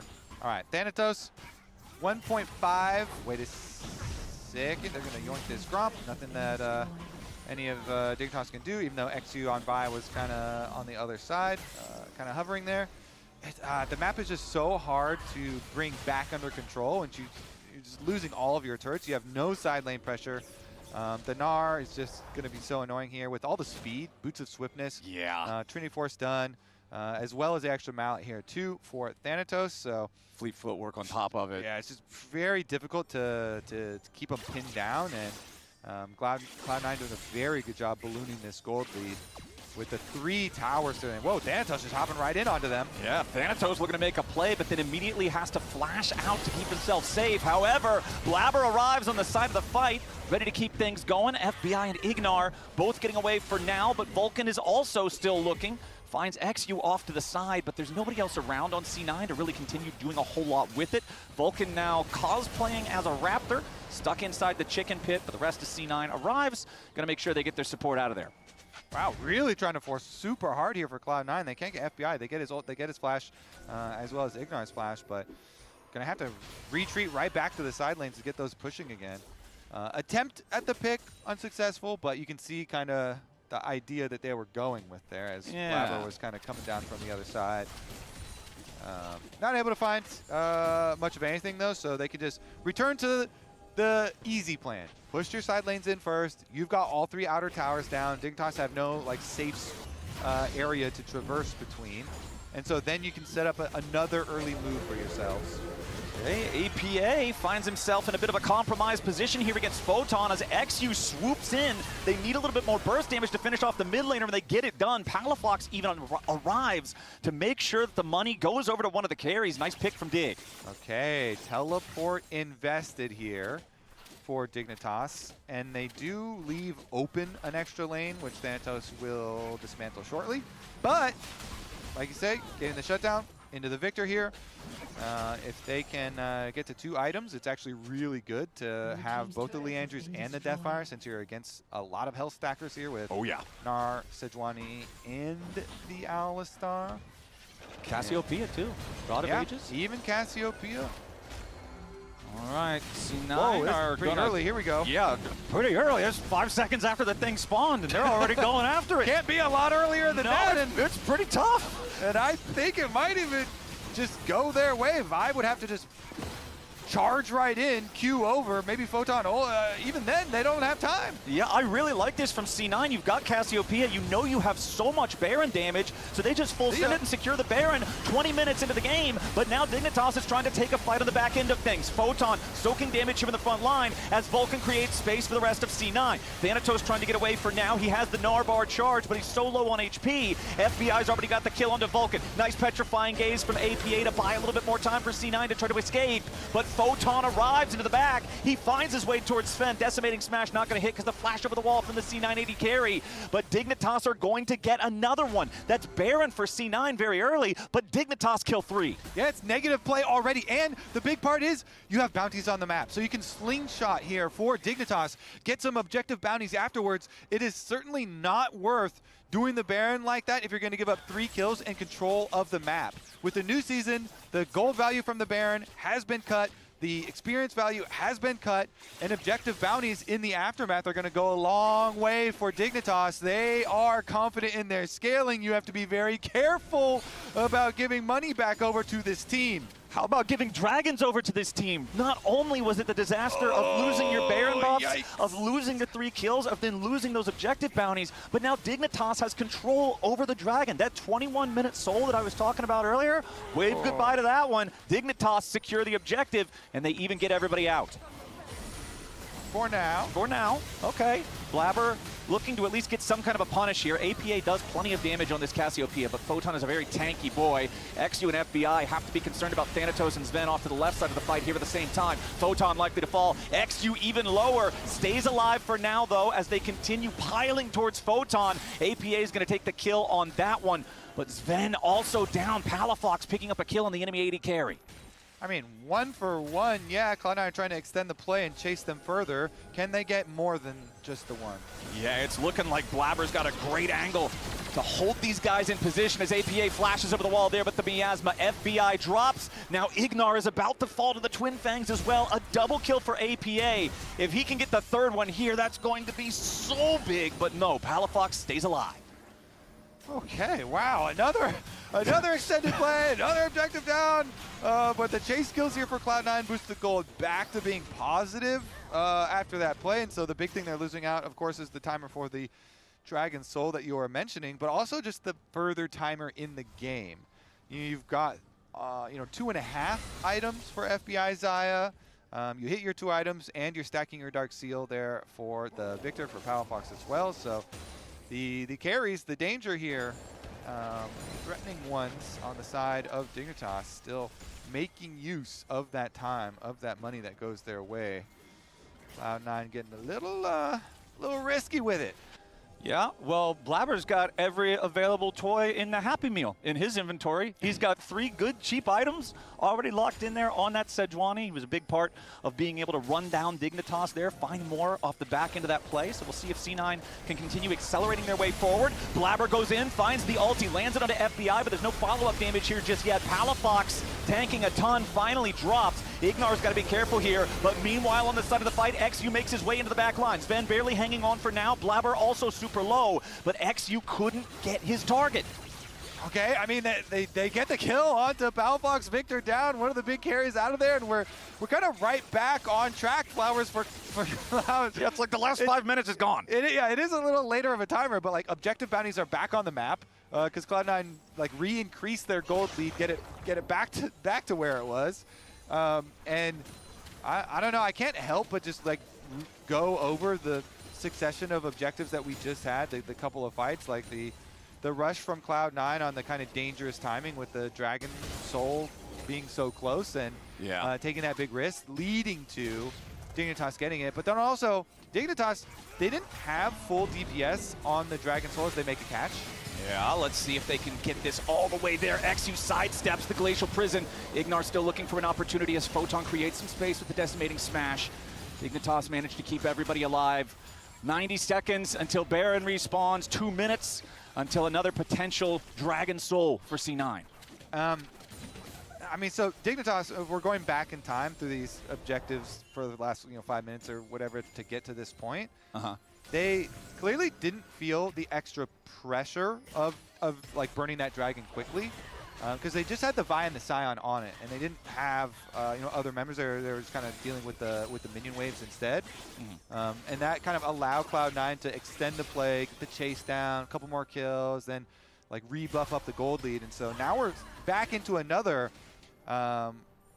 spot here where we're going to come down. It's only a minute until the next Dragon Soul opportunity. I still think Dignitas definitely have some winnable setups for them, even being down now 5,000 gold heading into this one, because they have the 2.5 items on both of their carries with like the half penetrations. It's just that now it's harder because they did give over all the extra kills to Cloud9. That was enough money to fund the full 3 atom power spikes for APA and Sven, and a full Lord Doms definitely goes a long way. These rockets are going to be very painful, and Cassio, as you mentioned, is like kind of tanky as well as putting out a very big amount of damage now and having the 2-level lead as well for the time being. Definitely goes a long way for Cloud9. So they're once again feeling very good about the setup for a Dragon Soul fight. See if they can bring this one home.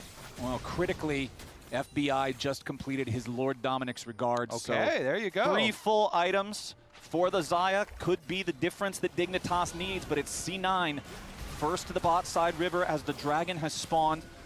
Dignitas on the approach. Thanatos with the full Narbar ready to go. Not going to find an angle for entry here just yet as C9 already begin DPS onto the objective. There's Thanatos, goes in for the Mega Gnar, doesn't find a whole lot of value, instead has to retreat back to the tier 1 turret, but he's made enough space for the rest of C9 to secure the Dragon Soul. Now Photon and Ignar are in trouble. The Rakan, very low, down to 20% HP, but it's Thanatos who falls to FBI. Ignar stays alive for now. Meanwhile, Dignitas is fighting on multiple fronts. APA trying to keep himself safe from XU, puts plenty of damage back into the buy, forces the flash away. Sven walks right up, face checks the brush, still gets the kill on the Photon and somehow stays alive. Sven is still fighting and kiting as APA goes on a rampage and FBI falls. Blabber continues the chase. It's only Ignar and Palafox and the Victor is almost completely out of mana. C9 wants to finish this. They want to ace him and they'll get all 5. And they do. Wow, Thanatos with the sacrifice distraction play.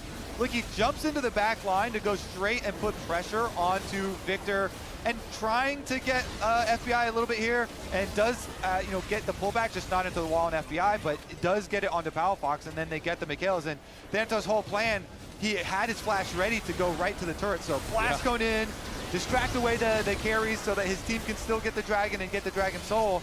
So even though he's the one that goes down, FBI had to flash to get that Blade Collar pull onto him.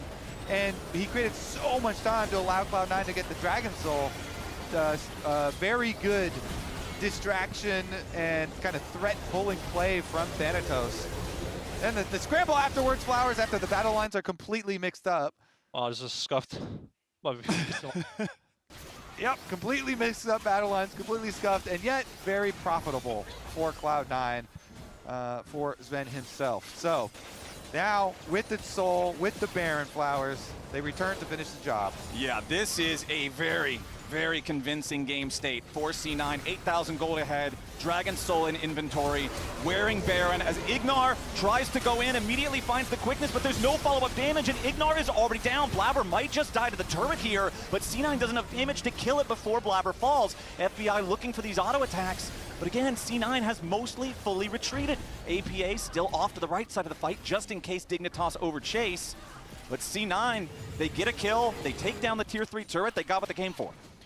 Yeah, Blabber goes for his empowered recall, and since he's a spellbook user, teleports right back to the play. With a brand new, shiny, unending despair to go with it. C9 still 5 alive in the enemy base. Top lane inhibitor down. Palafox does find a good little bit of burst there onto Sven, but nothing that truly threatens a lethal situation. Dignitas still looking, seeing if they can catch anybody on the retreat here, but C9 seems to have got away safe. APA. Vulcan immediately headbutt pulverized right in on top of XU, and the buy is already down. Vulcan will die here to the decimating smash, but the rest of C9 has arrived on the right side of the fight, and FBI has to kite. He gets himself all the way back into the base, but Photon has to die to cover his escape. Dignitas will end up losing to jungler and top laner out of the picture. The front line is gone. Cloud9 again with a long kind of play there. They stick around extra to be able to get the extra kills right outside of the fog of war, outside of the vision of Dignitas. And immediate teleport again, this time from APA down to the bottom side to keep the pushing up. Try and get as many towers afterwards as they possibly can. Baron empowered minions going to help him do that. Thanatos keeps the pressure on top side, and Cloud9 continue to close in. And it's only a single auto attack that'll be required to kill that tier 3 turret in the mid lane. You can see it's got a bunch of crust on it. It's only standing at 5% HP to begin with, so things are going to get worse before they get better for Dignitas as Sven takes out the tier 3, starts putting the auto attacks into the mid lane inhibitor.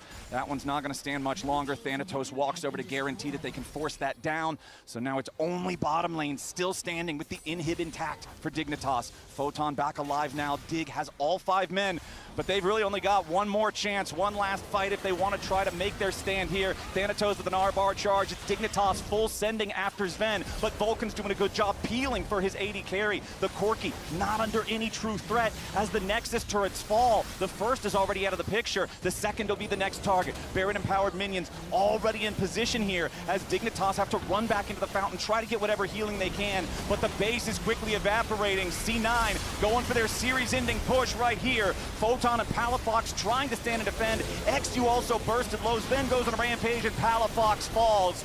Photon will be a double kill for the Corki as FBI at least gets some damage back. He's trying to outfight this, but Thanatos is done. He will end the game, take the Nexus. C9 win the series 2-1. Yeah, a little spicy flash with the blade caller at the end there. Or didn't even have to use the flash, but Dignitas says, oh, okay, we're going to hit Nexus now.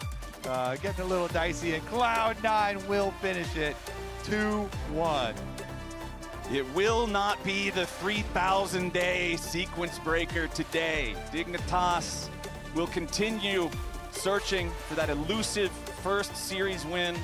They showed that they have what it takes. They've taken games off of top teams so far, but it still just hasn't come together in a meaningful way for Dignitas to win a series. Cloud9, on the other hand, though, 5-0 now. They're loving where they're at in the league. They certainly are. Feels good to be on top, Flowers. And Dignitas, of course, as they say, individual games, but they really got to piece together a series win if they want to make it into playoffs, and time is running out for them. But time looks good for APA, so let's throw it down to Emily, who is ready with an interview with the C9 mid laner. Hello, I'm here with APA after, I guess, in my opinion, a kind of surprisingly close series. I am going to start with game 2, unfortunately, because that's the one you lost. So what went wrong kind of in that game? Well, from my perspective, I have no clue, because I felt like I was kind of running the map. It was like every other wave, I was like calling, hey, I have tempo here, I can go dive top. Hey, I have tempo here, I can go dive bot. Like I remember I dove top and then caught one mid wave. I ran bot, pushed bot out, and then I like TV top later. I felt like I was kind of running the map early. But then, I don't know, fights just went down to Drake fights, and we didn't play our comp too well, in my opinion. Like we have, we're not really an eye contact comp. We just want to like have like, 3 different angles, like flash in all in their carries and like turn the lights off and, do tricks on it. But we just went 5 straight and we're not doing tricks on it. They're doing tricks on it, so we lost.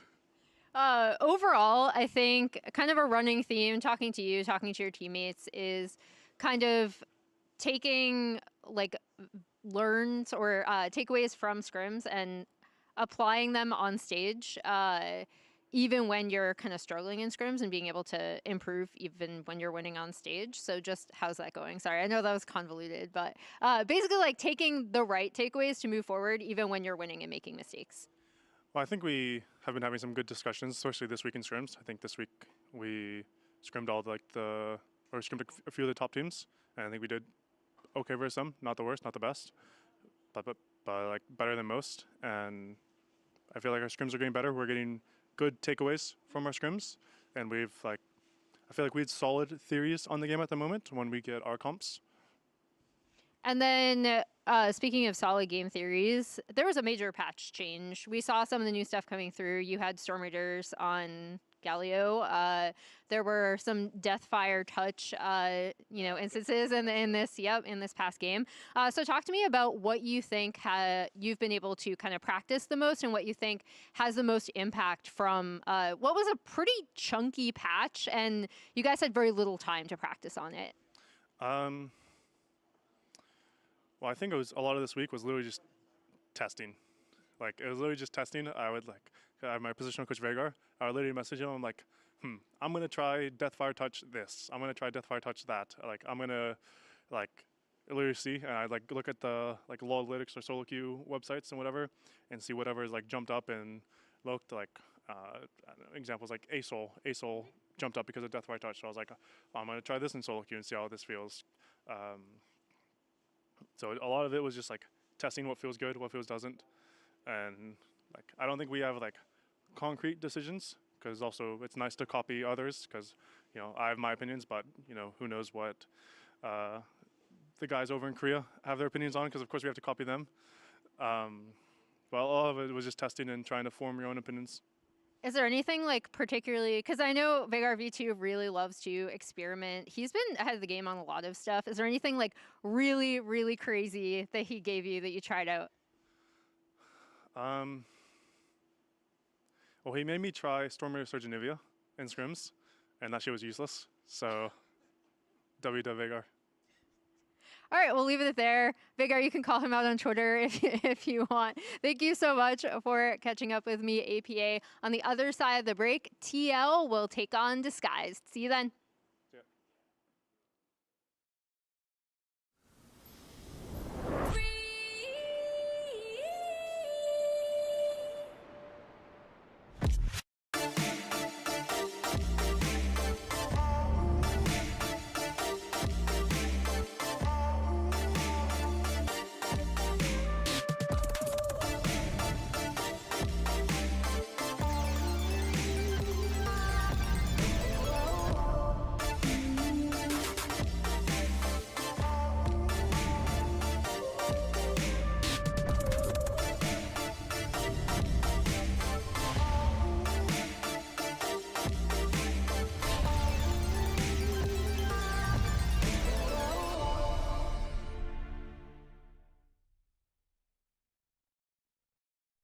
Hello? Whoa. Mama Gorgon 85 lives here? Yep, that's my mom. The absolute legend who went from gaming on her phone to ruthless online streaming slayer with no mercy for any living thing is your mom? Hey guys. Apples with peanut butter? How is this possible? With AT&T wireless and home internet. Hey, text me if you need anything. Level up your connection with AT&T wireless and home internet, now available across the nation. No, she's so nice in real life. Not much longer now, and I will also take to the skies. Me too. You? No, you will always be a worm. Just wait and see. Red Bull gives you wings.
Welcome back to our second series of the day, Team Liquid Alienware versus Disguised. Yellow versus blue again. That's true, but we still have to finish off the last series. We have to talk about who was Pog on the last one. And it was? Who'd you vote for, Raz? It's Blogger. The blog Pog. Me and Tenso. You got to combine Pog and Blabber together. You marry them together. Well, good vote. There we go. Genius. You know who is the least valuable? Vulcan lost his streak. That's he true. died. He's no longer. APA can't accuse him of being a KDA player anymore. Because he died, you're just gonna trash him like that? Look, maybe it's a positive. Maybe he went for the fans. It was a split vote. An APA, yeah. He went from Reckless to Hillsong immediately.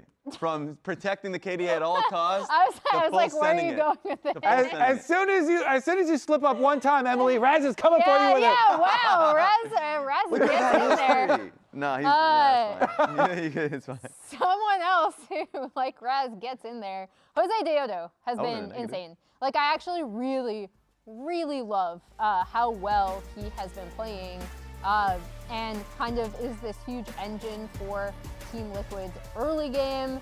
He is, in my opinion, a front runner for the Kia MVP conversation.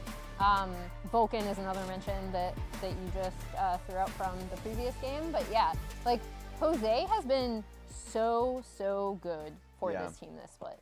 It's been crazy because when you conceptualize this team and Jose's role in it at the beginning of the year, you're like, it's got to be either Quid or Jan that's winning this thing. And Jose is just there to try and supplement them or try and get a gank off. No, he's kicking heads off. Yeah, it's been the really like pleasant surprise for a lot of people for this roster. Like you're saying, there was so much more hype in the offseason trying to get Quid. Everyone's like, oh, who can get Quid? 100 Thieves are out of here. So it was a scramble to sign him and pick him up. But Jose has actually shown through to be a brighter star, at least so far, than Quid himself with one of those big signings. So Team Liquid, I mean, he really is leading the way for them. Morgan as well is doing a lot of work for the top lane as far as like lane phase and stuff goes.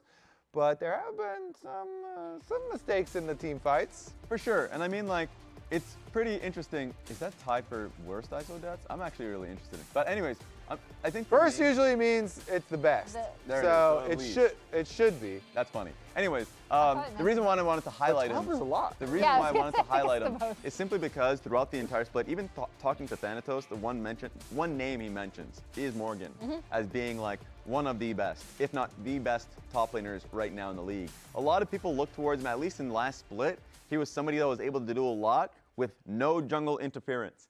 Now they're like, well, if he's doing this well, we got to play towards him. And now he's doing a lot with extra jungle interference. And it's been insane to see Jose Deodo be able to not only just support the bot side of the map, but also play towards Morgan when he is on his game. Now, there are some, bad moments. They do come. They do come and go. But then you'll have moments where, like last week, where he is just stomping the lane itself, or all of lock-in, where he is just completely stomping lane. So he is, I think, very key to their success, because when bot lane's having their troubles, or when Quid's having his game when he was on going up against Dignitas and he was not looking good, I feel like it's Jose Deodo and Morgan that ends up taking it and carrying the load.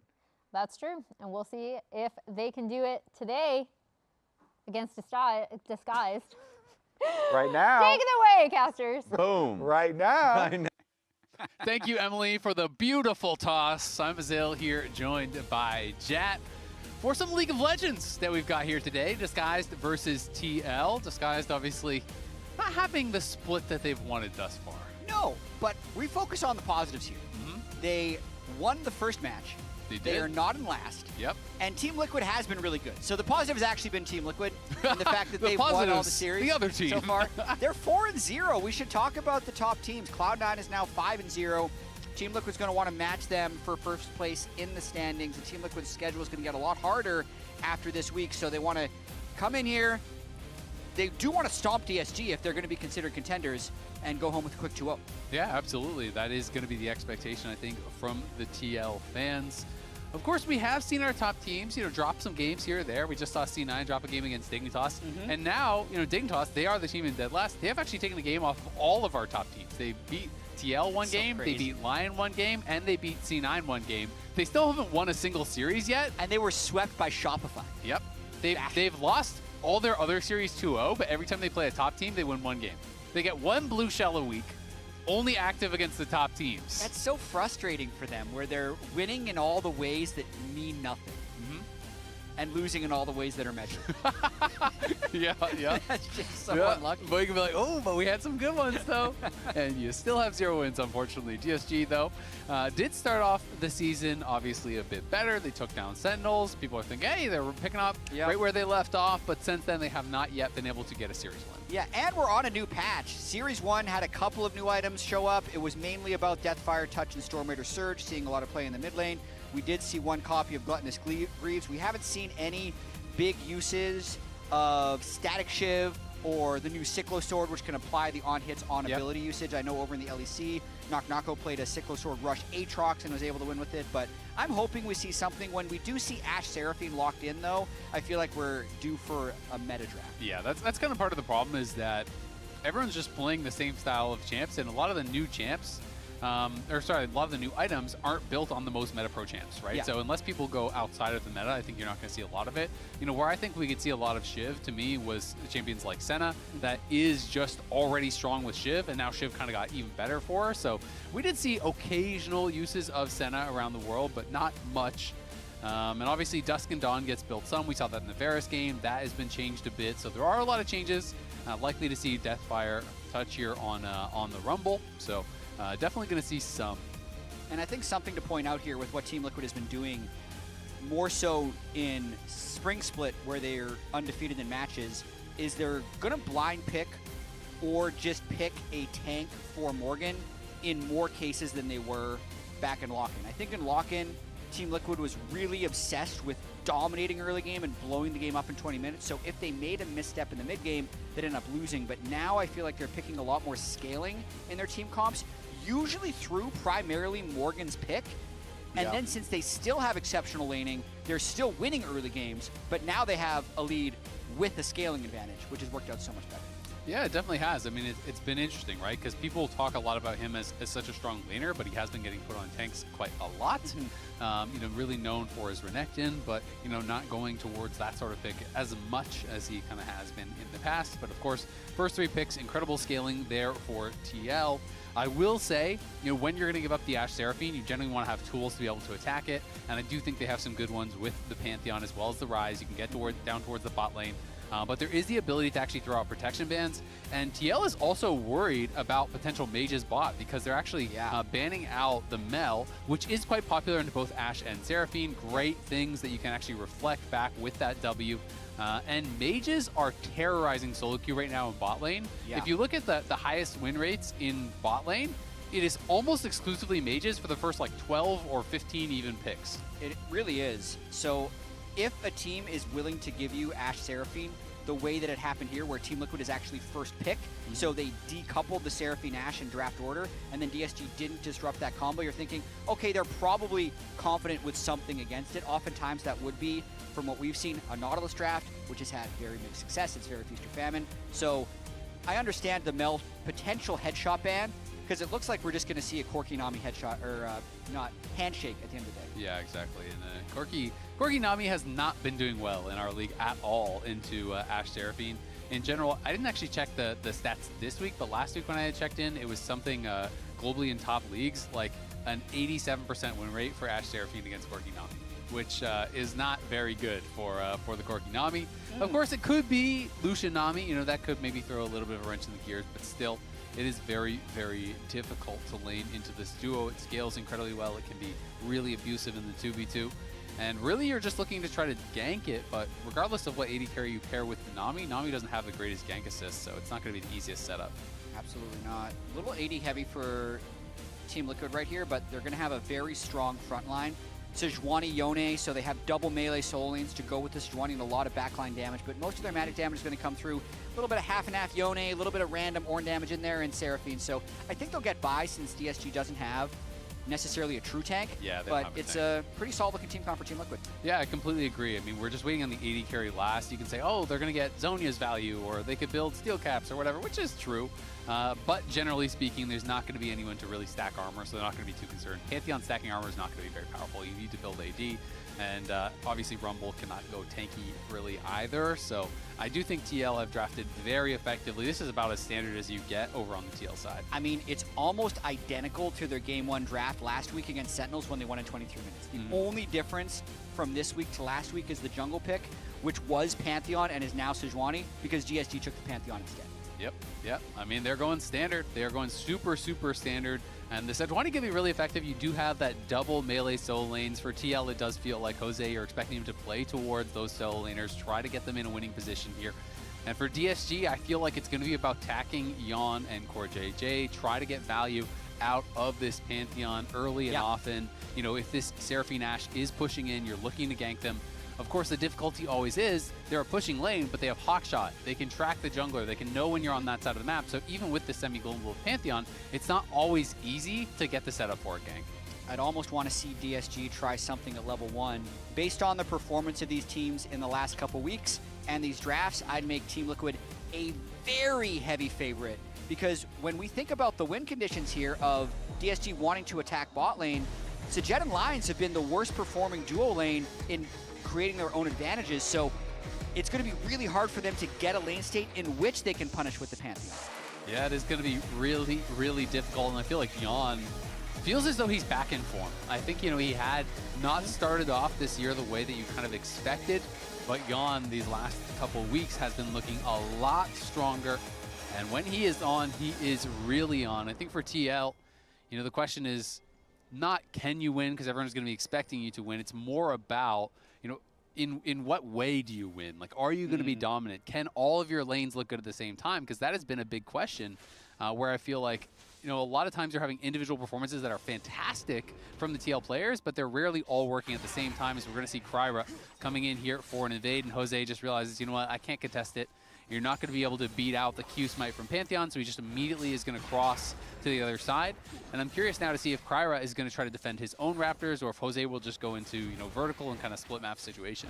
Yeah, I do really think that that delayed Raptor invade, especially if you catch the enemy jungler on there, is one of the fastest ways to get a jungler advantage. But I've also seen it equalize very quickly depending on how efficiently the Pantheon goes back to his own jungle. So I don't think he's going to take Raptors here, or sorry, Krugs here after the red, but it's always a little bit of a guessing game. I want to see how Jose responds to this. Yeah, Quid also going to be using one of the new starting items here. He is going Krugs. Doran's bow is quite popular on Yone, and a few different champions do use it. Sometimes people are just going double adaptive, and then you're able to grab that, and it still feels pretty good. You get some attack speed there. As we are seeing Kryra just full clearing that top side, and Jose has crossed over to take the enemy Raptors. He just did his one camp on Wolves, so he is obviously a bit behind right now. And now it's going to be a base from Kryra, so we'll see if he can actually get over here in time to contest the red that Jose is now starting up. Yeah, so I don't actually love this overall result because it's still going to be 3 camps plus this for Jose, and these 3 camps are going to be hard to re-access for the Pantheon as they respawn. So if Jose can get this red buff and then escape, he's going to be in a totally fine spot because he still has all of his, like 2/3 of his top jungle up if they can get vision of Kryra. So it was a little bit of shenanigans early, but well responded to with the guessing game from Jose. Yep, well done by him as Calmy going to pop the Ghost here, gets in range for that Room Prison, forcing the flash out from Quid, who is still burning from that Deathfire touch. Quid wants to stay around to be able to pick up this wave. I mean, he only has 9 CS right now. Calmy is kind of smacking him in that 1v1. Quid very low, does just utilize the Soul Unbound here to try to get as much of this wave as he can, but he is not going to be going back to base with very much gold, and now Kryra's coming over, so if he gets stopped here, Kryra might actually be able to flash and kill him. Potentially. I think he should go for it. Oh, he was too late. He could have just flashed the wall. They had vision from the Rise, I thought. I thought he did, especially from the Rise or from the minions. It was a good look, and that's like a 1/10 of a second whether or not he gets back to base. Some new tech on display in the mid lane, though, so it's Doran's bow for Quid, and then also the Deathfire touch for Calmy. So it's a higher damage, lower mobility Rise because he's lost Phase Rush. He didn't go Stormraider to Surge. And the Doran's bow is an attack damage, attack speed Omnivamp, whereas oftentimes I feel like you would normally go Doran Shield, so Quid is going to be taking more pain early on. Daejeon in a lot of trouble, so Jed flashing forward, trying to find the kill. Can he hit the Mystic Shot? No, Core flashes in front to block it.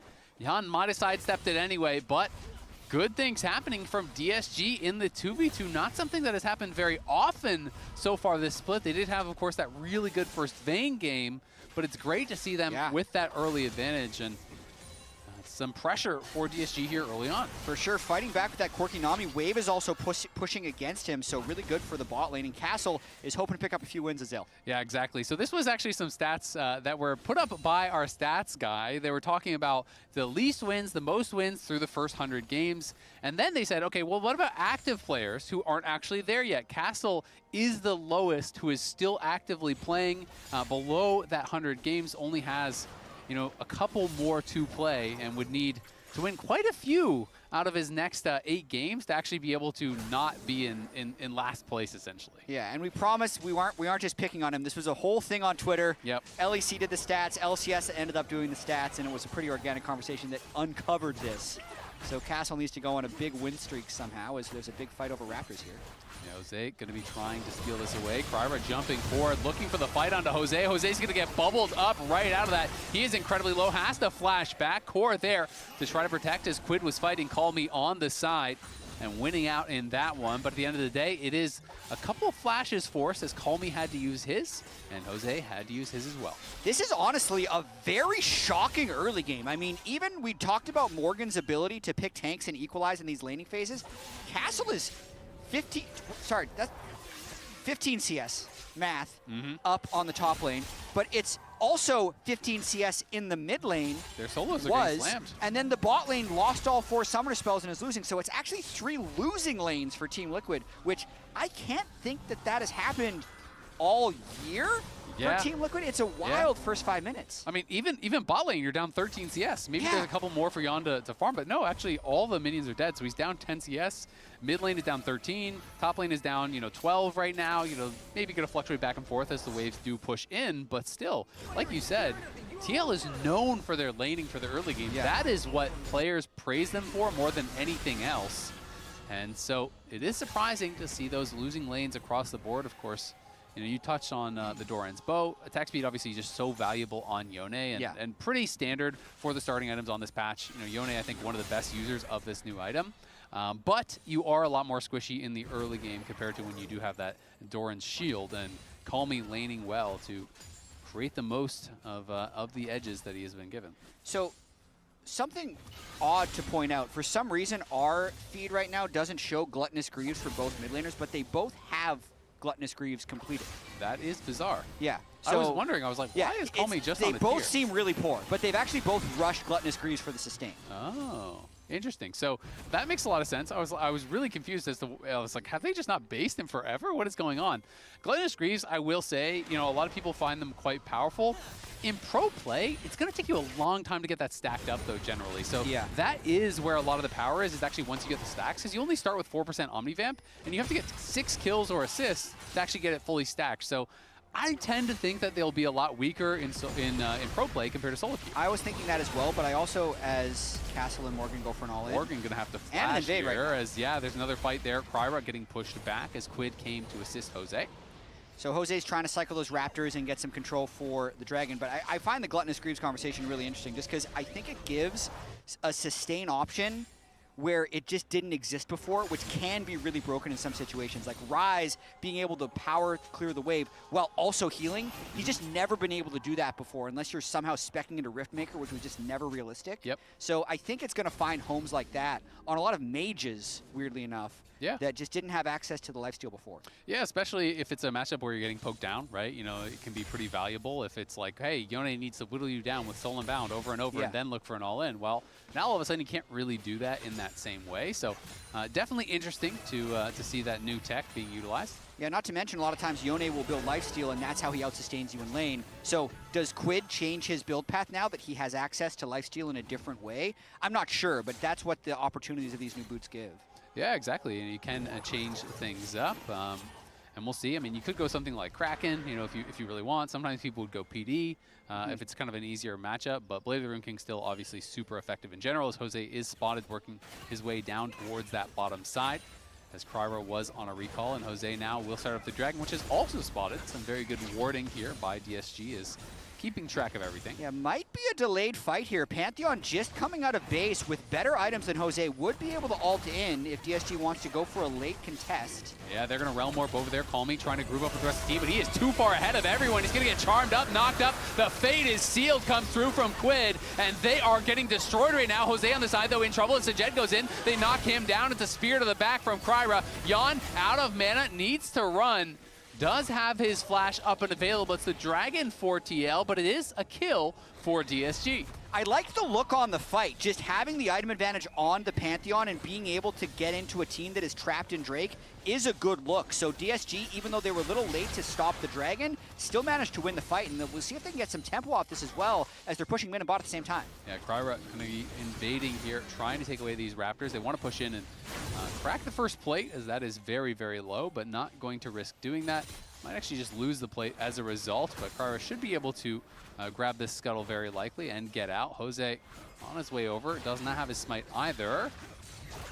And reminder, Spring Finals is going to be taking place at Mullet Arena at ASU University from June 13th to the 14th. Get your tickets now. Scan the QR code on screen, and we will hopefully see you all there.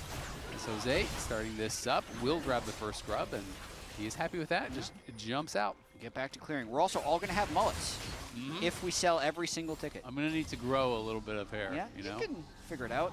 You know, Kangas can wear a wig. work in progress. Yeah, we'll see. Won't shave for a few years. 7 years.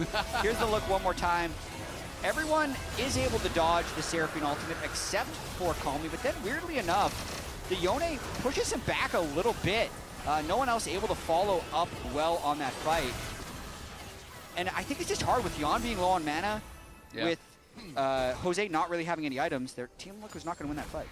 No, it didn't look that good for them. I think it could have been even a lot worse, though, had Calmy realm warped in a little bit of a safer spot, because he was kind of pushed back out of the fight immediately. And, you know, if he was still kind of full health when Kryra arrives and they could just full send it together, they might have been able to get multiple kills or at least some additional summoners.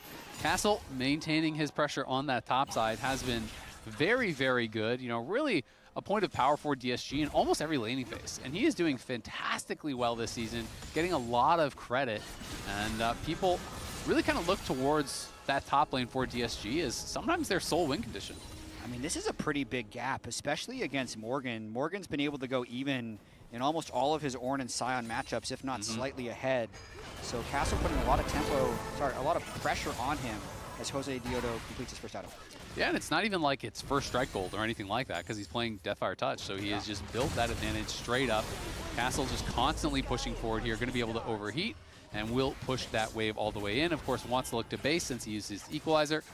Yon and Core on this bot side have their summoners back up besides that heal, but just playing safe around the fact that Kryra could be there, looking for a play. Yeah, just trying to check on the rune pages. If you add Deathfire Touch and Scorch together for both Rise and Rumble, they're at about 1,000 damage so far this game, which is something to track. I don't have a great anchor point for this right now, but Rumble 668 from Deathfire Touch, 365 from Scorch currently. Yeah, it's quite a bit. I mean, you kind of try to compare it to, I mean, obviously First Strike could be dealing less damage, but giving you the gold. Yeah. You're kind of comparing it in a similar space to something like Airy or Comet. But of course, Rise before always took Phase Rush. It's just not available now. Exactly. So it's kind of hard to compare because there are pretty significant trade-offs, right? You're dealing a lot more damage, but well, how do you put a price on being able to survive a gank, you know, from the Phase Rush? And mobility is really hard to quantify a gold value to. Because Rise is relatively short range anyway. Yeah. And if we're thinking about how he's navigating team fights against Ashe, Seraphine, Yone, Sejuani, Ornn, we'll see if he's even able to play in team fights, even if he's a little bit more dominant in lane. Yeah, exactly. You're much more vulnerable, you know, especially against those slow, heavy teams. But it is going to make that lane that much more oppressive as Sejed pushing in on this bot side. Gonna let the True Shot Barrage rip here as he just wants to continue pushing this wave in. Would love to be able to grab that plate. A lot of these towers have not been autoed at all. They still have so many crystals sitting on them, so one auto would give over some gold in a lot of these lanes. Yeah, also both Gluttonous Greaves were upgraded when the mid lane quests completed to the Immortal Path, so now they do... we can see them. Yep, they do 5% increased damage when you're above half health, and you get 15% increased healing, shielding, and regen when below half health. So, in a sense, they're also good if you have enchanters or healing on your team to really boost those heals mid-team fight. Yeah, absolutely. And I mean, obviously, it can be boosting, you know, your life stealing and stuff as well. And, you know, Yone W is a shield. Rise, obviously, is going to have the Seraph shield. You know, there are some different tools that should be getting boosted by that, which is quite nice as far as the survivability is concerned. Jose trying to play for some vision. The Enchanted Crystal Arrow going to miss Calmy, who pops the Ghost and is going to be able to walk out of this no problem. And now going to go back in onto Yon, put some damage down on it. But Jose comes in. It's a swing and a miss as Calmy sidesteps it with that Ghost and stays safe. No need for Phase Rush when you just Ghost and have happy feet. Before Ashe Arrow missed, Seraphine missed, Sejuani Ultimate missed. Team Liquid, you can't contest this anymore. Yeah, they're still hanging around. They do have Encore as well as the Fate Sealed from Quid. Calmy is getting pretty low. That is the advantage that TL have. A lot of poke. And now they're pushing in. There's a flash forward with the Encore. It does not catch the Jet, but it does catch the other two. And Quid is raking havoc in that back line. Jose is going to be able to knock down one. Kryra barely survives. Quid retreating back here from Calmy. Yon has not been able to get involved. The True Shot Barrage barely misses out on Quid as Jose is running and Sejed is pushing forward here, trying to find some more damage. Can't finish them off. TL limp out of there. Quid had almost no health. as well as Daejeon got incredibly low, but they couldn't finish him off, and Kryra survives too. Really crazy fight right there. CoreJJ with a massive flash encore to kick that one off, but then skill shots from the pre-engage to mid-fight just seemed a hair away from connecting. True Shot Barrage at the very end doesn't quite finish off Quid, but keep your eyes on CoreJJ at the top of this. When they're already down most of their engage tools, he sees this angle where if he flashes down with his R prepped, he moves it to be closer, so he's kind of buffering the cast time a little bit to land that chain with the Yone ultimate. But they can't quite execute Kryra right off the bat. If Quid gets that, I feel like it's a wash for Team Liquid. They just back up, take the dragon, but they can't quite get it. Let's play next Drake fight. Yeah, just looking to set up for that next dragon. As Morgan, you know, was not really there for that. Does have the ultimate up and available. And it's kind of funny because Core obviously flashed to try to redirect to make sure that he was hitting Sajed with the Encore. Barely missed Sajed, but then Sajed pre-cleansed anyway because he was expecting it to hit him. So you got the same result regardless. He got the cleanse. And Sajed, you know, has been having a pretty rough time, you know, really this whole split. You know, I think in lock-in, their lane phase was not great, but there was a lot of talk about how well they were team fighting, and this is an opportunity here against a really good team for Sajed, you know, to really kind of show that he can compete against the best. You're going up against Core and Daejeon. You did well in the 2v2. You're up in gold over Daejeon, and now we have to see what they can get done with it because TL is back here to that dragon looking to fight. And remember, Morgan said, let's fight next Drake. He probably meant the next Drake, not the repeat of this Drake, but they're looking like they're just going to be able to take this one. Yeah, DSG very late to actually come over here. Castle TP's down, and now they're going to try to force Shirley. The response TP comes through. The Enchanted Crystal Arrow going to connect onto Kryra. The CC is there. There's the Encore as well. Calmy's in the back line. CoreJJ very low. Quid goes in with the Fated Seal. They're all turning in onto Calmy, and he is knocked down, and Morgan is so tanky in the front line. Castle has got to run. He's going to have to flash the wall here if he wants to get out alive. In comes the rest of TL. Castle holds onto the flash for a little, but knows he has to use it. DSG showed up very late after the dragon was already gone, and they lose the fight regardless. I feel like some big-time indecisiveness there for DSG, as you'd want to have the teleport come in early so you can contest the Drake. When it comes in after, you can see Team Liquid is ready because they immediately match with Morgan's teleport. And the nice thing about this is we're zoomed out in Spectator. I want to call attention to how quickly Team Liquid turn around and how wide their teamfight vision actually is, because the beginning is all about trying to get as much damage down on Pantheon as possible, but as soon as that Rizal comes in, look how quickly in unison they turn around. Morgan sends his own ultimate backwards as Quid and Jose jump on him. So very good teamfight vision from all of Team Liquid to turn that one. Yeah, I mean, the Gluttonous Greaves does give you some nice lifesteal, but I feel like Ryze is getting slammed by CC, right? There is Maybe so much CC. Treads. Merc Treads are still good, and there is so much CC on this team when you're thinking about the roots, the stuns, like every champion has some sort of CC, it feels like, that they're applying to you, so it's kind of brutal, and Calmy just got CC'd pretty much under to 0. It's a tough choice, though, because you're thinking they're all AD. Why would I build Merc Treads? I'm leaning against Yone. Maybe I should go Steel Cast, and you're still getting CC locked. Yep. I'm going to get Morrison Stayed from the Greaves, so I'll just buy those. Maybe, we'll see. Maybe Ryze isn't as good anymore. We'll see. Yeah, and if you don't die, you know, right at the start of the fight, you know, maybe you're going to be able to get a lot of value out of that sustain, but of course, no stacks just yet for him on his Gluttonous Greaves, whereas Quid will have grabbed a couple. He's gotten those assists, so going to be getting more out of these boots now on the side for Yone, who did elect to go for that Blade of the Rune King. Just kind of a little bit of a tempo arrow, I guess, wants to interrupt that recall. We see a lot of those from Ezreal, not so many from Ashe. Yon breaking the meta, just firing Ashe arrows. For what it's worth, Dragon's down, they're doing Rift Herald now, he's going to have it up again soon. Gets a plate off of it. It's pretty good. Yeah, not bad at all.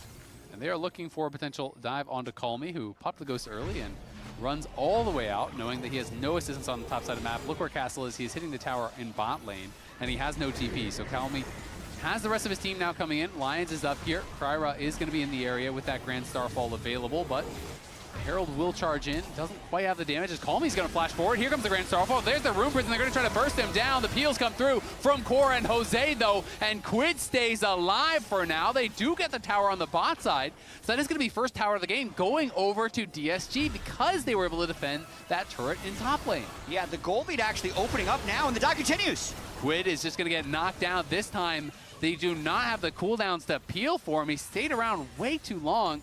Wanted to try to greed for that wave. DSG get the kill. They get the tower in top lane as well. So now 2 towers going the way of DSG. They're up 3,000 gold. Really nice tempo play, and they might be trying to push their luck a little bit here. 20 minutes in with a dead Yone and an Ornn who with no TP. DSG starts Baron. They are starting it up here. Ornn TP just came up. Ornn is coming right back.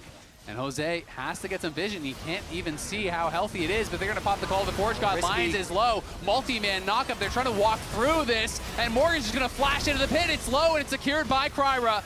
Yon is not able to enter whatsoever, and Yon is out of mana now, so the Realm Warp is going to come up. They're going to be able to interrupt that on Calmy. Calmy is going to be left for the Wolves here. He will fall. Jose flashes forward, going to be looking for Castle. Castle is put incredibly low, pops the Scrap Shield. The Bubble's going to get sidestepped, and Jose knocks down another one, and now Lions is left to the Wolves here, will finally be knocked down surely by Jose as he's got no mana left. It's a double for Jose. DSG does get the Baron, but it's a big gold swing in the favor of TL. Even including the gold granted from Baron, that's a negative 1,700 Baron power play as of now. Kryra really putting the hurt onto Quid, though, in the mid lane on the back end of this one. But Team Liquid end up walking away from this one much happier than before DSG started it. So one more time, they have 5 people live, but I think Morgan's teleport just came back off cooldown. Going in here, Jose doesn't actually even suicide for the steal. He's thinking about the fight this entire time, and DSG just keep getting lower and lower from the Baron. And then once the fight actually does start, there's just low mobility for DSG, and the chase from Team Liquid is so high. Nice interrupt on the Realm Warp to make sure that they can finish off Ryze, and Jose just continues to pick up more and more kills. Yeah, risky stuff from DSG. I mean, they were pretty low. They decided to commit to it, and it is going to be DSG looking to set up for this Dragon, but Jose has been having an incredible split, and he just got cursed big time as he might go down. The equalizer comes out. He's still surviving, but not for long. The production team cursed him. He was having a great game, still is, and has been having an incredible split as DSG looking to fight here. Yon comes around the corner. There is the flash encore coming through from Core. Call the Forge God going to get flashed away from there by Castle. As in comes Kryra looking for Yon. Can't quite find him. Core survives. Quid survives. DSG have not started the Dragon yet, though. We'll see if they can get it. Azel, they are relentless right now. Not only do they take Jose out of temporary MVP consideration by making the production team drop the graphic, they get a kill, and now they're right back on the Drake, but Team Liquid is back. Yeah, and they have a big health advantage here. DSG, again, just trying to finish this off. Kryra has no flash, though, so it is going to be difficult to get out. He's going to get rooted up, and Yon is hitting him. Quid is going forward. Castle is back now, though, and DSG going to be looking to fight. Jose coming out here from base. Morgan very tanky, buffers the Searing Charge back, and now Castle's in trouble on the side. Has no flash available, has no way out, as Yon is going to be able to snipe him down. It's an arrow to the back as Castle falls. And TL now going to be pushing mid. Really exciting game for Team Liquid, who was such a big favorite here. DSG is definitely fighting back, and I have to credit Yon for that last team fight. He was spacing the Pantheon so well in what was a very dicey situation. So in a 4v5, Team Liquid is trying to contest the Drake just to make it hard. They don't want to just give the Drake and concede the Temple. They know that the game is really tight, so they're trying to get every small margin, and they end up picking 1 kill even after losing the Drake. Yeah, and a lot of ornaments coming through already now. 3 ornaments there upgraded for TL. As the Enchanted Crystal Arrow going to get sidestepped there by Sajet, who is just scrapping with Quid. Quid getting incredibly low, gets bubbled up, barely survives thanks to the shield from Core JJ, as that True Shot Barrage would have killed him off. Sajet fighting well against Quid there, but on that bot side, Morgan going to be able to knock down a tower, as that should be finished off by the minions. And to get back to Jose, I mean, Jose has been having an incredible split. There was a lot of question marks when he got picked up. A lot of people were saying, why didn't they get inspired? Well, Jose is showing why. He is playing incredibly well this split, and I think he is definitely a candidate for MVP, but they're going to go for a dive again. The Encore comes in, and once again, Call Me just getting CC'd on top. Sajed is low. It's a double DB coming in from TL. A double bubble, though, answered there by Lions. Beautifully done as Quid goes with a Faded Seal. He gets a double knock-up, takes down 2. Beautiful stuff there from Quid, and now Castle going to get stunned up. Locked down, knocked down, back to the base. Yon's the one to send him there. 4 kills for none, going the way of TL.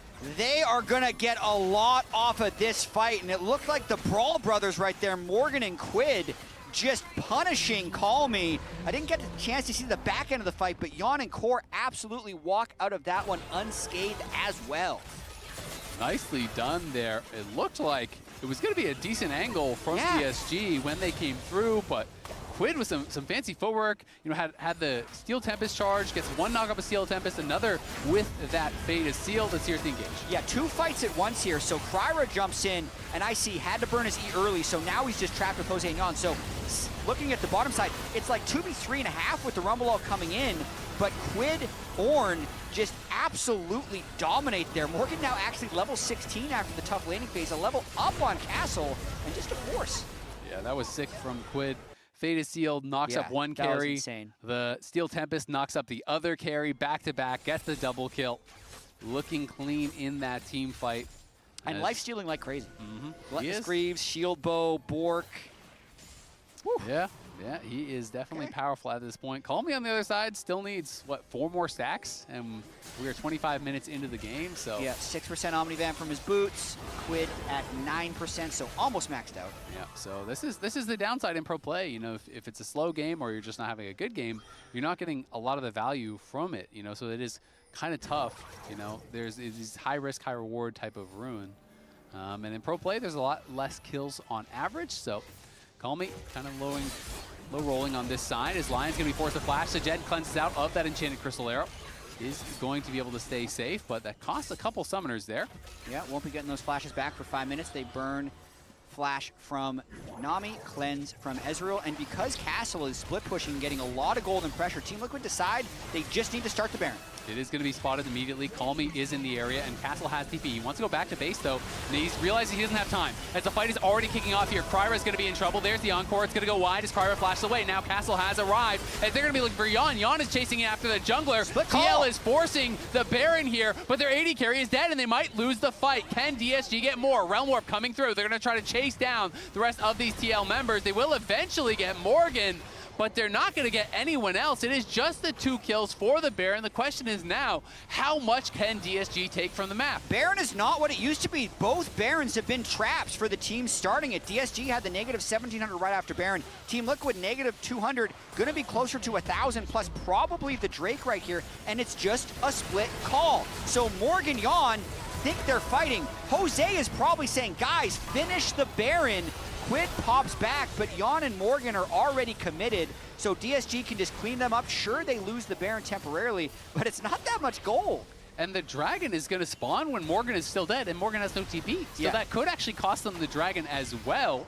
We'll have to go back to live to see where we're at with this. Yeah, because Morgan is not going to be up for 12 more seconds. They're doing it on spawn. Good call there from DSG, as it is now back-to-back Dragons going their way. So the Baron definitely not worth it thus far for TL. We'll see if they can get a lot more gold with it in the next about 2 minutes, but for now it is looking like it was super not worth. Sajed though has no plans, and Jose is behind him. They are going to be looking. The Enchanted Crystal Arrow pre-McHale's by Lions, beautifully done, but Sajed not so lucky. The CC all landing onto Sajed, and he is down incredibly low. He shifts away. He's still alive because the carries couldn't get in there and help. Quid was still pushing top, and it was just tank damage going on to Sajed. It looked like such a sweet engage, but you're right, they didn't have the damage there. They do have Baron empowered minions though, and a very delayed DSG getting back to base. That was so nice from Lions, though. The self-McHale's, not only does he keep himself alive, but he is then able to help Sajed stay alive. You know, he's able to land the heals on him as well.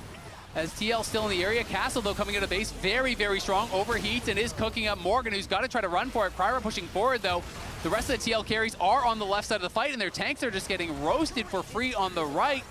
Morgan going to be pushed back, has no teleport. Castle still interested in a fight. Quid going to be looking with the Steel Tempest, finds a knockup, as well as the engage on the other side coming through as the Encore is going to be able to charm up multiple members, and Castle is left out by himself. Sajet is down, he dies the core. Castle falls as well, and now the flash in there. It's a beautiful bubble onto Quid. Kryber's trying to run, he needs to survive. DSG are crumbling. They have lost 4, and just like that, they've lost the game. And Baron is actually still up for 30 seconds, so worth, I guess. But I gotta say, the team fighting from Quid on this Yone has been so exceptional. Team Liquid looking to push to the end. It is a very surprising finish to this game, as DSG had been fighting well for so long, but just like that, DSG get out team fought on the steps of their base, and TL, make no mistake about it, marching down, finishing off the game here in just under 30 minutes. Still a sub 30, even though it felt like such a competitive game. The player of the game here is kind of a tough call. I'm feeling like Quid's team fighting was insane, but the laning was close, so gonna be a close call. Lounge, what do you think? I voted for Jose! Tank jungler appreciation. Yeah, I mean, I thought he recovered really well from the initial invade as well. I thought Disguise had a good idea of being like, look, this guy has been a huge part of TL's early games. We'll try to invade Raptors. Jose Daejeon. This guy. Spam chat to see who your player of the game is. And just spam Core JJ in the chat. That's who Raz voted for. Raz is a Core JJ voter. It sounds like Jat voted Play for in the system. Quids. All and I'm saying, both me and Kobe voted Jose. if there ends up being a tiebreaker for the fans get to decide, I want you guys to be on the right side of history. Are you going to vote for a Seraphine abuser? Huh? Yes. He did have a good Seraphine. Yes. All right, let's roll the clock back. We had 2 pretty interesting Barons where the team that started Baron did not actually end up winning, but this was kind of where TL were able to come back after losing Quid in an earlier pick. So Baron on this season is still very, very dangerous, and the rewards are not as great. So I do like a lot of the teams that are approaching it kind of like this, like TL, where they're like, okay, yeah, you're getting it low, but I'm not gonna lose focus on the fight just because you're getting the Baron low and like throw the fight to try and steal it.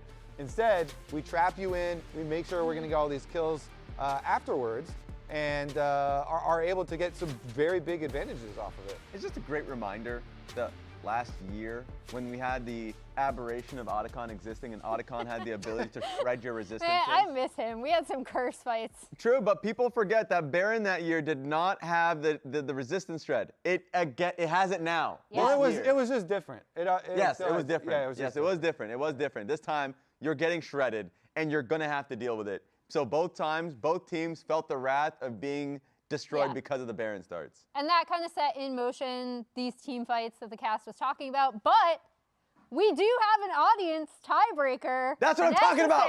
That's what I'm talking about. Be on the right side of history, guys. Of the game. Be on the right side of history. Tie between Jose That's what I'm talking about. and Core. Oh, Seraphine abusers! Core's winning. You guys are on the right side of history. Keep spamming Core JJ. Raz already has galvanized the vote. I like this because we can get Seraphine nerfed quicker. You know, 60%. Exactly. Can we get a 70? Unironically, Core had such good team fighting in this series. And with that, it's official. Congratulations to Core. Raz beat out me and Kobe. It was not me. It was the people. The people. Actually, it was Core JJ who won. Yeah. So he's the one who beat. It was the people that decided. W the people. Tiebreaker chat. And Azael is the one that made it a tiebreaker because he voted for Quid. Boom! That was crazy. That was crazy. Congratulations on the Seraphine performance. Yeah, no, unironically, I thought he did insanely well in team fights. I think he had close, if not entirely, 100% kill participation. So we'll see, disguised on your screen right now, if they will be able to come back in game 2. But before that, don't miss any LCS action when you get your favorite foods delivered on Uber Eats for Left Gold. On the other side of the break, we'll hear from last week's player of the game, or player of the week, rather. Not the player of the game for this particular game, but spoilers for player of the week, it was Jose Daejeon. And we'll be hearing from him and Raz about his win. Game 2 up next.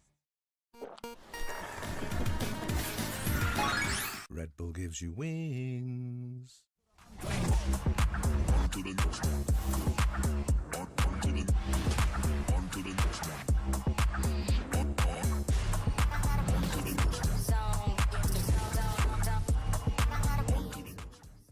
in the ground before Dove can even get there. In time to try to knock out as Impact gets bursted. Don't feed.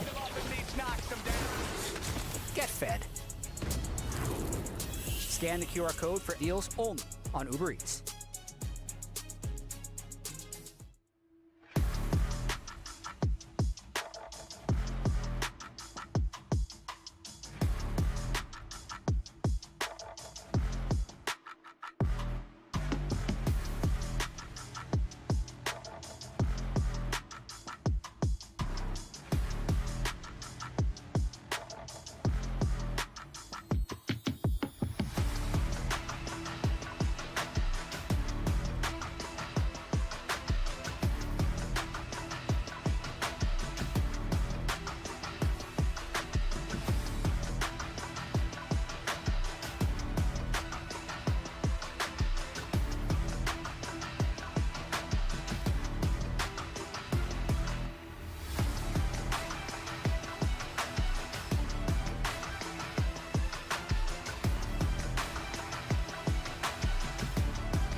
Welcome everyone, and congratulations, Jose Diodo, on your Player of the Week for Week 4. You have been on a tear so far this play. How's it been feeling on your perspective? Feeling well. I mean, it's happy to play like this in stage. I think we improve a lot compared to last split in the early, at least. So it just shows us that we can like do a lot more over the game. So people have been singing praises. They've been talking about MVP candidate. Are you listening to that noise? Not too much. I mean, I think even if you win regular season, I think it's more important to win the split in the end. So that's a great mentality. Now, this is the first Player of the Week that we've had with you. Yeah. Do you know the game at all? No.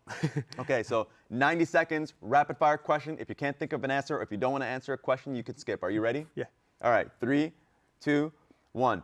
Favorite teammate that you've worked with, not on Team Liquid currently? You got to pick favorites now. Cody. Oh, Cody, good one. That's a really good one. Favorite streamer or creator to watch, just on your off time? Tyler one. Biggest inter on the team. That's a perfect segue. Biggest inter on this team? On your team, yeah. Quid. Who tilts Spawn and Sam the most? It's either me or Core. Oh my God. Describe the world skin that you would have. If you were to win a world skin, what champion would it be and what would it look like? Probably Ivern. I think it explains by itself, you know, the hair. That's a good call. I love the explanation. I was thinking Lee Sin. Who inspired you to start playing League? One of my best friends. Mhm. Yeah, we started playing when I was younger. Cheapest and most annoying change in the new patch? Like cheapest, I guess the boots, the new boots, Oh, that's a good one. I think it's the immortal path if you're getting level 3 on stuff like that. but only on mid lane. Yeah, exactly. Level 3 is crazy. Something junglers in the league don't do that would vastly improve their play. Just be more like different, I guess. Like, Yeah. Don't do the same every game. I think 10 seconds left. Jungle diff in Spanish. How do I say jungle diff? There is many ways, you know. You can say jungle diff too. Okay, I'll People take that. understand, yeah. And last question is favorite moment in your career that you've had thus far? Not sure. I've been enjoying recently, you know. So I enjoy all of the games that I can. So. Okay. And then you've been doing real well recently. Okay, so congratulations one more time on Player of the Week with how you've been playing. I'm sure you're going to be getting many more. I hope so. All right, take it easy.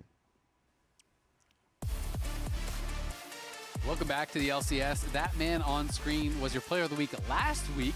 And as we touched on in Game 1, he is very seriously in MVP contention. He is? I think so far, I don't know if this is actually a hot take or just kind of accepted or what, but I feel like he has performed better than Inspired so far this split. Ooh, I think when you look at the numbers, it's true. Inspired's had a lot of games that he's really carried. When Jose pops off, it's in big stomps for Team Liquid. He hasn't had as many games where he's the one bringing the team over the finish line. But when I did my top 3 MVP candidates last week, it would be Jose, Inspired, and probably Vulcan. So absolutely right there. And we're going to have that matchup next week, which is pretty exciting. And whether or not it should, that often decides it between MVP candidates. If you have 2 players that are, you know, top candidates and they play towards the end of the split, when they go head to head, people are going to put a lot of weight on that. It's hard to ignore it, right? If one of them completely gaps the other, it's hard to look past and just say, no, they're still better. I mean, especially when they only play each other once. So it's still 1/7 of the total games, and it's the direct comparison against the biggest other candidate. So I think more importantly, that just shows what Jose's been able to bring to the LCS, because his first stint in the LCS when he was with FlyQuest, when he was much younger, didn't go well. He's bounced around a little bit, but he has been performing at such a high level this year. And it's really interesting because I remember talking to TL, talking to Spawn and you know, various people from their staff at the beginning of the year, and I was kind of asking, like, were you guys ever actually trying to get Inspired? Like, why didn't you go for Inspired? All this sort of stuff.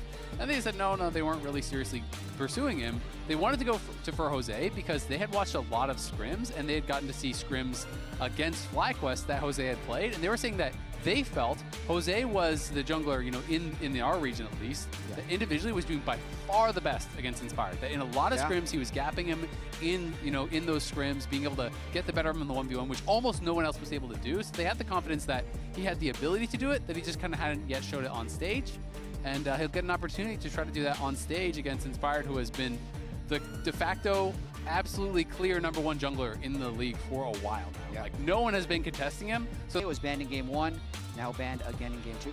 TLAW got some buffs. They were supposed to be compensation buffs because TLAW was one of the champions that they were saying, hey, you're going to be hurt pretty badly by losing phase rush. Right. So they did give some nice little buffs to TLAW as far as the damage is concerned. So will be interesting to see how TLAW actually performs. TLAW Vi would make a lot of sense. Pantheon was always kind of like the prime combo that you would see, but of course Pantheon was played in game #1. And excited to see how this does actually work out, because pretty significant base damage on the threaded volley, went up 5 even at rank 1, so that is pretty significant per hit. And then the bonus monster damage also got changed. That got nerfed a little bit. They didn't want a stronger jungle, but they do want the wave clear to be more powerful in mid. And a pretty early lock-in of Xayah against the heavy dive, so just probably Xayah Rakan 2-3 here. Haven't seen it that much, especially with, I mean, I'm thinking the Ashe Seraphine, Ezreal Nami out in Game 1, Karma's banned. They feel like they won't get punished that hard, and they'll have the engaging team fighting with Xayah Rakan. Yeah, it'll be interesting to see where they go. There are, I think, a lot of options as far as punishing Rakan. You can try to go kind of more the Enchanter route. Like you said, a lot of those are out. You could go like Lulu, Yunara, and that sort of style and try to outscale them. You can also go more to the old school answers, which are things like Caitlyn plus like Lux or even Morgana used to be the old school one, and try to really slam in the 2v2. So that would be kind of interesting. But DSG for now, throwing protection bans for the Jace. York is becoming a really common answer for that Jace up on the top side. And maybe they want to keep Morgan off another tank. Something like Sion could make sense because Sion is a pretty common answer to that Jace. It would just be good tank frontline against the Vi and Jace, but that's why you pick the Jace last, so you get 2 protection bans for it. Team Liquid also kind of dared them, since Team Liquid is now going to be banning out AD answers to the Zyra Khan with the Lucian ban. Yeah, there's the Sion ban that I mentioned, and so we'll see what TL wants to target here. You know, are they worried about Caitlyn? Do they think that's not a concern? You know, maybe they know Sajed is not going to play, hasn't been playing in scrims. It's obviously information that we don't really have, but that is something that I always saw as a really powerful answer to Rakan, because when Rakan goes in with a grand entrance, you can place a trap directly below where he's going to arrive, and then you have Lux binding, you have Morgana binding, you have whatever. That can be pretty powerful for actually just punishing. And there is that Caitlyn ban, so makes a lot of sense. And now I'm kind of curious where Sajed wants to go. Does he want to go something like Kai'Sa to dive alongside the comp? But then are you worried about maybe over-committing too much into that style when there's already, you know, a Xayah to answer that? There's a counter-engage from the Rakan as well as the Annie. Smolder would be interesting. It has been getting some more attention in the most recent patch. You can help dive, obviously, with your ultimate. I want to see Kai'Sa. I just want to see him play Kai'Sa. They already have good Kai'Sa setup with the TLAW Vi. They can go hard engage with the Kai'Sa since it's already Zyra Khan. Nautilus is still available. Leona is still available. They'll have good CC chaining. And if we think back to lock-in, Kai'Sa was where he had most of his biggest games. It was his best champion by far. As far as his team fighting was really, really impressive.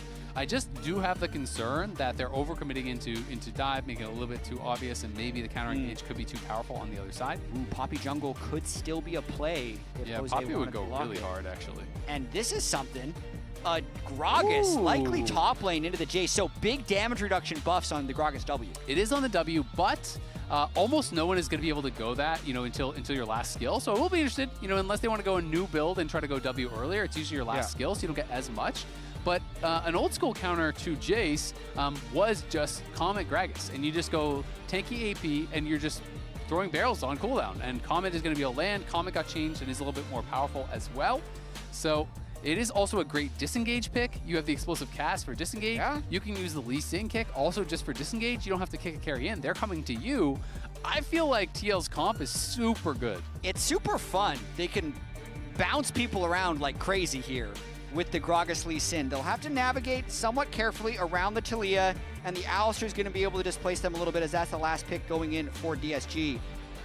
But I just think this is fun. I want to see how much Morgan has put into this Gragas recently to play this matchup, because if he gets a little bit ahead of the Jace, I think he can punish, but he should still be punished early by the range from the Jace. Yeah, something I was kind of curious when I saw this actual change for Gragas, you know, the W change, which at max rank, it's 8% more damage reduction than it was before. But again, that is what you skill last in basically every Gragas build. So I was interested, you know, would it be enough for people to be incentivized to go like, oh, I'm going to go tank Gragas and put more points in the W early for that flat damage reduction? I don't know. So I'm curious to see what kind of a build he will be going for, because at rank 1, which is what you have until like level 14 normally, it's the same. It didn't change at all. Yeah, so Morgan has not always been on top teams. I need to preface this, because his career win rate in all champions is 42%. He's actually always been on not top teams. Yeah, never really been on the top team. His Gragas win rate all time is 32%. So 10% delta below his average win rate. But he's had more time. He's had more time to scale with it and practice. Yeah, it'll be interesting to see. Excited to find out what style of build he's going to go. I would guess he would go Comet and play, you know, an AP Gragas. And that can be cool, you know, and if it does go late into the game, obviously there is more experience in top lane than there is in normal, especially if you get Roa, plus you have the top lane quest. You can get towards those higher levels a lot faster, where you do actually get the benefit of that W, even if it's not for lane. You know, if you can get towards max rank late in the game, you are still getting flat damage reduction that scales with your AP.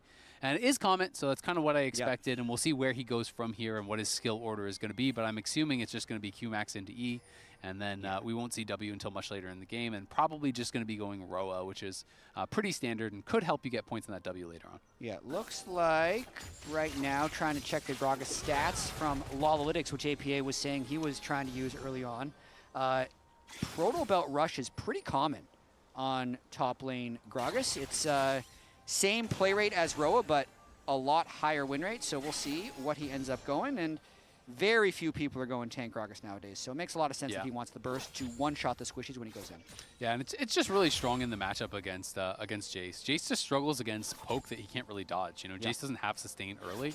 Maybe Gluttonous Greaves can kind of solve that a little bit, but I don't know that it would be enough because when you do get hit by the Q from Gragas, that slow is enough to guarantee the Comet, generally speaking, and Comet obviously increased in damage based on the distance traveled, so you know, can be more powerful if you're just getting constantly tagged by that. You just kind of get whittled down. It's a similar principle to why Malphite can be, you know, really good with Comet against Jace. But remember, TL, if they do win this game, they are going to clutch an upper bracket berth in the playoffs. So would be guaranteed to be one of those, you know, top couple teams, and starting in the upper bracket, always a really nice benefit. Yeah, big reminder, 6 teams make playoffs, 4 teams start in the upper bracket, seeds 5 and 6 start in the lower bracket, so they do not get the double elimination that the top 4 teams do. Team Liquid, they expect to be upper bracket, but getting it with 2 weeks to play is nice security. Yep, going to be feeling pretty good about that as Yeon and Core constantly pushing in. You will be expecting Sajed and Lions to be getting familiar with the sights and sounds of their tower in this kind of a matchup, as this is going to be a tough one for sure. Morgan getting bullied here early on, though. Castle, you can see in the first couple levels, Gragas generally does need some levels to get going, and those feathers just barely short. Looked like it actually clipped his model, but didn't interrupt the recall there from Lions. Yeon will be mildly upset about that, but not too mad because the wave is kind of even right now, so he's just trying to deny as much as possible. A cull is the early pickup for Sajed, so not an amazing buy, but you'll take it when you can go back with enough cull gold. Yeah, exactly. It's pretty common these days, especially with the home guard change at the beginning of the season. You just get back to lane so fast that a lot of people will just go back on 450 gold, especially if you've been chunked down. Take early base, come right back. Gives you a little bit more sustain, and obviously going to be a useful buy in general. Jose is on that bot side. Kryra already completing his recall up on the top side. This is just a trade of the 2 scuttles. As Yeon and Core in a good spot right now. And Jose was seeing if there was an angle for something mid, but of course Call Me just playing towards the top side of the map, knowing he has vision there. And Lee Sin had to be clearing that bot side scuttle. I feel like the double ghost is actually kind of interesting down bot lane, especially with how much one-shot potential there is on Team Liquid. There's no extra barrier or cleanse for the team fight, so Sajed wants to be able to have more 1v1 potential in chasing down people from ahead. Kryra heading down here towards that bottom side, and no vision on him just yet. They could look for a play on Daejeon if they want to, but TL not stepping forward, so Kryra will just be going back into his jungle as the Gromp does spawn now. And we see tier on Morgan, so with the tier, I would expect that it is just that that Rocket Belt plus tier. I don't think he's going to go tier Roa, so I think he's just going to go tier early for mana, and then probably into that Rocket Belt for the playmaking. Yeah, absolutely. So his first completed item will be the Rocket Belt. Looks like he's about expected in that top lane. Bot lane also going somewhat as expected, maybe a little bit more Zyra favored than otherwise, but with the wave crashing, that CS is going to get a bit closer. Yeah, and generally speaking, you know, once you get some levels in, Gragas becomes really annoying to lane against. The more levels you get, the more points in queue. Your sustain is so high with the passive, and early levels you can actually run out of mana a lot, but once you have tier or catalyst, you generally don't have mana problems anymore. And then it starts getting pretty unfun for the Jace as long as you're on point with those barrels and you're just constantly hitting him. Jace can just get whittled out. Yeah, and you can see he's got enough sustain from his passive that he's sitting on 2 biscuits, 2 refillable stacks, and can likely wave clear. He's not playing aggressive. I mean, I don't think a jungler has been top lane this series, so they're playing their own game up here, collecting as much CS as they can. It's an honorable duel up in the top lane. This is how top laners like it. Don't see a jungler until 30 minutes into the game when they're called to a Baron fight. As Morgan is scrapping with Castle here, but Castle is playing this aggressively, playing this well. Nice little sidestep from Morgan on that shock blast, but Castle has the CS advantage and also has already claimed a plate. Of course, once Morgan is 6, you do have to be a little bit careful as you push in. You can just get cast back into the tower, and if that is comboed with that cast also on the wave, sometimes the wave just gets one shot and all of a sudden you're stunned under the tower with the tower on you. Interesting Drake here from Jose. Since Kryra has gone top lane for either a dive or the level 6 crab, Jose's going to end up picking up this dragon. Kryra's thinking about a look onto Morgan because Talia's there as well. They're going to try and collect this first blood.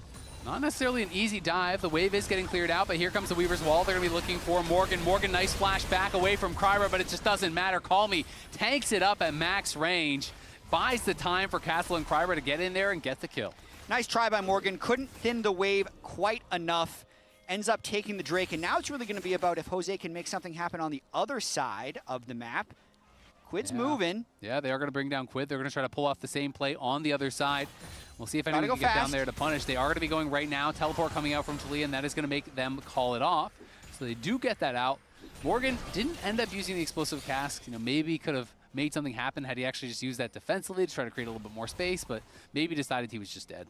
Play's not completely over, though, so Call Me is kind of trapped here. Since his jungler's on the other side of the map there trying to steal blue, he can't walk through mid lane, and instead of immediately resetting, he actually helps them push in the wave since they don't know if there's going to be a 4-man dive bottom, and is really delayed getting back to mid lane. Yeah, now they can see Quid pushing in mid, so he's heading back there, but all those wards littered in their jungle mean he will be spotted. Of course, the payment is being taken on the other side by Kryra, who is just farming up all of those camps and steals away a couple on that side of the map. So, you know, pretty even trade overall, but DSG did get that kill onto Morgan at the end of the day, and Castle now feeling pretty comfortable, up 500 gold, as is his jungler, as DSG going to get engaged on. Yon going forward, gets Lions down to around 30-40% HP.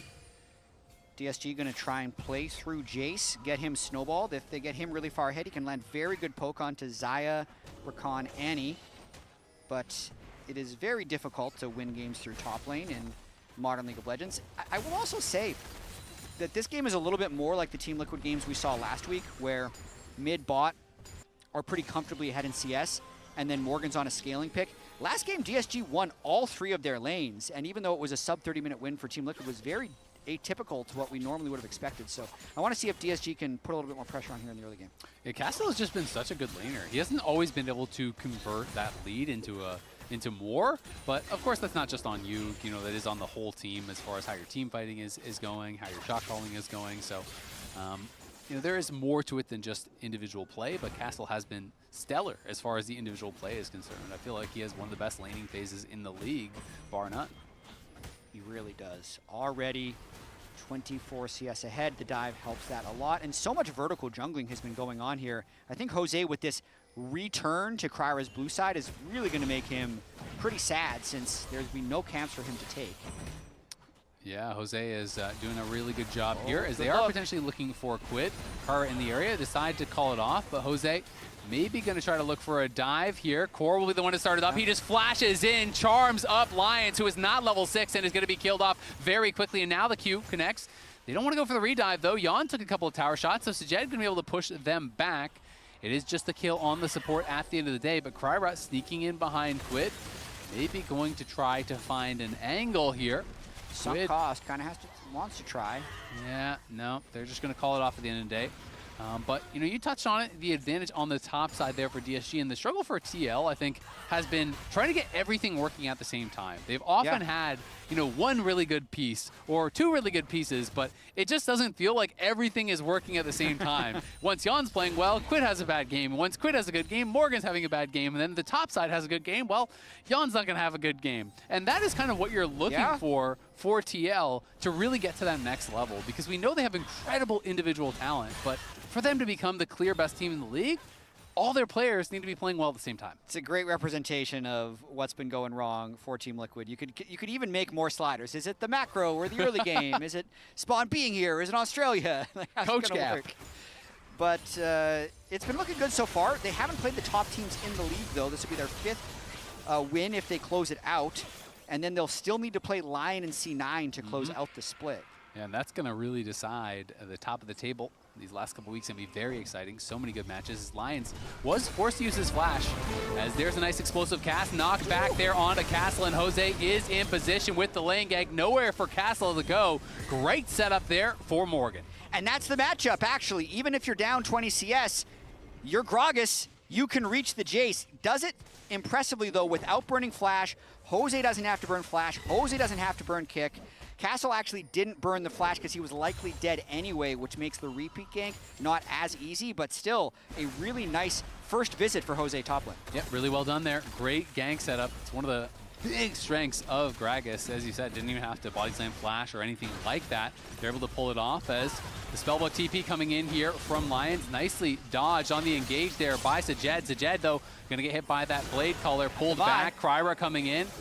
Can't quite find the angle to look for more, as Core pop the quickness and the heal, and that is going to be enough to just make them back off. Jose looking for it. Oh, good flash from Calmy. Saw that Jose was going to be looking for that ward hop kick. Jose did not commit his flash, but the ultimate is down and gets the flash off Calmy. So nice trade there. Jose really active on the map. Yeah, a couple ultimates down for Team Liquid, but they're still holding the pressure since Quid has stun and Tibbers up. You can see Yawn is playing with so much confidence on the Zai. They're still going to move in for this Drake despite being down 2 ultimates. We'll see if DSG wants to contest it. Looks like they're a little bit late to try to get over here. Kryra now walking over, Sajed coming in, but they're kind of split across a few different sides, and their mid laner is basing, now going to be TPing back. We'll see if Kryra can go in. It's going to be a 50-50. Lions goes for the engage. Sajed is on the side, but Sajed cannot hit. He's going to reposition to the back of the pit. He's hitting Yawn over the wall. Yawn is getting incredibly low. Calmy's getting involved. Sajed flashes in and does take down Yawn, and now Quid is running for it. Calmy is peppering them with damage as they try to retreat. Kryra, Calmy, Sajed looking for more, but won't be able to find it. It's just the 1-for-1 at the end of the day, as the Dragon is also claimed by TL. And Team Liquid take those. 1 kill for 1 kill and a Drake. So they're early stacking the Drake, could have as early as a 22-minute soul. So Jose continuing to have a strong game here. 3-0-0, wins that smite. Very good communication by Team Liquid that entire time by stopping damage on the Drake, because it was at 1300 when the Vi queued over the wall, and then everything stopped, and everybody focused on the fight. Oh, Morgan actually whiffs there as Lions shows up, and that's going to mean his flash is forced. Great sidestep from Castle on that body slam. Meant that he was able to get behind him, knock him back as Lions showed up, and they do force the flash off to Morgan. Man, some of these players are so good, we take it for granted. Just like the instant reaction from the Alistar out of the brush to flash away, the dodge by Castle. Kind of just everyday stuff we see nowadays. And Morgan is actually going for both Roa and Tier, so he's going for a very slow build, very slow scaling build. It's going to take a while to come online, but is quite strong. Here's that replay. Yeah, 1,300 health on the Drake. Look at how long it just sits there for this entire fight. Sajed, Kryra flash out the back. Sajed was hoping it was one of these Kai'Sa fights that he can enter at the end and then start cleaning up, but Kryra wasn't really involved in the fight the entire time. Calmy can only do so much damage on the Talia, and it's a 1-for-1 with Team Liquid getting the trade. Yeah, it was a little bit awkward on the ult from Sajed as well. You know, he repositioned in the back. Take it slow. Not bad, not bad. Awkward for me, guys. Yeah, he ulted to the back of the pit. You know, he didn't want to go in the pit, and over the wall he was actually hitting Yawn. But then as soon as TL kind of stepped away, he had to flash into the pit to even be involved. You know, maybe could have gone for a more aggressive angle with that killer instinct. Of course, that is always very risky, but high risk, high reward. As Kryra sitting up on that top side was trying to get involved here, has moved forward into that front brush and hoping he can find a play. Feels like we've been watching Kryra spend a lot of time looking, but not a lot of time finding these plays, as there is going to be a kick into the wall there from Calmy. He is stunned up by Quid, who drops the Tibbers, and another Sonic Wave resonating strike connects, and Jose goes on a rampage, and on that top side, they're looking to try to pull off a dive. The Shock Blast not going to connect onto Morgan, and he is far enough back that DSG can't get anything. But they might be able to get first turret here. They have the inside track, and Annie plus Lee will not be able to kill this bot turret quickly enough. So small consolation prize getting that bonus gold. In the sense that Kryra is looking a lot, Jose's finding a lot. Every gank, it seems like, works out for him. He's been an assassin with those Qs. Yeah, he has absolutely been smurfing with it. And we touched on it, but we want to remind you that it is going to be this matchup between TL and Lion coming next week. Jose, again, having a great series for himself. You know, putting himself in the conversation potentially for Player of the Week again if he has another great game here to finish things off. And he would be going up against Inspired next week. That is a matchup that I think so many people are really, really excited for. TL and Lion, two of the very best teams in the league. Of course, Lion, you know, already that defending champion from Lock-In. And this jungle matchup is something that we've been waiting for all split long. And I really feel like, aside from just the jungle matchup, Team Liquid wants a rematch here, because if you think about the series that Lion won against Team Liquid, they pulled out all the tricks. That was the orange jungle with Vayne Flex. It was all Varus top. It's the first that we saw it. It was some crazy stuff. Absolutely. Jose, though, maybe getting caught out. Tries to ward hop back, but he's interrupted there by Kryra with the cease and desist. Jose survives, though. Quid arrives. Tibbers going to get dropped there onto Kryra as Castle and Sajed scrapping with Core and Yawn on the side. At the end of the day, it's just kind of a chunk of health on both sides, but more cooldowns spent there by TL. It looked like Quid shorted Tibbers. I feel like he wanted to get the big AoE off of the Lee Sin kick, ended up not getting anything, so now he's going to be down Tibbers and Jose down his ult. Yeah, I think just barely got the stun on Kryra, but no one else, didn't have flash, so barely. Hard to commit for more. Morgan, though, in the area. Sajed a little bit nervous, and Jose has healed back up. Very easy to do on Lee Sin. You can just heal up in your jungle and stay out active on the map. It's one of the things that made Lee Sin so popular back in the day when it had been, a really common pick. And Jose has brought it out a couple times this split, as he has just been so annoying on this pick. He never are forced to base. He's just constantly going and looking for skirmishes. Man, he is so comfortable on this pick. I remember back in 2020 on Team Liquid, Core JJ and Tactical would always talk about Jose Daejeon and how good he is in solo queue. This was before Jose made it to Worlds and had his kind of breakout performance on Lee Sin at the 2020 World Championship play-in. So seeing him still on this pick 6 years later on Team Liquid is always pretty cool to see. It's also just so funny that when we were watching the Player of the Week interview, when Raz asked him what his world skin would be, we both were immediately like, yeah, it'd be Lee Sin. And then he goes, Ivern, and we're like, huh? He's trolling. It was kind of funny, as Morgan just going to throw down the explosive cast, clear out that wave, as DSG overloading that side of the map will be able to grab a dragon and slow that stack down. The Weaver's Wall comes through, but just a split second too late. Call Me can't block that charge. That was delivered by Jose, as Kryra on the side, getting a nice little chunk down on core, and will push TL back. But Yeon now finding opportunity, stepping forward here onto Call Me. Call Me gonna get rooted up. In comes the CC onto Yeon, and Yeon is just knocked down, couldn't react with the ultimate in time, gets burst down in a hurry. Jose tries to disengage, but there goes Sajed, and Sajed has to flash away as Quid stuns him up and almost bursts him down. Lives with a sliver of health there, as he went in with the Killer Instinct. Now Call Me hunting for him, but that is risky. The Sonic Wave does not connect on to Call Me. Call Me still hunting for him. Jose going to be spotted now by the minions. DSG chasing after him, but there's still more members here coming in from TL to reinforce. Sajed trying to be involved, but he has no health. Sajed trying to get back over there, can't quite do it. Kryra looking to finish him off. The seismic shove will finally do it. Jose does fall, and now Castle has arrived. Knocked back right into the queue from Kryra. Quid is gonna get taken down. Great setup there on the roam from Castle. It's a disaster for Team Liquid. DSG capitalized massively on the fight. Jose went for the home run swing and definitely struck out. It looked like that first empowered recall in the bush could have gotten him to safety, but he canceled it and went for the kill. But at the very beginning of this play, it's Yeon who tries to go for the big play. Remember, no phase rush on the Talia. It's been removed from the game. So when Call Me steps up, Yeon decides to step up from retaliate, saying, I have R, I can stop it.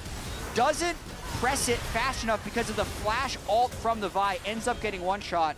And then Jose, at the back end of this fight, probably can't escape. Quid stuns up Sajed, nearly kills him. Jose gets a little bit of health off the Raptors and could actually have made it out. But he thinks, Call Me's on a ward, I can kill him. Nice, nice. By showing. TL still feeling pretty happy about that. That must have been the initial kill, I would think. Yeah, as, it's not the end Spawn of the play. not as happy as the players, that is for sure. You can see how much damage Quid had there. Almost burst down Sajed. Sajed was at full HP, plus the Killer Instinct shield. Almost got 100-0'd anyway there by Quid. Definitely quite bursty. But that was a scrappy fight. Went on for a very long time, and obviously decided pretty heavily by the fact that Yeon couldn't get the Featherstorm off, thanks to that nice flash engage by Kryra. And look at the scoreboard once again, 20 minutes into the game. DSG with an over 1,500 gold lead, and it's 1,900 on the Jace. Yep, so Castle, it is time to get something done with that lead, because yeah, it's great that you're up gold, but you are the entire lead for your team. They're gonna go with Weaver's Wall. They're gonna try to find Core. The rest of the team from TL is split off. Core jumps back with the battle dance through the rocks, gets stunned once, but not the second time. Now Castle arrives here with the teleport. They're gonna look for Morgan. Morgan, great body slam to interrupt the combo from Lions, and Lions lose a lot of health there as a result. 10 members top, and no one going down. Yeah, so DSG gonna try to reset here. Team Liquid need to find a big play to really take control of this game, because they're slowly bleeding gold on these side lanes, and their last few aggressive plays haven't necessarily worked out for them. That Weaver's Wall ended up just completely blocking the damage from Team Liquid after Core's engage. Pretty reminiscent to last game, honestly, where DSG had gold leads for a good bit of it. But at the end of the day, TL still showed up, won a big team fight, and ended the game before 30 minutes. So if you only looked at the recap of the game, you looked at the post game, you say, oh yeah, TL won in 30 minutes. Yep. That's what I expected. But DSG was winning a lot of that game, and this time again, DSG really are in with a shot here against one of the best teams in the league. And it's been surprising to me that the early games have been better for DSG, really both games. I agree, and I like the setup this game a lot more than the Game 1 setup, because in Game 1, Team Liquid had the orange scaling, they had the Yone team fighting from Quid, they had Seraphine for just insane AoE heals and shields and fights. But here, I feel like it's Sajed on his comfort pick.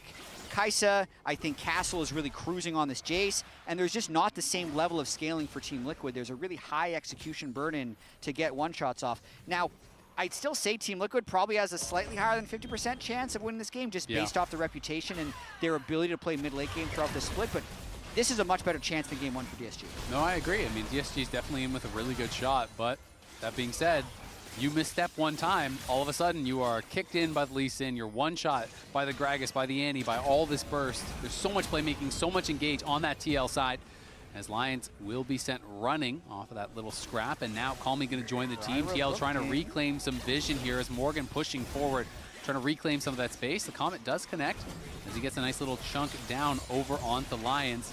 TL controlling that mid wave. Castle's going to go answer it, and now that means it's a 5v4 for TL, and they can push in. Morgan is actually somewhat tank Gragas here. He's gone with Roa into Thimblewinter, but the Drake has been started. We'll see if TL can get in. Quid, great sidestep from the Shock Blast on the side, and now he reveals himself. There's a flash forward from Lions. They're going to try to look for it. They're looking for Jan. This time he does respond. The season assist comes in. There's the instant charm on a Sajed as he killer instincts to the backline, trying to take down Jan. Can't quite do it. Everyone from DSG piles into the meat grinder. They get destroyed as this time Jan reacts perfectly and core peels everyone. Superior team fighting right there. You could see the call for DSG was kill Jan, but they couldn't layer the CC properly. Jan gets too far back. The whole team can't follow through. And then, as you mentioned, Core JJ's quickness to charm them immediately was perfect. They got Baron off this play. Yeah, that is a backbreaker for DSG. They were in a pretty good spot. They still did not get the Dragon on either side, so maybe TL can just run out and try to contest that one more time. We have a time. I can look Jace here. I'm down. No one can look Jace right now. We're trying to retake this. Jace has a no max. No flash, Alice. Hey, me. Buy no flash, buy no flash. I'm okay for now. Have ulti, buy. Can you help me? Yeah, buy. Kaisa as well. Kaisa. Buy first. Kaisa. Baron. We go Baron. Yeah, bottom. Yeah, go Can Baron. you... Nice clear comms from Team Liquid right there. Underrated was Morgan's front line as the Drake is still happening. Quid flashes in and bursts down Cryro with the help of Jose. Sajed's in trouble on the side as Quid's going to be chasing him. Calmy as well, getting chased down by the duo from TL. Core and Jose team up to take down another. It's a double there for Jose as TL, we go back to live and go back to them winning another dominant team fight. Just a mild caster curse, I think. Just a little tiny bit of a caster curse when we said that DSG has a much better chance in this game, because they immediately lose a team fight, lose Baron, lose another team fight, as Team Liquid has now taken a 2,500 gold deficit to a 2,500 gold lead. Castle still up 2K, but it just does not feel like it matters whatsoever. Jose 8-1-1 on the Lee Sin. Another dominant performance on his best pick, in my opinion. And TL just pulling the trigger in these team fights, forcing the hand of DSG, who just doesn't really seem to have an answer. It's a good Lee Sin angle, and Jose wants to play it. You just let him play Lee Sin. Doesn't matter if it's in meta. If he feels it, you let him play the pick. 3 Drakes now onto Soul Point for Team Liquid. Morgan's front line, Gragas, looking pretty good in this case because he's arrived at the team fights. It doesn't matter how fed the Jace is if he's not able to get involved in these fights. Yeah, absolutely. I mean, you were calling it out in that replay before we had to go snap back to live, but yeah, his frontlining was really, really good. You don't always have to kill people or use the cask offensively. You can just knock people out. If you can knock their carries out with your explosive cask and make them waste their time trying to hit you, well, in the other side, your team is just killing their frontline. Well, that's a very easily won fight.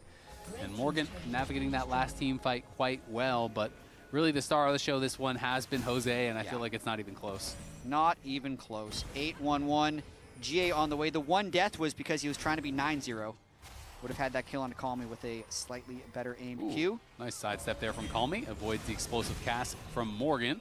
very calmly, just steps forward and dodges that. Morgan now level 18, so does have the max W, where it does now get you a lot more damage reduction than previous. So that is that 8% flat, which is quite significant. Pretty good defense so far, though, from DSG. Getting a lot of free plates and actually an entire objective bounty for Castle's Jace, who's just getting bigger and bigger. Team Liquid haven't been able to crack much. My question is just, can you actually win a team fight, right? Because they've done a lot of good individual things here. They found some good ganks. They've pushed out sides. They've gotten big advantages for Castle. But can DSG actually win a team fight? That is the real question. That's kind of been my question all game long. You know, even right from the draft, I talked about all the tools that TL have for counter engage and disengage. And if you can't one-shot Yawn, I don't know if they can win the team fight. And it feels like as long as Yawn responds appropriately, that's a tough ask. If Yawn just pops up into the air as DSG engages, usually Team Liquid will be able to rally around him and save him in that fight. So Team Liquid looking good. Yeah, remember, after the broadcast, head on over to the Cloud9 YouTube and Twitch channels for the Key9 Kia's Champions Arena. C9 and TL players are going to be facing off in an ARAM Mayhem show match with fun challenges along the way, and even I Will Dominate going to be getting involved there. Yeah, subbing in for Blabber. If he does well, who knows what happens next week with C9. Hey man, Dokla was a coach first too. He was? So then he subbed back in for Sniper. Maybe This is Dom's on actually his way. Dom's plan. This is his way in. To coach If he to just, jungler. first step, just have to do well in the ARAM Mayhem show match. As there's going to be Jose now looking for Castle, and Crier's just going to complete the base. They do not think they can fight this, and if you can't take a 2v2 with your top laner who is up 2.5k, what fight can you take?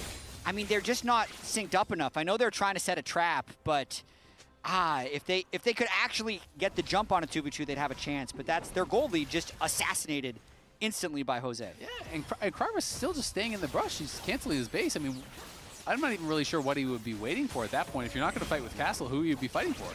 What are my camps? I took it.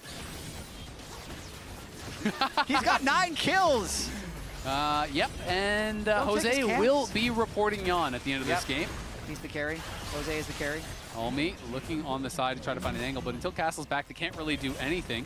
Lion's going to throw a combo down onto Jose, but no way you're really taking a committed fight until he is back up. And just look at the experience disadvantages really across all the roles. Even Castle's up 2k is down 2 levels. Jose's up 2 levels. Wow. Mid lane is down a full level. Bot lane, Yawn's almost 16. It's 14 for Sajed. Lions is down a level. You know, that is so much more stats worth of gold than is even showing on the UI. Absolutely, and it's one of the ways that Team Liquid has continued to improve here in the Spring Split as compared to Lock-In is in their mid and late game, not only are they executing their team fights better, but they're also doing little things in between the team fights that DeMonte was doing a really good job pointing out when he was casting Team Liquid a couple of weeks ago, but they just show on the right wards, or they bluff enough to keep you interested, and they find these little picks here and there, and they're looking for the end of the game here, actually. Morgan with a deep TP, and Quid finds Sajed. Sajed is dead, and Morgan now going to be behind Castle. Castle in trouble, going to get knocked back by the explosive cast, but hit against the wall, so does not go too far. Core now looking for Cryer. Jose going to go in. He likes every fight he can find, as Calmy looking for the seismic shove, but cannot connect it onto Morgan. TL pinging onto the Baron. 1 kill was enough. They want the objective. It's likely going to secure them the Baron, and then they're going to have to rush over to the Cloud Drake to try and get the Soul as well. It's been a little tricky for them to actually break through the base with that top outer turret still being open, but Team Liquid is still extending the lead fairly steadily. Yep, up about 5,500 gold and 10 seconds until that potential Soul for them. Sajed will be respawning, but where's the vision? They can't see anything in that area of the map. It is very scary. Cryer trying to move down. He is 6 levels behind Morgan at this point as the jungler. That is not your support. That is your jungler. As there's the seismic shove landing on the core, but Core is going to pop the quickness, look to try to turn and fight. Morgan hunting in the back line. Sajed is back. Lions is falling. He's the first to fall. They're going to be looking for Cryer right now. Castle getting involved. Yawn's in trouble. Yawn incredibly low. Flash is back. Finishes off Cryer. In goes Sajed. Does get a kill back, but there's the flash body slam for Morgan, and that is going to be enough to finish off Sajed. Castle and Calmy have to run for it here as they are the only ones standing. They do kill Yawn, but it is 3 for 1 for TL, and that has got to be Soul. Team Liquid has super minions in mid, but no AD carry, so they're going to take this one slow, take Soul. They opened up their lead even more, and their team fighting just seems so lethal. They seem to be able to pick off one person before DSG even is able to start the fight every single time, and DSG just cannot get a clean engage onto Yon. I mean, it's just so difficult for them. They're walking in blind, they're walking in late, and look at all the playmaking. TL have 4 champions that are great at engaging. It is very tough to be walking blind in these situations, and DSG did find a way to kill off Yon, but with the Feather Storm, with the Flash and the Ghost to kind of create some space, well, it's a one-way trip to kill off Yon. Jose being 11-1-3 is just the funniest thing, and then Yon stealing all his camps as the one kills I understand Yon's frustration, though. He's the one that everyone is trying to kill on DSG over and over again, and DSG just overcommits, and then Team Liquid ends up winning the fight. So now, Baron with still a minute left, Cloud Soul completed, missed Gragas Hoffman up on the top side. Kryra vault breaking in, maybe getting a little bit frustrated. Now going to be CC chained, hit by the quickness, hit by the kick as Calmy comes in with Weaver's Wall, trying to protect him. That was kind of just a pointless vault breaker. A little bit of frustration from Kryra's. Yeah, you got 100 damage down on core and you give your life for it.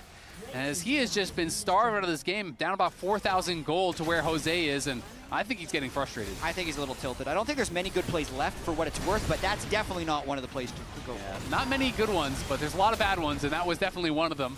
As TL now pushing forward here, good sidestep from Castle. As Lion tries to flash in, but the immediate Feather Storm there from Yon. He's going to be CC'd up and knocked down. Jose goes legendary with TL pushing in and looking to close this one out here. Kryra going to be respawning in 5 seconds. Quid tanks a Shock Blast, put pretty low. There are 3 members here from DSG trying to defend. Sajed goes back to the base to heal back up. Kryra is now here, but TL has the Baroned up minions, has this 1 tower down, and now they're going to look for the kick. Jose flashes in, knocks back Kryra. Calmy with the stasis, but it's only going to buy a little bit of time as TL run over the fight, lose no one, wipe up DSG in the base. And they want Castle to. Castle flash the cast, but in comes all of TL. They are hunting for these kills. Castle can get nowhere. There's nowhere for him to run, nowhere for him to hide, and now Lions is back, and TL look like they want to try to kill him off as well. They are just fishing for fantasy points at this point. They're diving the Nexus. They get the ace, they get the base, they take the series 2-0 over DSG. A little bit of fun at the end there for Team Liquid. They move to 5-0 and set up dates with Lion and C9 to see if Team Liquid could finish a perfect spring split. My goodness, Hazael, they ended that one in a fun way. They did, man. They are farming kills. Maybe not so fun for DSG, but a fun way for TL and their fans. And Jose was on one in his Lee Sin game. To me, he's the clear player of the game. He is. I feel like there's almost no other consideration. Core's 1-0-15, but 13-1-8, 21 of 22 kill participation.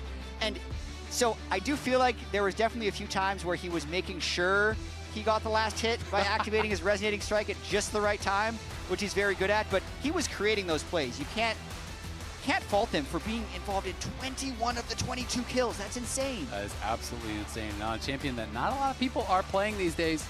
Again, setting up for that match next week where they are going to be going up against Lion. Jose versus Inspired, going to be incredibly exciting. As Castle, unfortunately, does drop another game. And, we were talking earlier about that Mark trying to not have the least wins in the first 100 games of LCS history. A lot of rumors surrounding him and if he'll be with DSG much longer or be going somewhere else. But now we have Raz here who is standing by with Morgan for an interview. What's up, everyone? I've got Lord Morgan, first interview with you in the LCS. First of all, congratulations on the win and being 6-0. How does it feel playing with Team Liquid and playing as a team so well? Yeah, I'm feeling it's good, but both game top lane phase was quite hard. But we are still strong on another lane, and we are won this series. So yeah, I'm happy. That's perfect. I know that a lot of top laners in the league, like Dignitas and all of them, they say amazing things about your lane. They say you're a great laner, a great top laner. How does it feel playing against a lot of LCS top laners? To be honest, it's not hard because when I was in HK, my against like Gin, Zeus, and highest like top laner. So I don't think my lane phase is really good. I just focus to my job. So, but thanks for thinking that. Yeah, thanks for thinking that. A lot of people think that. I think a question I would have is, because you talked about what your job is. What do you think, and what does the coach say your job is? Because you play Gragas, which I imagine is very hard in a lot of matchups. But what would you say your job is on the team? When I pick whatever champion, I just think if I pick this champion, I can make like something situation. So when I ask my head coach or coach, they thought is if they think my same page is okay, let's go. So yeah, I can do this. So I have a lot of confidence on like on many matchups. So that's why I can make good happen. Yeah. What do you think? What is something that you want to work on that you feel like is a weakness? I know that it's probably communication is probably going to be one, but what's something that you feel like you want to get better at? First of all, I'm still think my English level is not good. That's pretty good. No, so I'm just trying. What do I job this team? So first of all, learning English, and then second, yeah, keep doing well, something like that. So I just think about what is my job this team. So I mean, for me, your English is really good, but that's, I mean, everyone's going to have a different perspective. Last question is just for the English fans, the North American fans, or all of your fans, right? What is something you want to say to them, either your Korean fans or your English fans that know you as Lord Morgan? yeah, I'd like to say, like, first of all, thanks for cheating us and cheating me, but I really want to say, when I came to the LCS, I really gonna in international league. Yes. So unfortunately, we lost EWC. So we have to win this series. So and then go MSI and go EWC. So I really want to see you on international league. So please waiting me or waiting us. Yes. Yeah. Thank you, Morgan. I appreciate it. That's amazing for you to do an interview without like a translator or anything. Once again, thank you. Congratulations on the series. And we'll send it straight back to the lounge. It's great to hear from Morgan. I think he's underselling how good he is a little bit. Yeah. Very humble in that, despite the fact that, again, we've talked about how Castle is such a huge part of any success that DSG has had, and that laning phase did look a little bit trickier for him in these games. Yeah, taking the tank side of all these matchups and trying to be, he kept on saying, I got to ask myself, what's my job for my team? Yeah. You know, and sometimes it is tank job. However, Jose's job was not to be the tank. Jose's job was to kill everyone, and he did that job really well. Player of the game is Jose Daejeon this time. We got it this one. Yeah. And everybody Unanimous voted for him. Yeah, just absolutely popping up on the Lee Sin. Yeah, killing everyone. I mean, there's a reason why. I was actually also surprised to hear him say Ivern in his Player of the Week interview, because I was like, it has to be Lee Sin, right? I like the hair, though. That's the champion he's most well known for.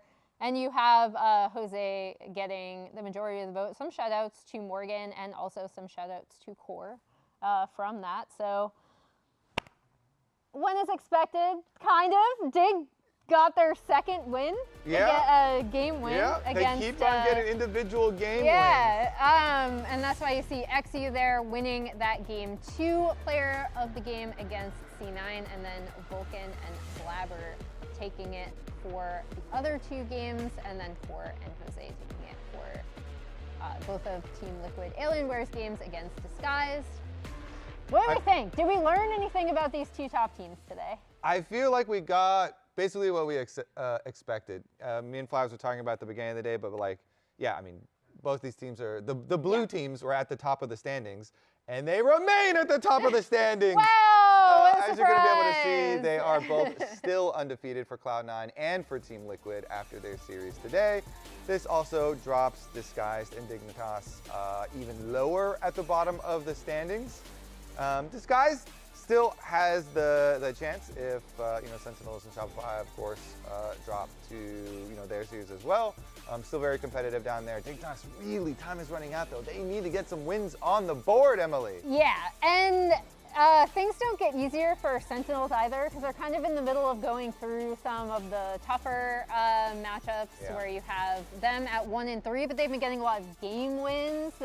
It's been kind of a lot of 1-2s for them, but they still are at 1-3 going up against Lion, our other top team, whose only series loss is to C9. And then Fly Shopify, how do we feel about these two It's my teams? match of the week. Is that what's your match of the week? Let's go. Looks match competitive. Of the week.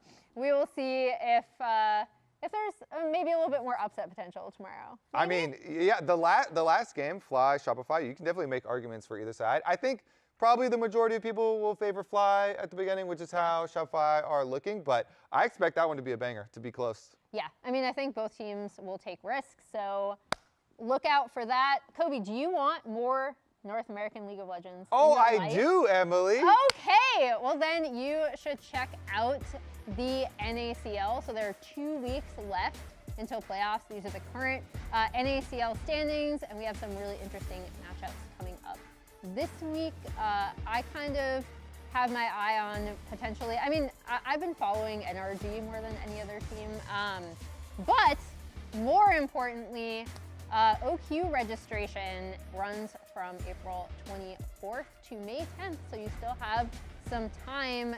If you have 4 friends and a dream, you can sign up for open qualifiers, so check out the NACL X account for more information, or head to draftly.lol/registrations/NACL to sign up today.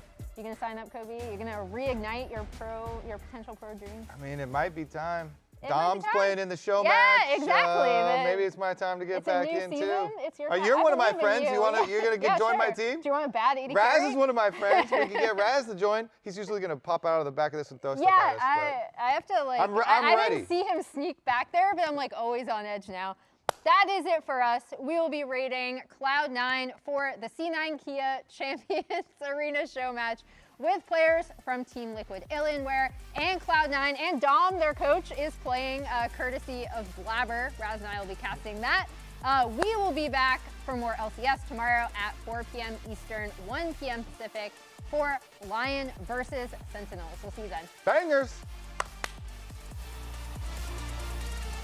Hello and welcome, ladies and gentlemen, to week 5 of the LCS. It is a day of yellow and blue. 2 seconds, guys. Yeah, I hit recon. Zion ulti, Zion ulti. Yeah, I'm watching 5. Stun. Yeah, I'm going over here. Zion, flash. I'm going Victor, Zion, go Victor, flash. go Victor, go Victor. Come in 2 seconds. Guys, No, Zion door, no flash. Come in 2 seconds, guys. Cut back a bit, cut back a bit. I look sound side. I'm fighting left side. Yeah, just play with him. Zion door, no flash. Yeah, I'm looking Zion, guys. I barrier. I'm looking Zion, guys. Zion here. Come in 2 seconds, yeah. I can block. Okay. I'm okay, look Zion. That will die. I'll kill Baron's Victor. up, Baron's up. But we Yeah, should kill him. kill Victor, go. Come in 3 seconds. Oh, there's 2 people here. 2 1 touch.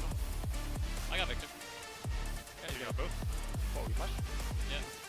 5-0 now. They're loving where they're at in the league. Feels good to be on top, Flowers.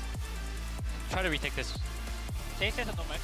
No flash, Ali. Hey, help me. Buy no flash, buy no flash. I'm okay for now. Have ulti, buy. Hey, help me. Yeah, Bye, bye. Kaisa as well. Kaisa.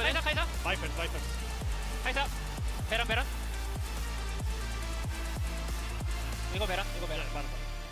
Everyone from DSG piles into the meat grinder.